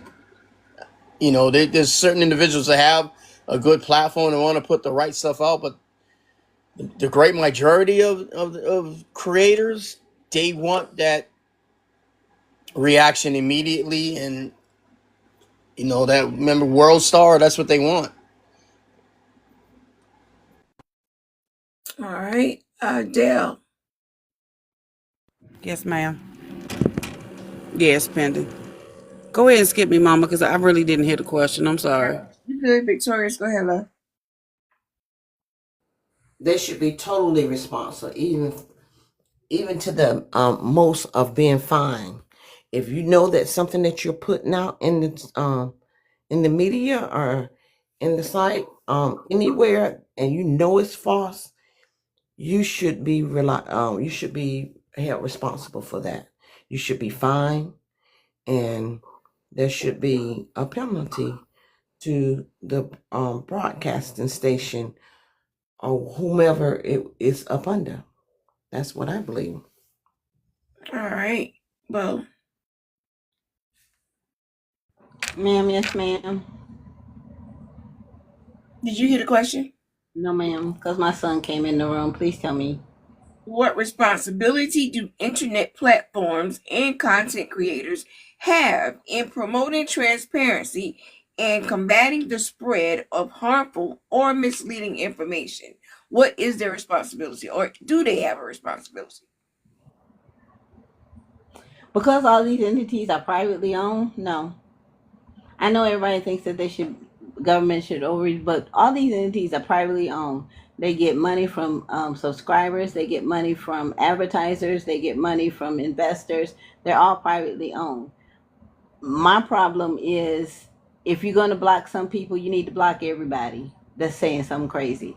But that also goes back to the biases. All of these people that own these platforms have biases, and they want this information out, but not your information out. But as long as they're privately owned, I can't see the government even being able to step in, let alone wanting to step in. All right. Nasir. Well, if they stepped in, you would have to completely ban Fox News, Fox Entertainment, I'm sorry. Right. Please. Good Lord. All right, how much?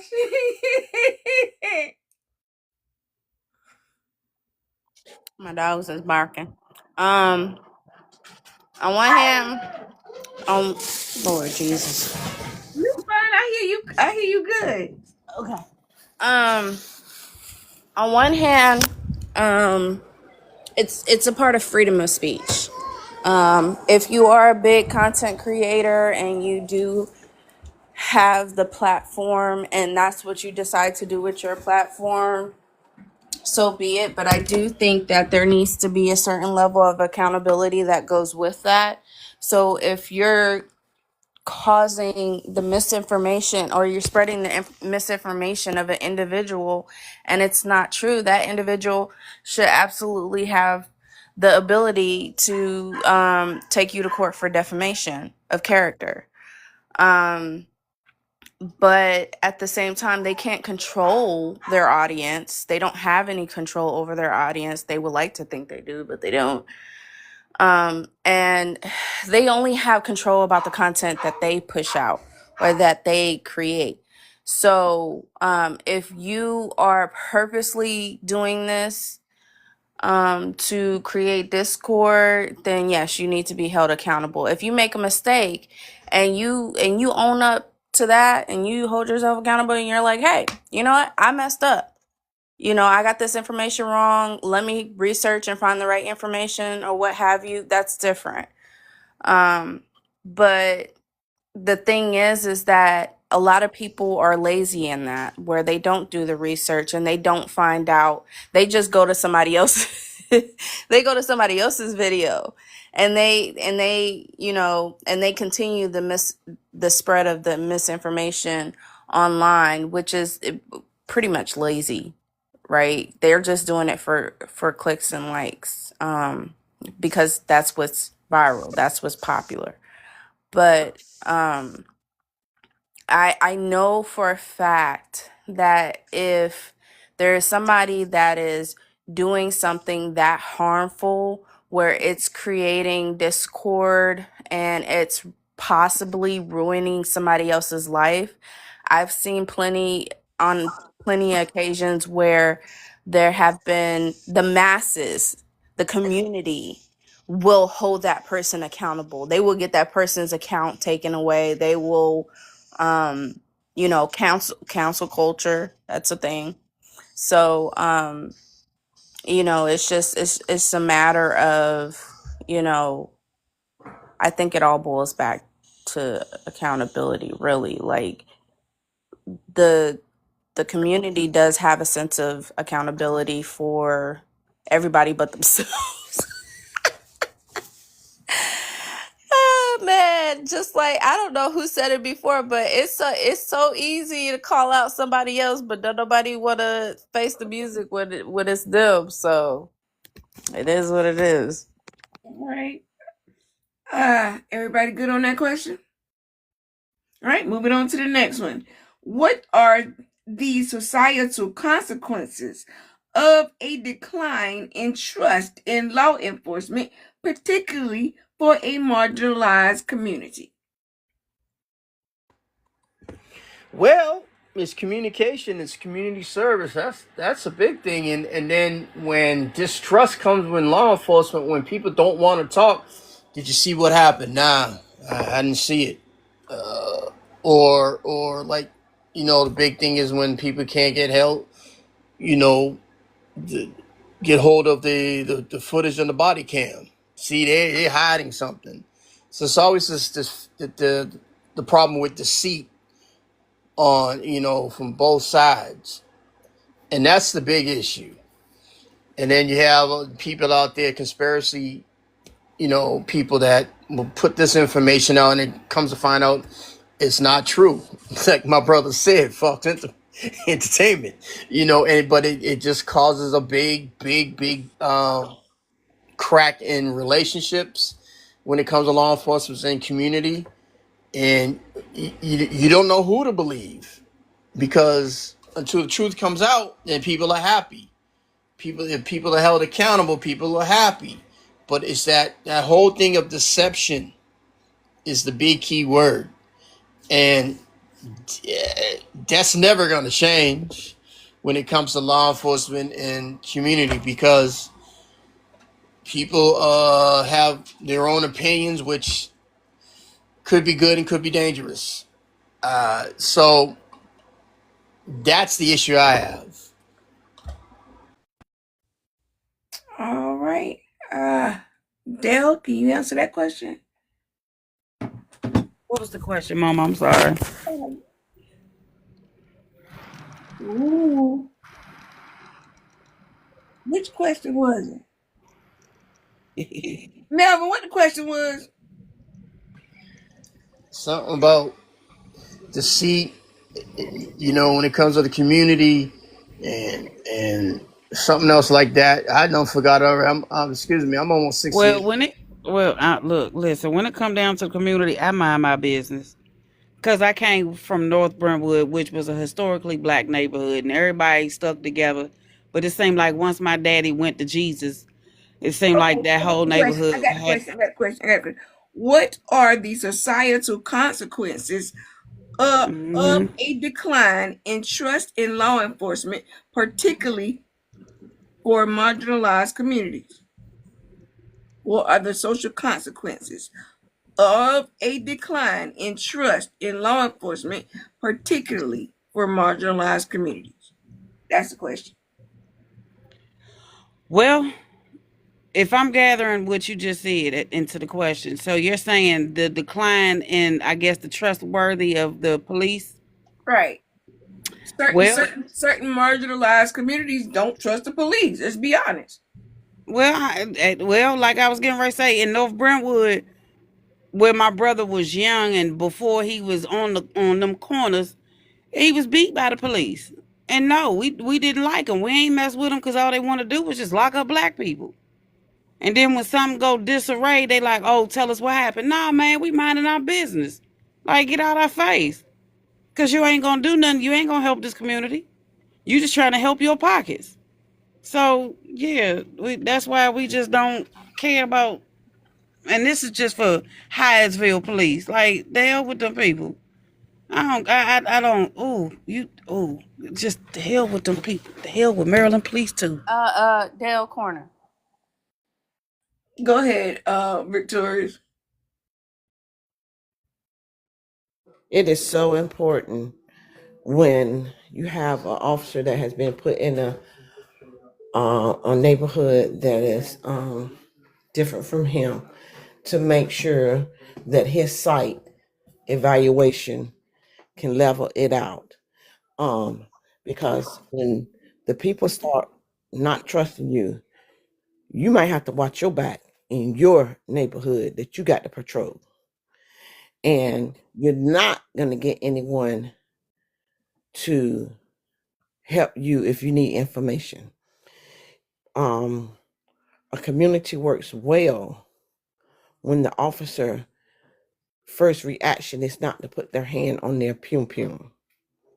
You know, you have a lot of officers that may portray or want to look tough and then put in a neighborhood that they are so scared and frightened to be in that they don't completely think things out.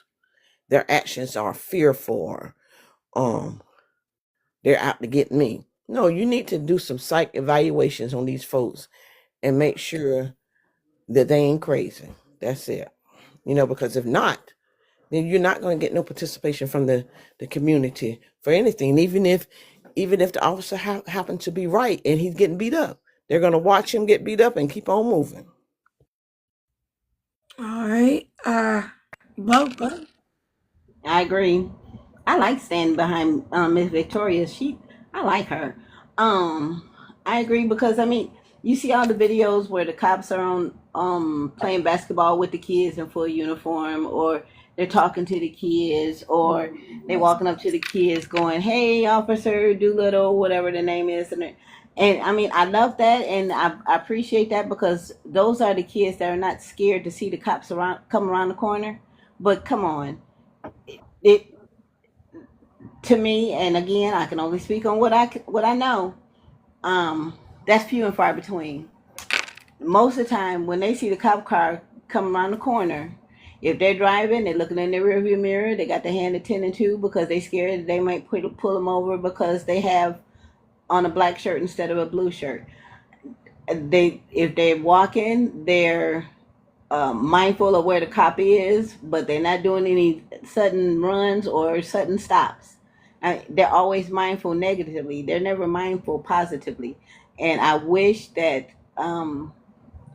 the because I'm not going to say a percentage, but the percentage of bad cops, I hope, is small, but they are tainting the good cops, and that is what we need to overcome if we want the cops to have any kind of societal impact on in the neighborhood, the community, the state, whatever. We need to reverse that stereotype. We need to reverse it, or else it's not going to happen. Right. Cause like when I was younger, and I'll be honest, sometimes still, I'll admit, I don't trust cops. I don't. And it's based off of the things that I've experienced. I don't trust cops. Nasia, go ahead. What changed everything for me was the day I saw a 4-year-old jump off a Barbie car and start running from the police. That broke my heart. That changed everything for me.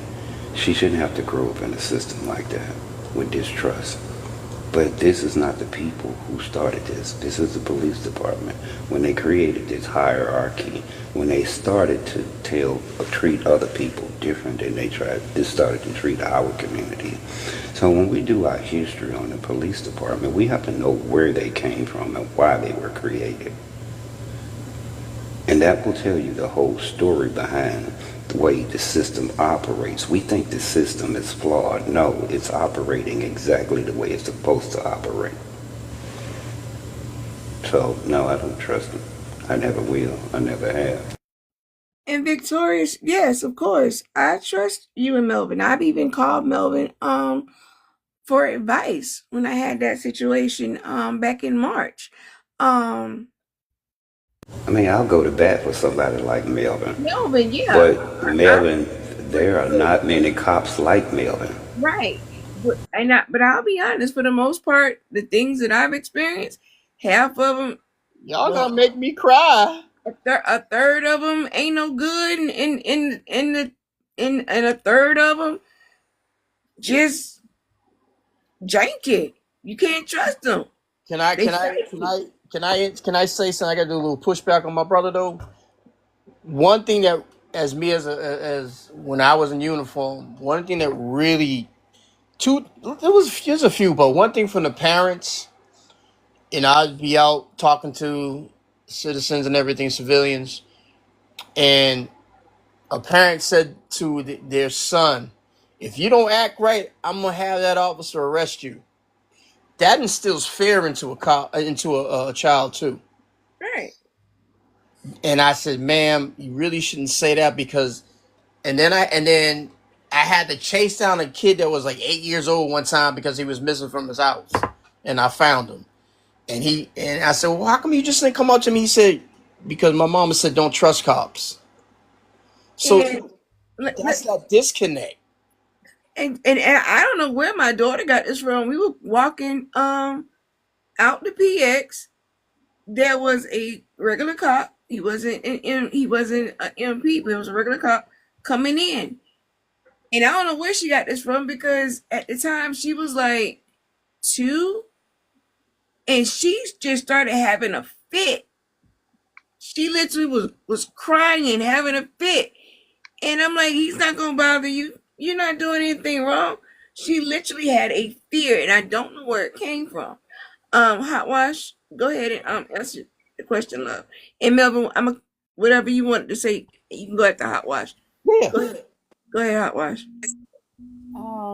So there's a distrust that happens, in my opinion, throughout the generations, right? That fear gets passed on throughout the generations.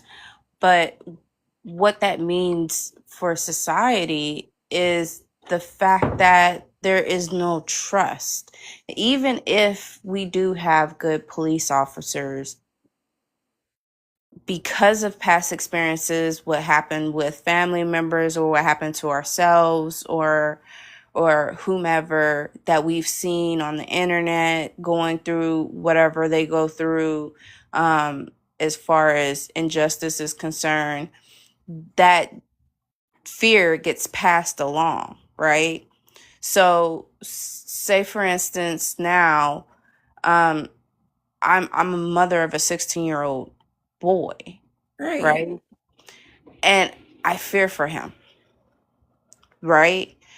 He's a good kid. He's been raised right and all that, but I still fear for him.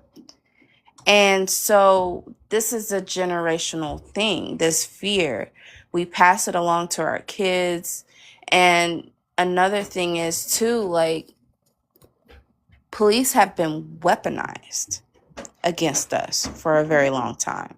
And it's still happening to this very day. That's the point why they were made anyway for us. Right. So if you look at it, it's like, okay, if we do something wrong, ooh, Oh, I'm gonna call the police. I'm gonna call the police because you look suspicious. And the thing is that you're further continuing. So if it's not us doing it to our own people, you got to look at it from all sides. We're getting this from all sides. So now there is like no possible that I can fathom, no possible way to reverse that unless we have police coming back in the community, immersing themselves in the community and actually shedding a positive light versus a negative one. We do have it happen, but it doesn't happen enough. The negativity overshadows the positive side. Like there was one video, and I don't know if I sent it to you, T, but I think I did. But there was one video where there was a police department that came in a neighborhood, and on the side of there was a cop car in front, and then there was a van of sorts with like ice cream, free ice cream for the kids. And when I first started watching the video, my first thought was, nah, don't nobody trust that. That's ice. And I had to correct myself. So I stayed and I watched the video, but it was actually police officers pulling into their neighborhoods and they were passing out free ice cream in the middle of a heat wave to give back to their community. And I had to check myself in that moment because I was like, I'm so used to seeing so much negative stuff that I just automatically assumed that it was going to be something negative. And it actually turned out to be something that was very positive. And even the lady in the video said the same thing. She was like, man, she was like, oh, this is real. She didn't even trust it. She was like, oh, nope. No, I'm not going there. I'm not going there. But she eventually went when she saw people getting the ice cream from the truck.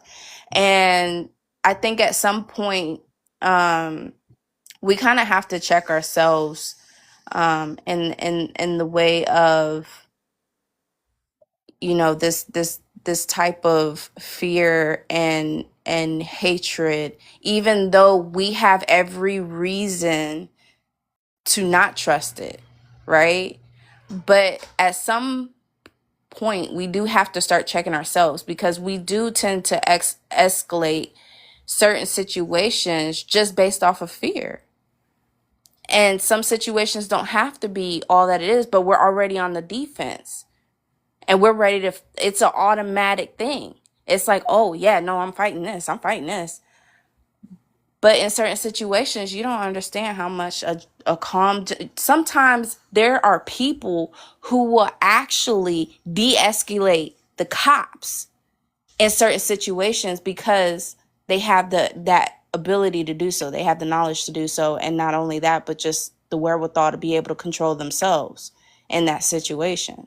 So Yeah, now see, I was about to say you, but I just to piggyback off what Hot Wash was saying, I too am afraid for my son, and mostly because he's autistic, and he has that thing about him where he wants to be pleasing a lot of the times, and I'm afraid that the police would coerce my son into saying something that isn't true. That's how trusting he is, or admitting to something to that he didn't do.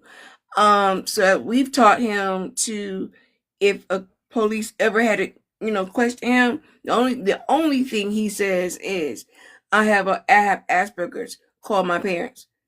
Don't say nothing else. Don't answer nothing until we get there. And if they can't call us, you just sit there quiet.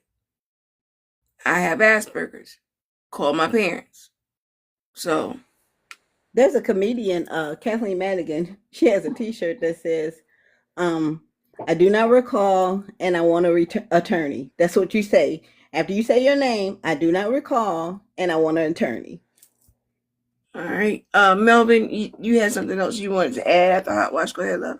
Yeah, there's two things. One thing I want to agree with Victorious because for me, a lot of the people in the neighborhood liked me, and some didn't like me because when I had to do my job, I had to do my job. But I got more information on the people that like, yo, I'm not talking to you. I'm gonna talk to the officer over there. And I got You big old teddy bear, you. I got information out of people. But because they were like, yo, you gonna do something and you gonna do what's right. When dudes are on the corner there or around and they see me coming, they clean it up because they respect me because I respected them.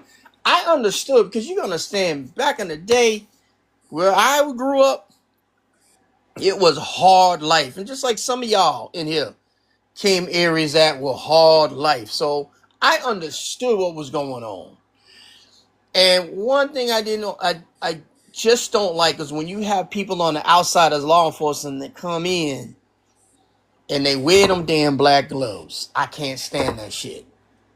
Because you're looking like you want to fight.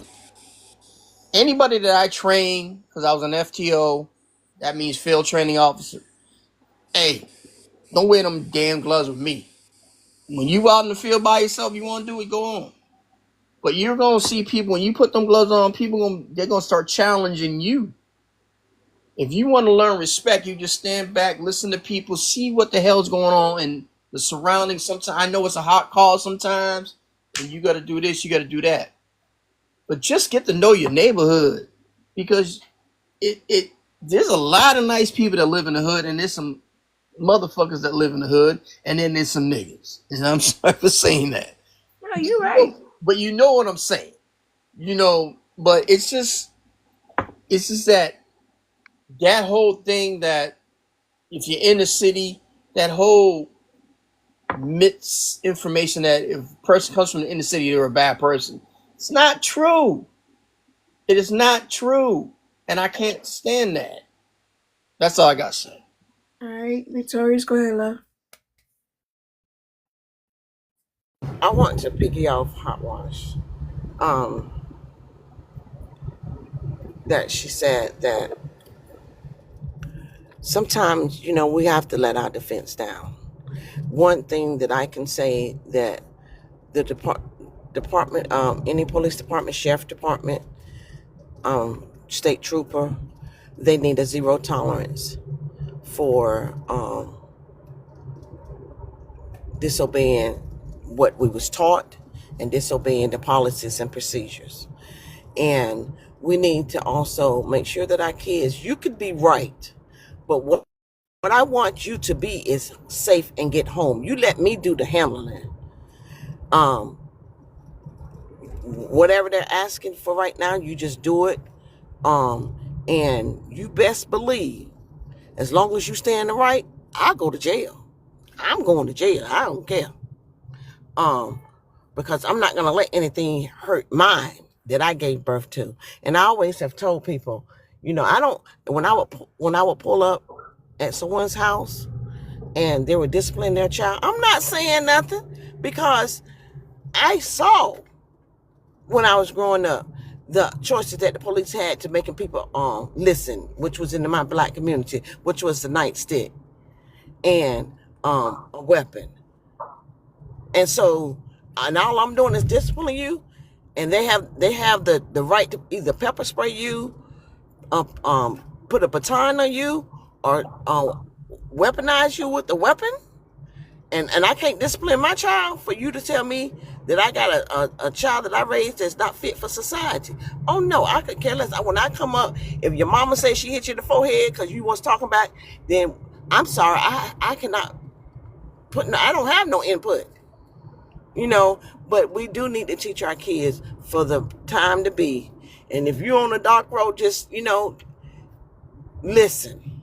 Don't try to fight these folks back because, see, I never felt like it was my business where you're coming from. If I stopped you and you were speeding, here's your ticket. Have a good day. Where you coming from? Where you work? That ain't none of my business. I don't care. So it needs to be an understanding on what your job is and do that and leave the rest alone. Don't try to go above and beyond. That's my opinion. Hey, T.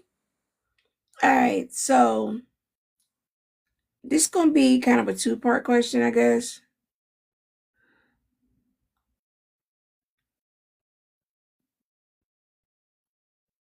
how does the public perception of law enforcement's trustworthiness affect their willingness to cooperate with investigations and participate in civic life?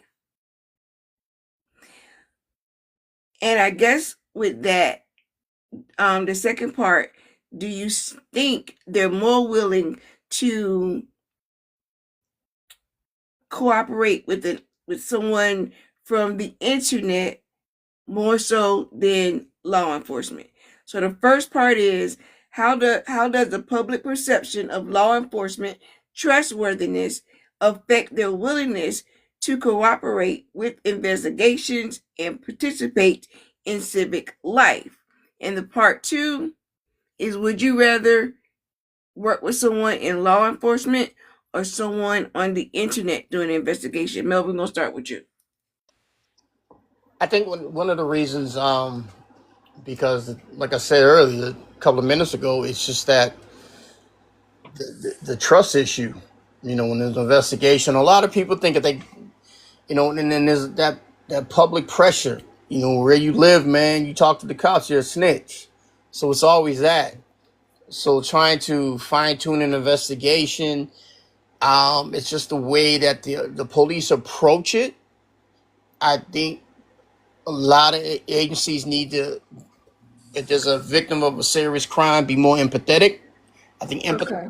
I think empathy is a big thing that uh, is an issue with people that are shooken up and everything like that. Sometimes a lot of people think we're just robots. Since we don the uniform and the badge, Okay. and they. Hot Wash said that I think we already answered part one, so you can just go straight to part two. Don't worry about part one. Okay, what was part two? Part two is, if something happened to you, would you want the police, the law enforcement, to do the investigation, or would you trust the internet to handle your investigation? I would like both. Or would you want both? I would like both, because you got to understand, there's certain avenues that people that are working on the internet, they don't need subpoenas. They don't need search warrants. They don't need it. If they're not acting on the police, they can get certain things and then they can then give it to the police, and it's still admissible in court. Now with police, they got we got to file this. We got to get warrants and all that, and intel and all that stuff. Yeah, I would love to work with both.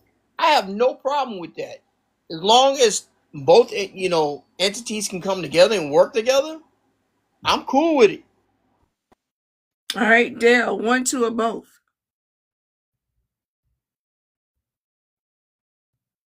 Hot Wash, one, two, or both?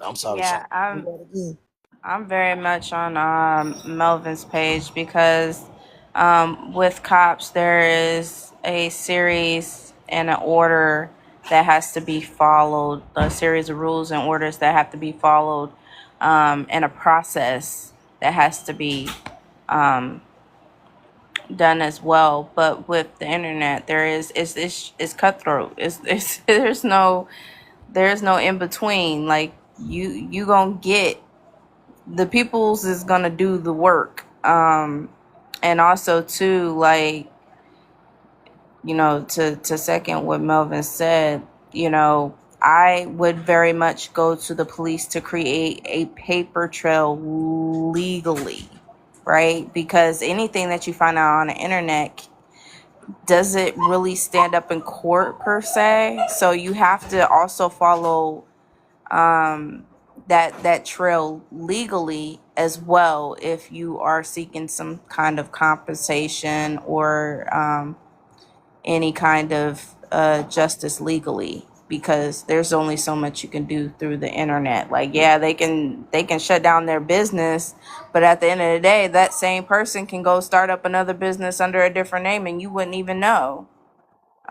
So there's definitely advantages to having both.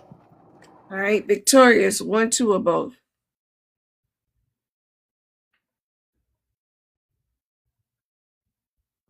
Both. You know, when it involves your family, you're not a snitch. You're gonna get as much information to the officer that you can that you can to to um to get to the bottom of this investigation. So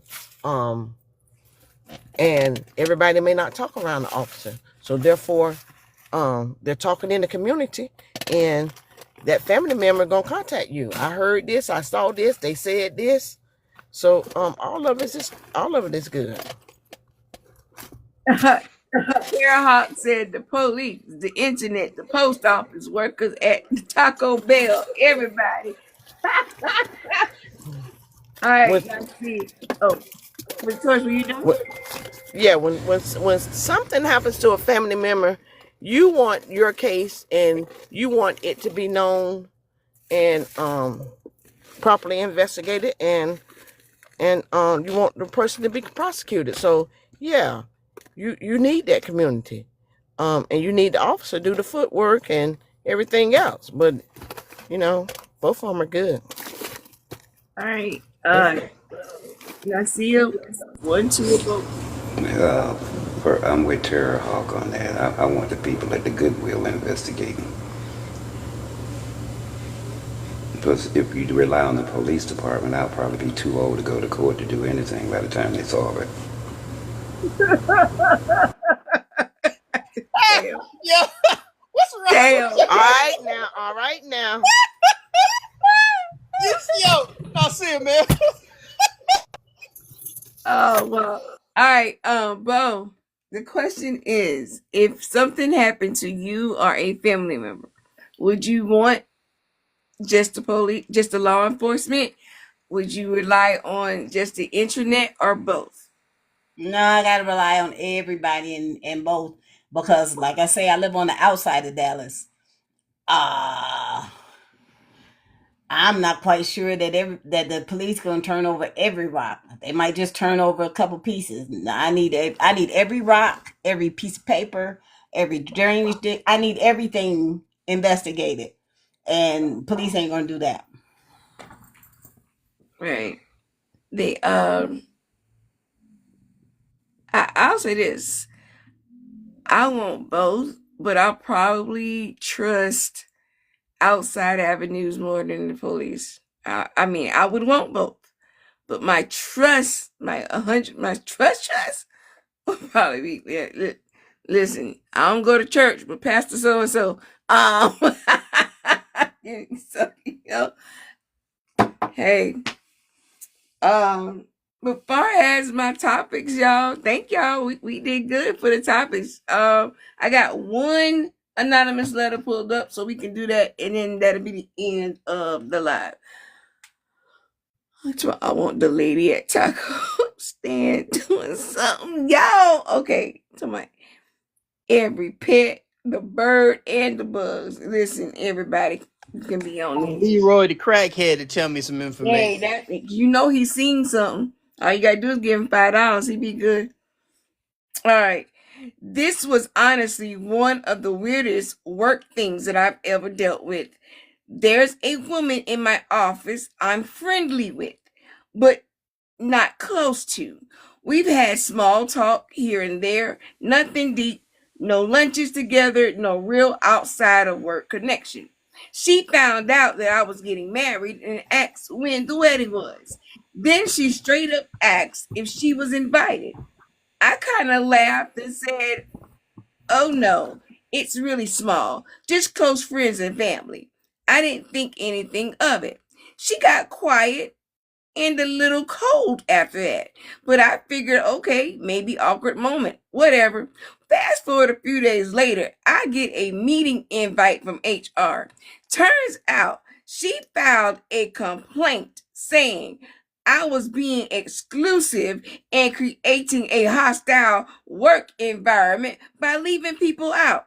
Because I didn't invite her to my wedding that I'm paying for that isn't even work related. So I had to sit in this HR meeting and explain that I am not required to invite coworkers that I barely know to my wedding. that it's a personal event, that it has nothing to do with work or who's in the office. HR honestly looked just as confused as I was. They basically said, yep, okay, thanks, and closed the case. But now she acts super passive aggressive towards me, like side eyes, little digs when I walk by, still bringing it up in these weird sarcastic moments like some people are so inclusive these days. I can't believe she actually thought HR could what? Make me invite her? Some people really do think they're the main character. Melvin. Listen, that, you know what? And here's another thing. HR should have brought her ass in, because that's a dangerous situation. When they were like, "Oh, this is what this is about." You don't even know her that much, and she's a co-worker, and you told her it's a small way you're getting married. Nah, and she giving you that's a dangerous situation. And you know what? I do a complaint against her and say, listen, I don't feel too comfortable with this woman. Anyway, it all depends on where she works or where they work to transfer her or something like that, because that's not good. And he need to watch his, or her needs to watch his back, their back, man, and cause that's some creepy shit. That's creepy. All right, Dale, can you talk, love? Creepy is not the word. Like, that's stalkerish. Like, you're that desperate and that thirsty to watch me get married because you're that daggone nosy, and now you acting like a Karen and thinking the job is supposed to make me invite you to my wedding that is not have nothing to do with the job. It's got nothing to do with the job. So you sent me to HR to do what? To embarrass me? No. Now you came to the internet and purely embarrassed this lady. Baby, you should have gave us her name so we could find her on the internet and let Karen know. Do an investigation. Yes, be internet detectives. Victoria's, take it. Go ahead, Victorious. Honey, I don't know if y'all remember that beeping sound. I'm talking about I would have started from leaving my desk till I got to HR, and that beeping sound would have been consistent, consecutively. The hell with you, the hell with what you thinking. You won't put this $52 per person plate in your mouth. If you want to see it, you might have to buy a video, because I just might have to sell it to you, but you won't be there. This mine. I want somebody to tell me who I can or can't invite to my wedding that I'm having. I'm gonna have to repent. I'm gonna have to repent. That's all I can tell you. All right. Go ahead, Key. Nasir. Well, after HR, I probably would have just invited her to the wedding. You know, I keep arsenic around my house. Allegedly.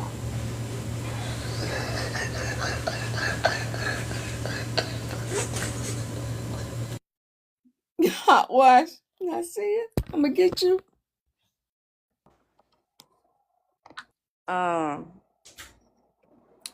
Here's the thing. If you stop telling people your daggone business, you ain't got to worry about who's taking you to HR for not including you in something they shouldn't even know about to begin with. Boom. You feel me? Like, I can guarantee you, none of my coworkers know my birthday is coming up. None of them. Because you ain't invited. You is not that important. I'm keeping it real. I mean, there are certain things that is necessary for people to know, and there's certain things that are not necessary. Now we're here. Ma'am, you done already told your business, right? So here we are. First of all, this is what I will say. Shame on HR for even wasting her time. Why did you could have closed the case before I even walked up in here. My work is comprised of what I do at my desk. I do not have time to be worried about somebody getting their feelings hurt. See, happened? What happened was that they messed up when they started giving participation trophies out to all these kids. Now the kids grown up and now they think that they Right. entitled to every little Yes. thing that somebody else do. No, it's not. And guess what? When my child has her birthday or when my children have their birthday, they invite who they want. I'm not inviting the whole class. We had a story before where the letter said that somebody had to invite the whole class. Listen here, not underneath this roof. I should have a say what happens in my private life, whether or not I allow something to happen or not. I have the freedom to do so, right? I'm not gonna include you in ish just because that's my family is coming to that junk. Do you think I want to hear about Uncle so and so being drunk because he couldn't handle his liquor? He drank too much at the whatchamacallit. So he said, do you think I want to hear that Monday morning? Woosah. Oh, sorry. But yeah, all I'm gonna say is that bump her. And like Tara Hawk said, I think Tara Hawk said it, we're gonna have to meet in the parking lot, because if you think that my work environment is going to change drastically because you have a problem with not being invited to an event that has nothing to do with you, I'm gonna meet you in the parking lot. Matter of fact, meet me at my house. Meet me at my house, because that's the closest you ever gonna get to me. And then you want my property so I can claim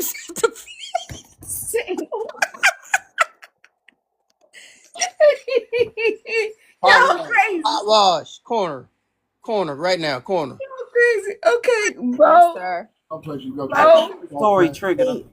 Bo, Roger, and then Melvin. Go ahead, Bo. Yeah, I have a whole problem with that, because even if HR doesn't do anything, quote unquote, or doesn't punish me, quote unquote, that's still in my record. I'm sorry. That record follows you as long as you're with that company. And I'm sure I celebrate 18 years at my company tomorrow. I'm sure there's stuff from 2008 in my file. No, I got a problem with crap like that being in my file. Now I'm gonna need y'all to delete it. I'm gonna need y'all to shred it or whatever it is.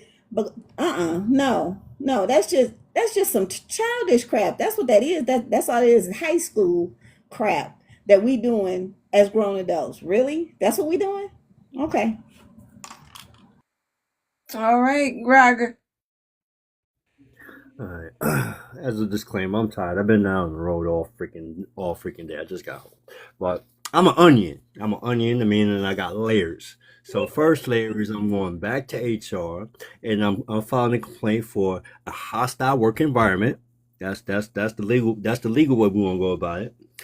Secondly, since she's so insistent, we're gonna get her that invitation that she wants to a wedding. I'll work it out so she'll be 2 days late for my wedding, but right on time for the Dahmer Bundy wedding. She's more welcome to go meet Jeffrey Dahmer and Ted Bundy and see how that works out for her.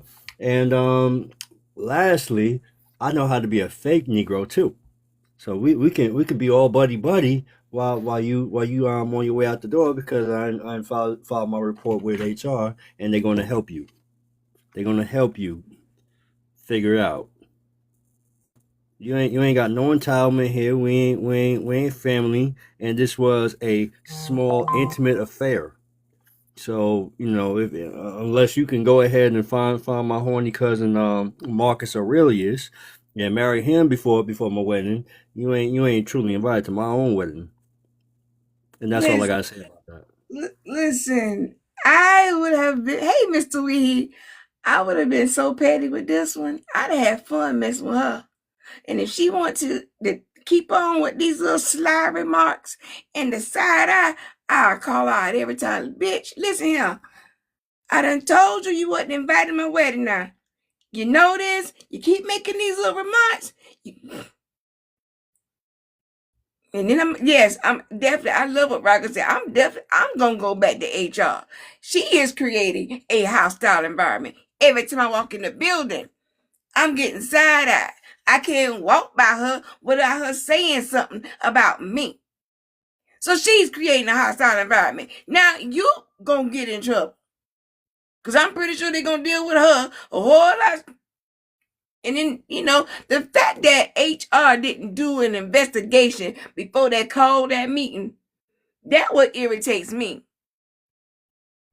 Y'all didn't do no investigation. The fact that she went to y'all and said she didn't invite me to her wedding. She's not being inclusive. Y'all the dummies for even holding that meeting. Y'all should have told her then it's her wedding. She can do that. Ain't got nothing to do with the job. Ain't got nothing to do with this. That's her wedding. Who's working in HR? Y'all ain't got good sense, in my opinion. The fact that y'all had to have a meeting with this woman, waste her time, and then tell her, oh, thanks. You can leave now. Y'all owe that lady an apology. Y'all need to make that other lady apologize to her in front of everybody for even doing that. Shoot. Keep messing with me. You gonna wish you ain't never said nothing. Keep looking at me all funky. I'm crazy, and I told you. Anybody else? Yeah, me. I have my hand up.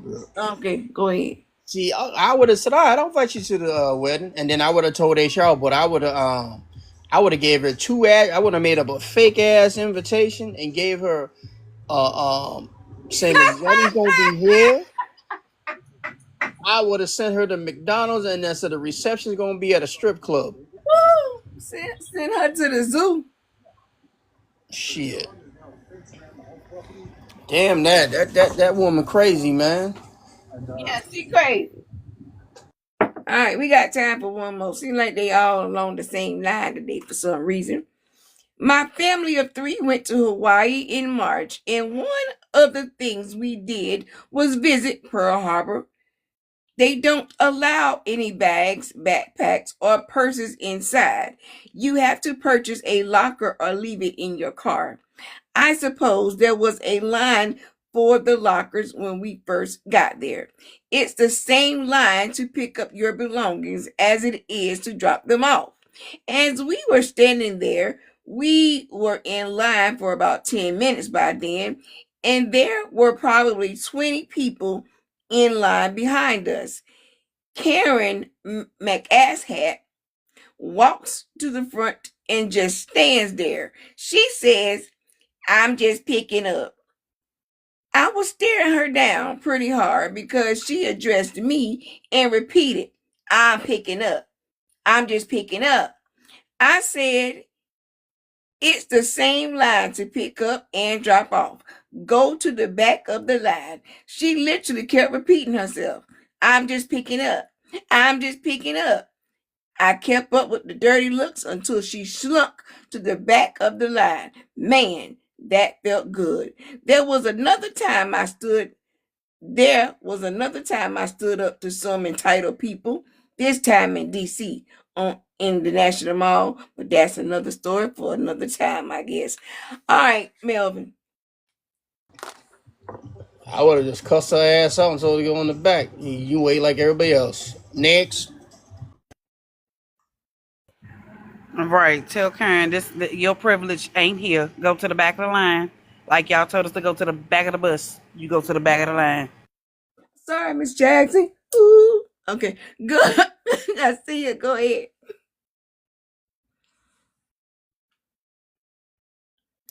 I see you might be busy. All right, hot wash. I'll go back and I see you. No, I would have walked up behind her and whispered something in her ear. She would have left. Oh, I could imagine. I have a set of skills. Okay, go ahead, hot wash. So I know I wouldn't be there alone. I would turn to the person next to me, whoever's in line, and I'd be like, do you see me? Do you see all these people in the line? And they'll be like, yeah, I see you. I see all the people in the line. You've been hanging Okay. around too long. Okay, Medea all the way, because this is what I'm saying. Maybe there is something wrong with her eyesight, right? And if so, then this is the point where we kindly usher her to the back of the line. Now, we do it gently because we already know what happens if we don't. Now, if she starts with that mess, then I'm going to make sure that she can't see from this point forward. I'm going to let her know, since you ain't got the good common sense to use your eyes, I'm going to take them from you.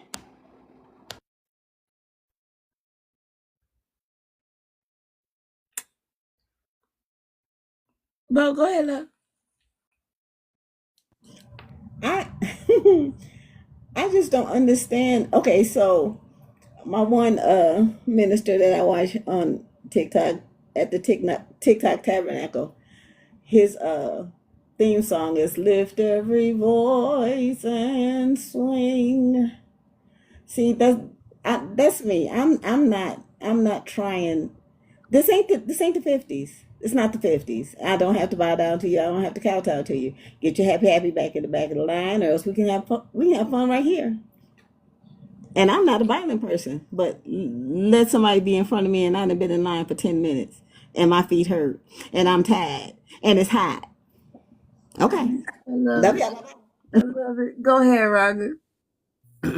So the end result was that she did carry her ass to the back of the line, right? Mm-hmm. Okay. So only thing I have to say is this: Karen McAsshat, Karen McAsshat, you done made a fucking ass out of yourself. You found yourself at the back of the line like Rosa fucking Parks. Have a nice day. We just picking up what you put down, baby. That's all. All right, Melvin, go ahead. I was about to say, do you know? I would ask, do you know who Rosa Parks is? But I ain't hit her and slap the shit out of her and send her in the back. Listen, my thing is this. And Hot Wash been hanging around me too long because that's something I've done it. Me and Hot Wash have been together. I be like, something on me. Because they keep looking at me, or, I'm quick to do something like that. Especially after about 5 minutes of you just looking at me. Yeah, I'd have been like, person in front of me. You in front of me, right? Okay. And person, I'm standing here, right? Okay. You need to go to the back. But you need to go to the back. And if I gotta say it one more time, I'm cussing you out. I know some people wouldn't even take it that long, but I'm trying to be nice. You testing my patience, which ain't that my patience string ain't long. It ain't long. Dale, did you even answer the question? Go ahead, love. I did, but you just made me think of something where this. I remember being in the store and somebody walked up and I was like, "Excuse me, you don't see a line? Line back there. The line back there. Problem back Oh, there." but I just got this one thing. I just got this one thing. We in the line back there. I don't understand why people think they can just do that. Like, I have actually looked at people. I'm like, just because I'm short don't mean I'm invisible. Just because I'm short does not mean I'm invisible. I'm right here. Because Right, if I kick you, right. you'll be mad. And then my daughter like to jump up and mama don't say nothing. Oh, you want me to be quiet so somebody can jump in line? Baby, no. Because then you going to get, I tell people, like, please leave me alone because you really going to see the PG County come out.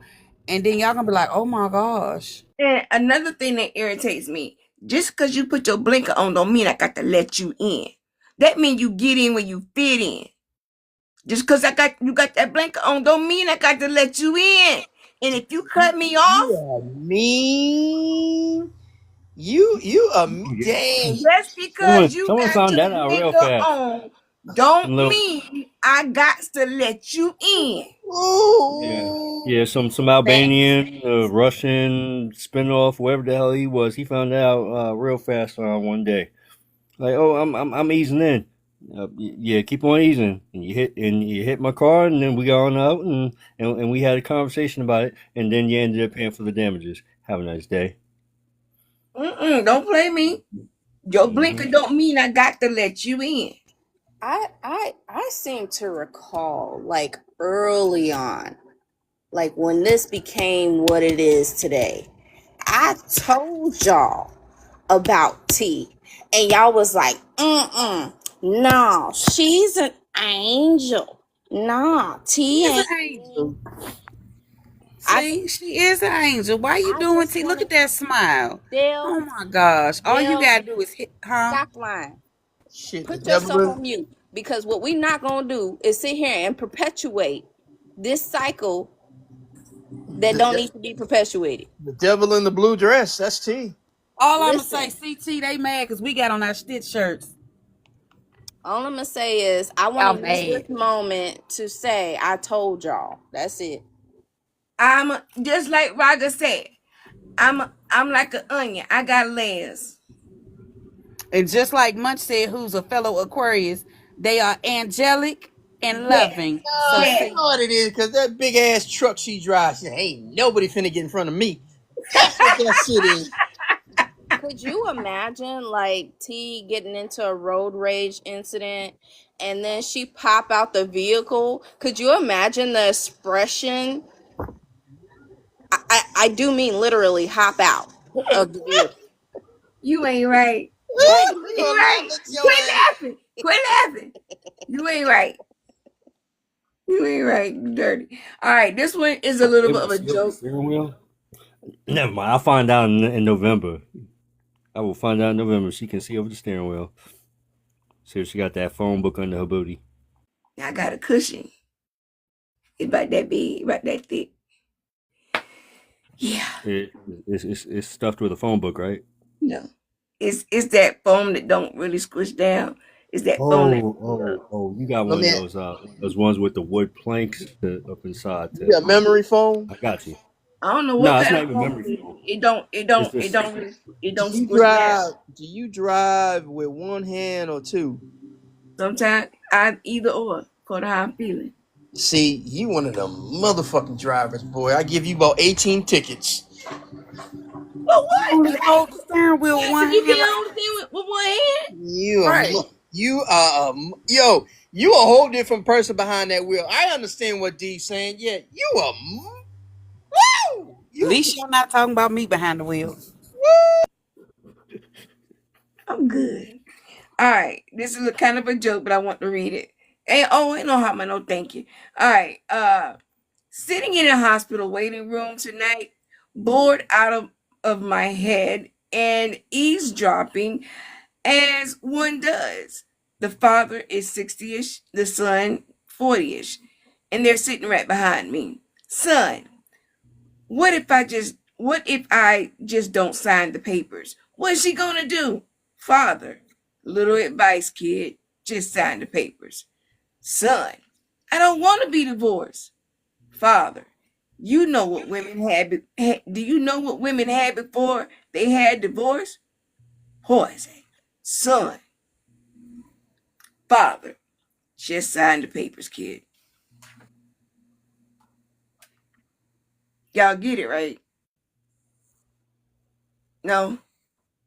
No, call me slow, but I didn't get that. my Um, something ran past me, and I didn't know what this. The father asks a question. I'm sorry, I missed the short yellow bus. You know what women had before they had divorce? Poison. Just sign the papers. Oh, it's, Uh, yeah, that's valid. Yeah, just sign it. Yeah, huh? We get that on Johnny Carson. No, it was on the it was actually in one of the letters. But yeah, but Melvin, you can't drive with one hand. Of course I can. No. I'm asking. You say you'll be No, giving you me can't. tickets. You can't. No, I'm just messing with you because you know how you don't Oh want nobody in merging, and you probably stick your fucking goddamn thing out. You know the solid line, disregarding the solid line. I know you. You know, no, I don't do all that. passing on the left, No, I got the promise I don't do music all that. up. got the truck on 24s and you come out and you're 311. Now, I will say this.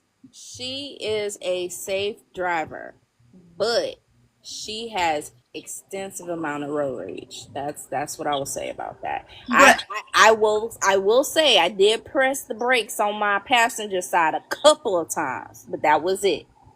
but I'm not that road rage person that's gonna get out my car. I'm not gonna roll my window down and do all that. I don't do that. I yell, and people probably look at me like, "Oh God," because I be going off sometimes. But I think everybody has road rage. every so often I give the finger. Yeah, don't do that. Don't do that because you know what? I'm If I'm that the motherfucker's ultimate having a road bad day, conversationalist. they're gonna follow you. Right. And And I have calmed down. I've calmed down a lot on blowing the horn because that agitates people. you know everybody gotta you gotta suspect that everybody got a pew pew Right. nowadays. Right. What are you I'm doing I'm tomorrow? I'm What's for tomorrow I'm a night? gentleman road rager. Tomorrow night, we're gonna start off at 21 tomorrow night. Okay. So write Uh, down y'all challenges, come up with some great challenges or some great questions to ask the panel for tomorrow night. Because I'm coming with some challenges. We didn't play it last week. I wrote down some challenges last week. I like the yeah, music part. We be having fun with that. We can Well, I want to change it up. I mean, unless y'all just want to do the music. Okay. I mean, we can start off with the music. do 21, but I think to close out with some music, unless with Dell, she can't be falling asleep. Maybe we'll do about 10 rounds of 10 rounds of 21, then we're going to the music. but see, I'm the ultimate road conversationalist. I even offer driving lessons for $125 an hour. You can't beat that, For and you who? can't be mad. You can't be mad For who? because I offered to help. I offered to help you learn how to drive your vehicle. I know how to drive. You're missing the point. I'm the ultimate road conversationalist. I will follow you very politely. I'll wait till we get to somewhere where we both stopped up. And I'll come on out. I'll knock on your window. Let's roll it on down and say, I offer driving lessons, $125 an hour. Give them a card and say, give me a call, sweetie. Give me a call. Oh, wow. hmm Roger, come to Like the I said, point with me, darling. if you can drive in New York, you can drive anywhere. But see, that's the That's what thing. they That's the say. thing. Yeah, I don't drive in New York. Only my husband drives in New York. I can't do it. I can't do Shit. it. If you can drive in Houston, you can drive anywhere. You can drive in Miami, you can drive anywhere. I definitely ain't driving on Miami. Houston, are you serious? Those people are bananas. I told Buddy, I said, Yeah. I don't want to drive because let me tell you, I'm sitting there driving. I'm trying to use my signal. Shoom. I was like, Houston's shoom. They crazy. don't even use a signal. They just No, shoom. there's no signal. Houston is crazy. I lived in El Paso. So if Houston is anything like El Paso, I hope them people make it home wherever they coming from. Cause listen, and just be driving fast for no reason. You going down the block doing 75 miles an hour. Why? Nah, I think next time, I'll drive. I'll drive in Houston. Ain't no joke. If my husband ain't with me, like ask D, we can go to Atlanta, but we don't drive. Our husbands drive. When we had our girls trip, they dropped us off and came and picked us up. That's No, good. I don't drive in Atlanta. And I'm a certified passenger princess too, so I talk a lot of junk, but I am certified in passenger princess mode, right? So I don't drive. If I don't got to, if it's not an emergency where I have to, I'm not driving. Driving gives me anxiety. So I prefer to just. You can ask T. She was like, "Oh, can you drive to my house?" I said, "In my car?" She was like, "Yeah, just come to my house." And I said, "Okay." The whole time going down the freeway, I'm cursing her. I'm like, man, I'm like, this is T fault. I don't even like to drive. I did it for her. The only way she would drive if we were in the car together and I need her to drive is if I'm hurting. Right. If I'm hurting, she'll drive. Right. If I ain't hurting, she don't drive. Is your truck is a dual cab? I got crew cab. Jesus. Oh, the hell you got that big ass truck for a little bitty body? Cause I need it. No, you don't need shit. That's why that's why you got road Make rage. enough for some things. You know, it's making enough for some things. You know. Ooh, Listen, my daddy taught me how to drive in a Ford F-150. that's impressive though. And I've been wanting a truck ever since, and my husband got me a truck. That's impressive though. I'm impressed. You ain't gonna give me a 150. Hey, you know what? There was one time, I'll tell you the story. This is years ago. You know them pickup trucks that have the four wheels in the back? Yeah, them heavy duty trucks. And it's a and I'm sitting in the station, and this dude come in there. He said, "You ain't gonna believe it if I tell you." I said, "What happened?" He said, "That man in that truck over there just drove over my car." I said, "What?" So I go outside. Sure enough, I see the tire prints on tire tracks on his hood, and this dude, I catch him at the light because it was a long light. So I get him out. He drunker than a skunk. I said, "How the hell did you drive over his car?" He said, "Listen, I was trying to cross the lane, and I didn't see his car, so I went over." I said, "Damn." So you just remind me of that man driving with that big ass truck, and he was drunk too. So I had to lock him up for that. But I was like, "Damn." So you are that man in that truck. Why I gotta be the man in the Looking truck? over little cars and driving over them. That's why your road rage is there. You probably listen to punk rock music. Bang your head driving down that goddamn. Yup. See, you in a neighborhood when it come on that damn road. Dale got her hand up. I see it. Go ahead, Dale. I'm just, I come back to y'all trying to enjoy the conversation, but this dude walking around, and by the time I'm like, okay, what do you need? Oh, I don't think y'all have it. I need some Showboy and the Pyrex. And I'm like, why you got on fingernails? And then he hands me this string from out of nowhere talking about, here you go. What do you want me to do with that? That's why I got the tape, because I'm not picking that up. What are you handing me this string for? Where did it come from? Like, see, that's why I told my doctor last Wednesday, I do not like people. I'm about to tell my boss, medically, there's a reason why I need to take some hours away. Because this menopause is kicking my ass. And I'm tired of people, and I'm on the verge of crashing out. I don't know if it's because I'm short, and I have a short fuse, but people are getting on my nerves. I'm sorry. Go ahead, I'm Miss going to go back to the Go ahead, Miss Bo. Maybe you Yeah, can help her. I'm off today, tomorrow, and Saturday for the same reason. There we go. He gave you a string? What? We can't hear you, Dale. We can't hear you. I think she's trying to get the Wait a green minute. screen. Try and get this green screen off. Hold on. Gave you a string? That damn fool look good though. Hold on. Wait a minute. Turn my camera around. You need a woosaw right now. They go the string. What the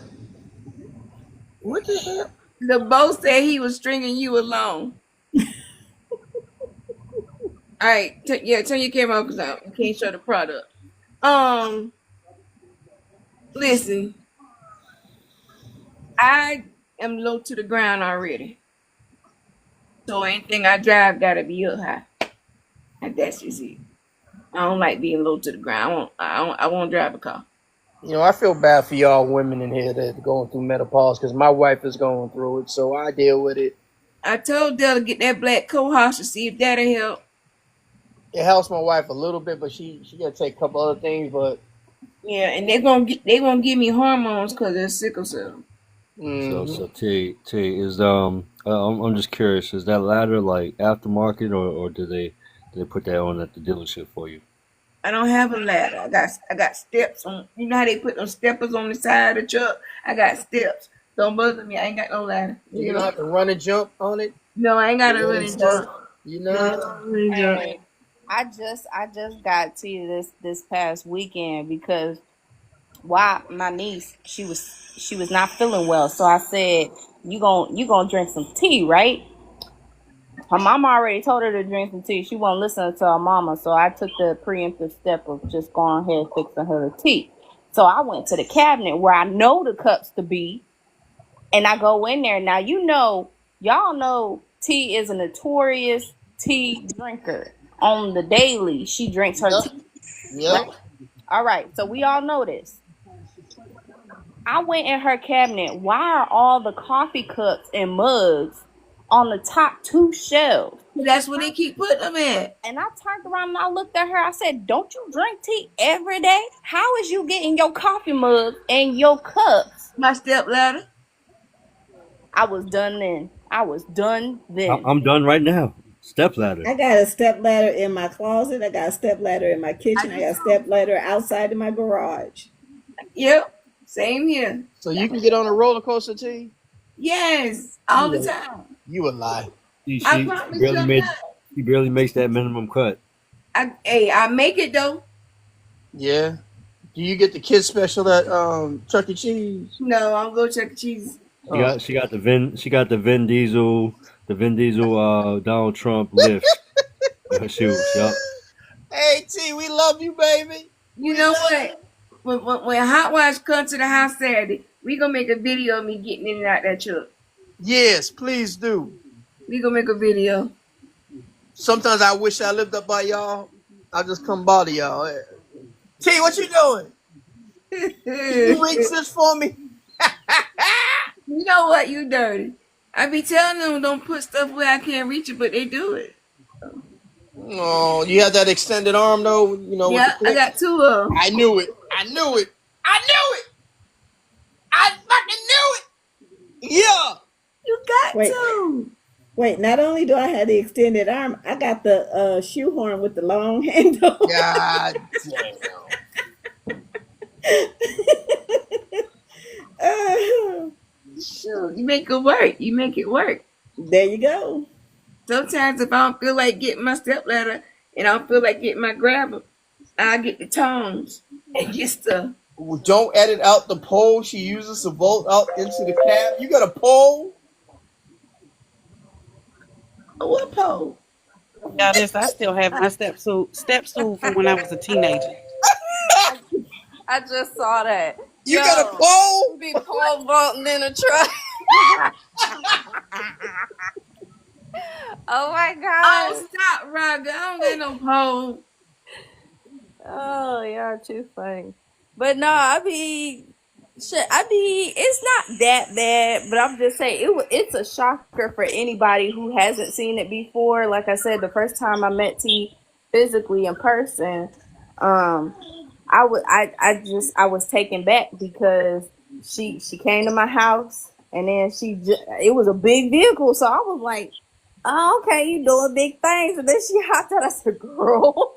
I said, hold on a minute. I'm sitting there kissing the top of her head. Hey, what's up? It was truly funny. But yeah, I'm gonna always make fun of her. Please do a video. I want to see you get in there, in and out that truck, and drive it. We'll do one Saturday. Okay. Yep, for sure. All right, y'all. That's gonna do it for Tickle Time today. Tomorrow we will have Tickle at Night. We're going to start off with 10 rounds of 21 challenge, and then we're going to go into our music challenge. Again, for Topic Thursday, if there are any topics that y'all would like to discuss on Thursday, please get it to me before Thursday. That way I can do research and have the questions lined out for the topics and make the backgrounds for them. And according to how quick we finish the topics, we may get some anonymous letters in. But any topics again tomorrow at 8 p.m. Eastern Standard Time, we'll be starting Tickle at Night. So I hope to see y'all tomorrow night. Got you. All right. All right, y'all. Much love. Good night. Gator. Bye. Be safe. All right.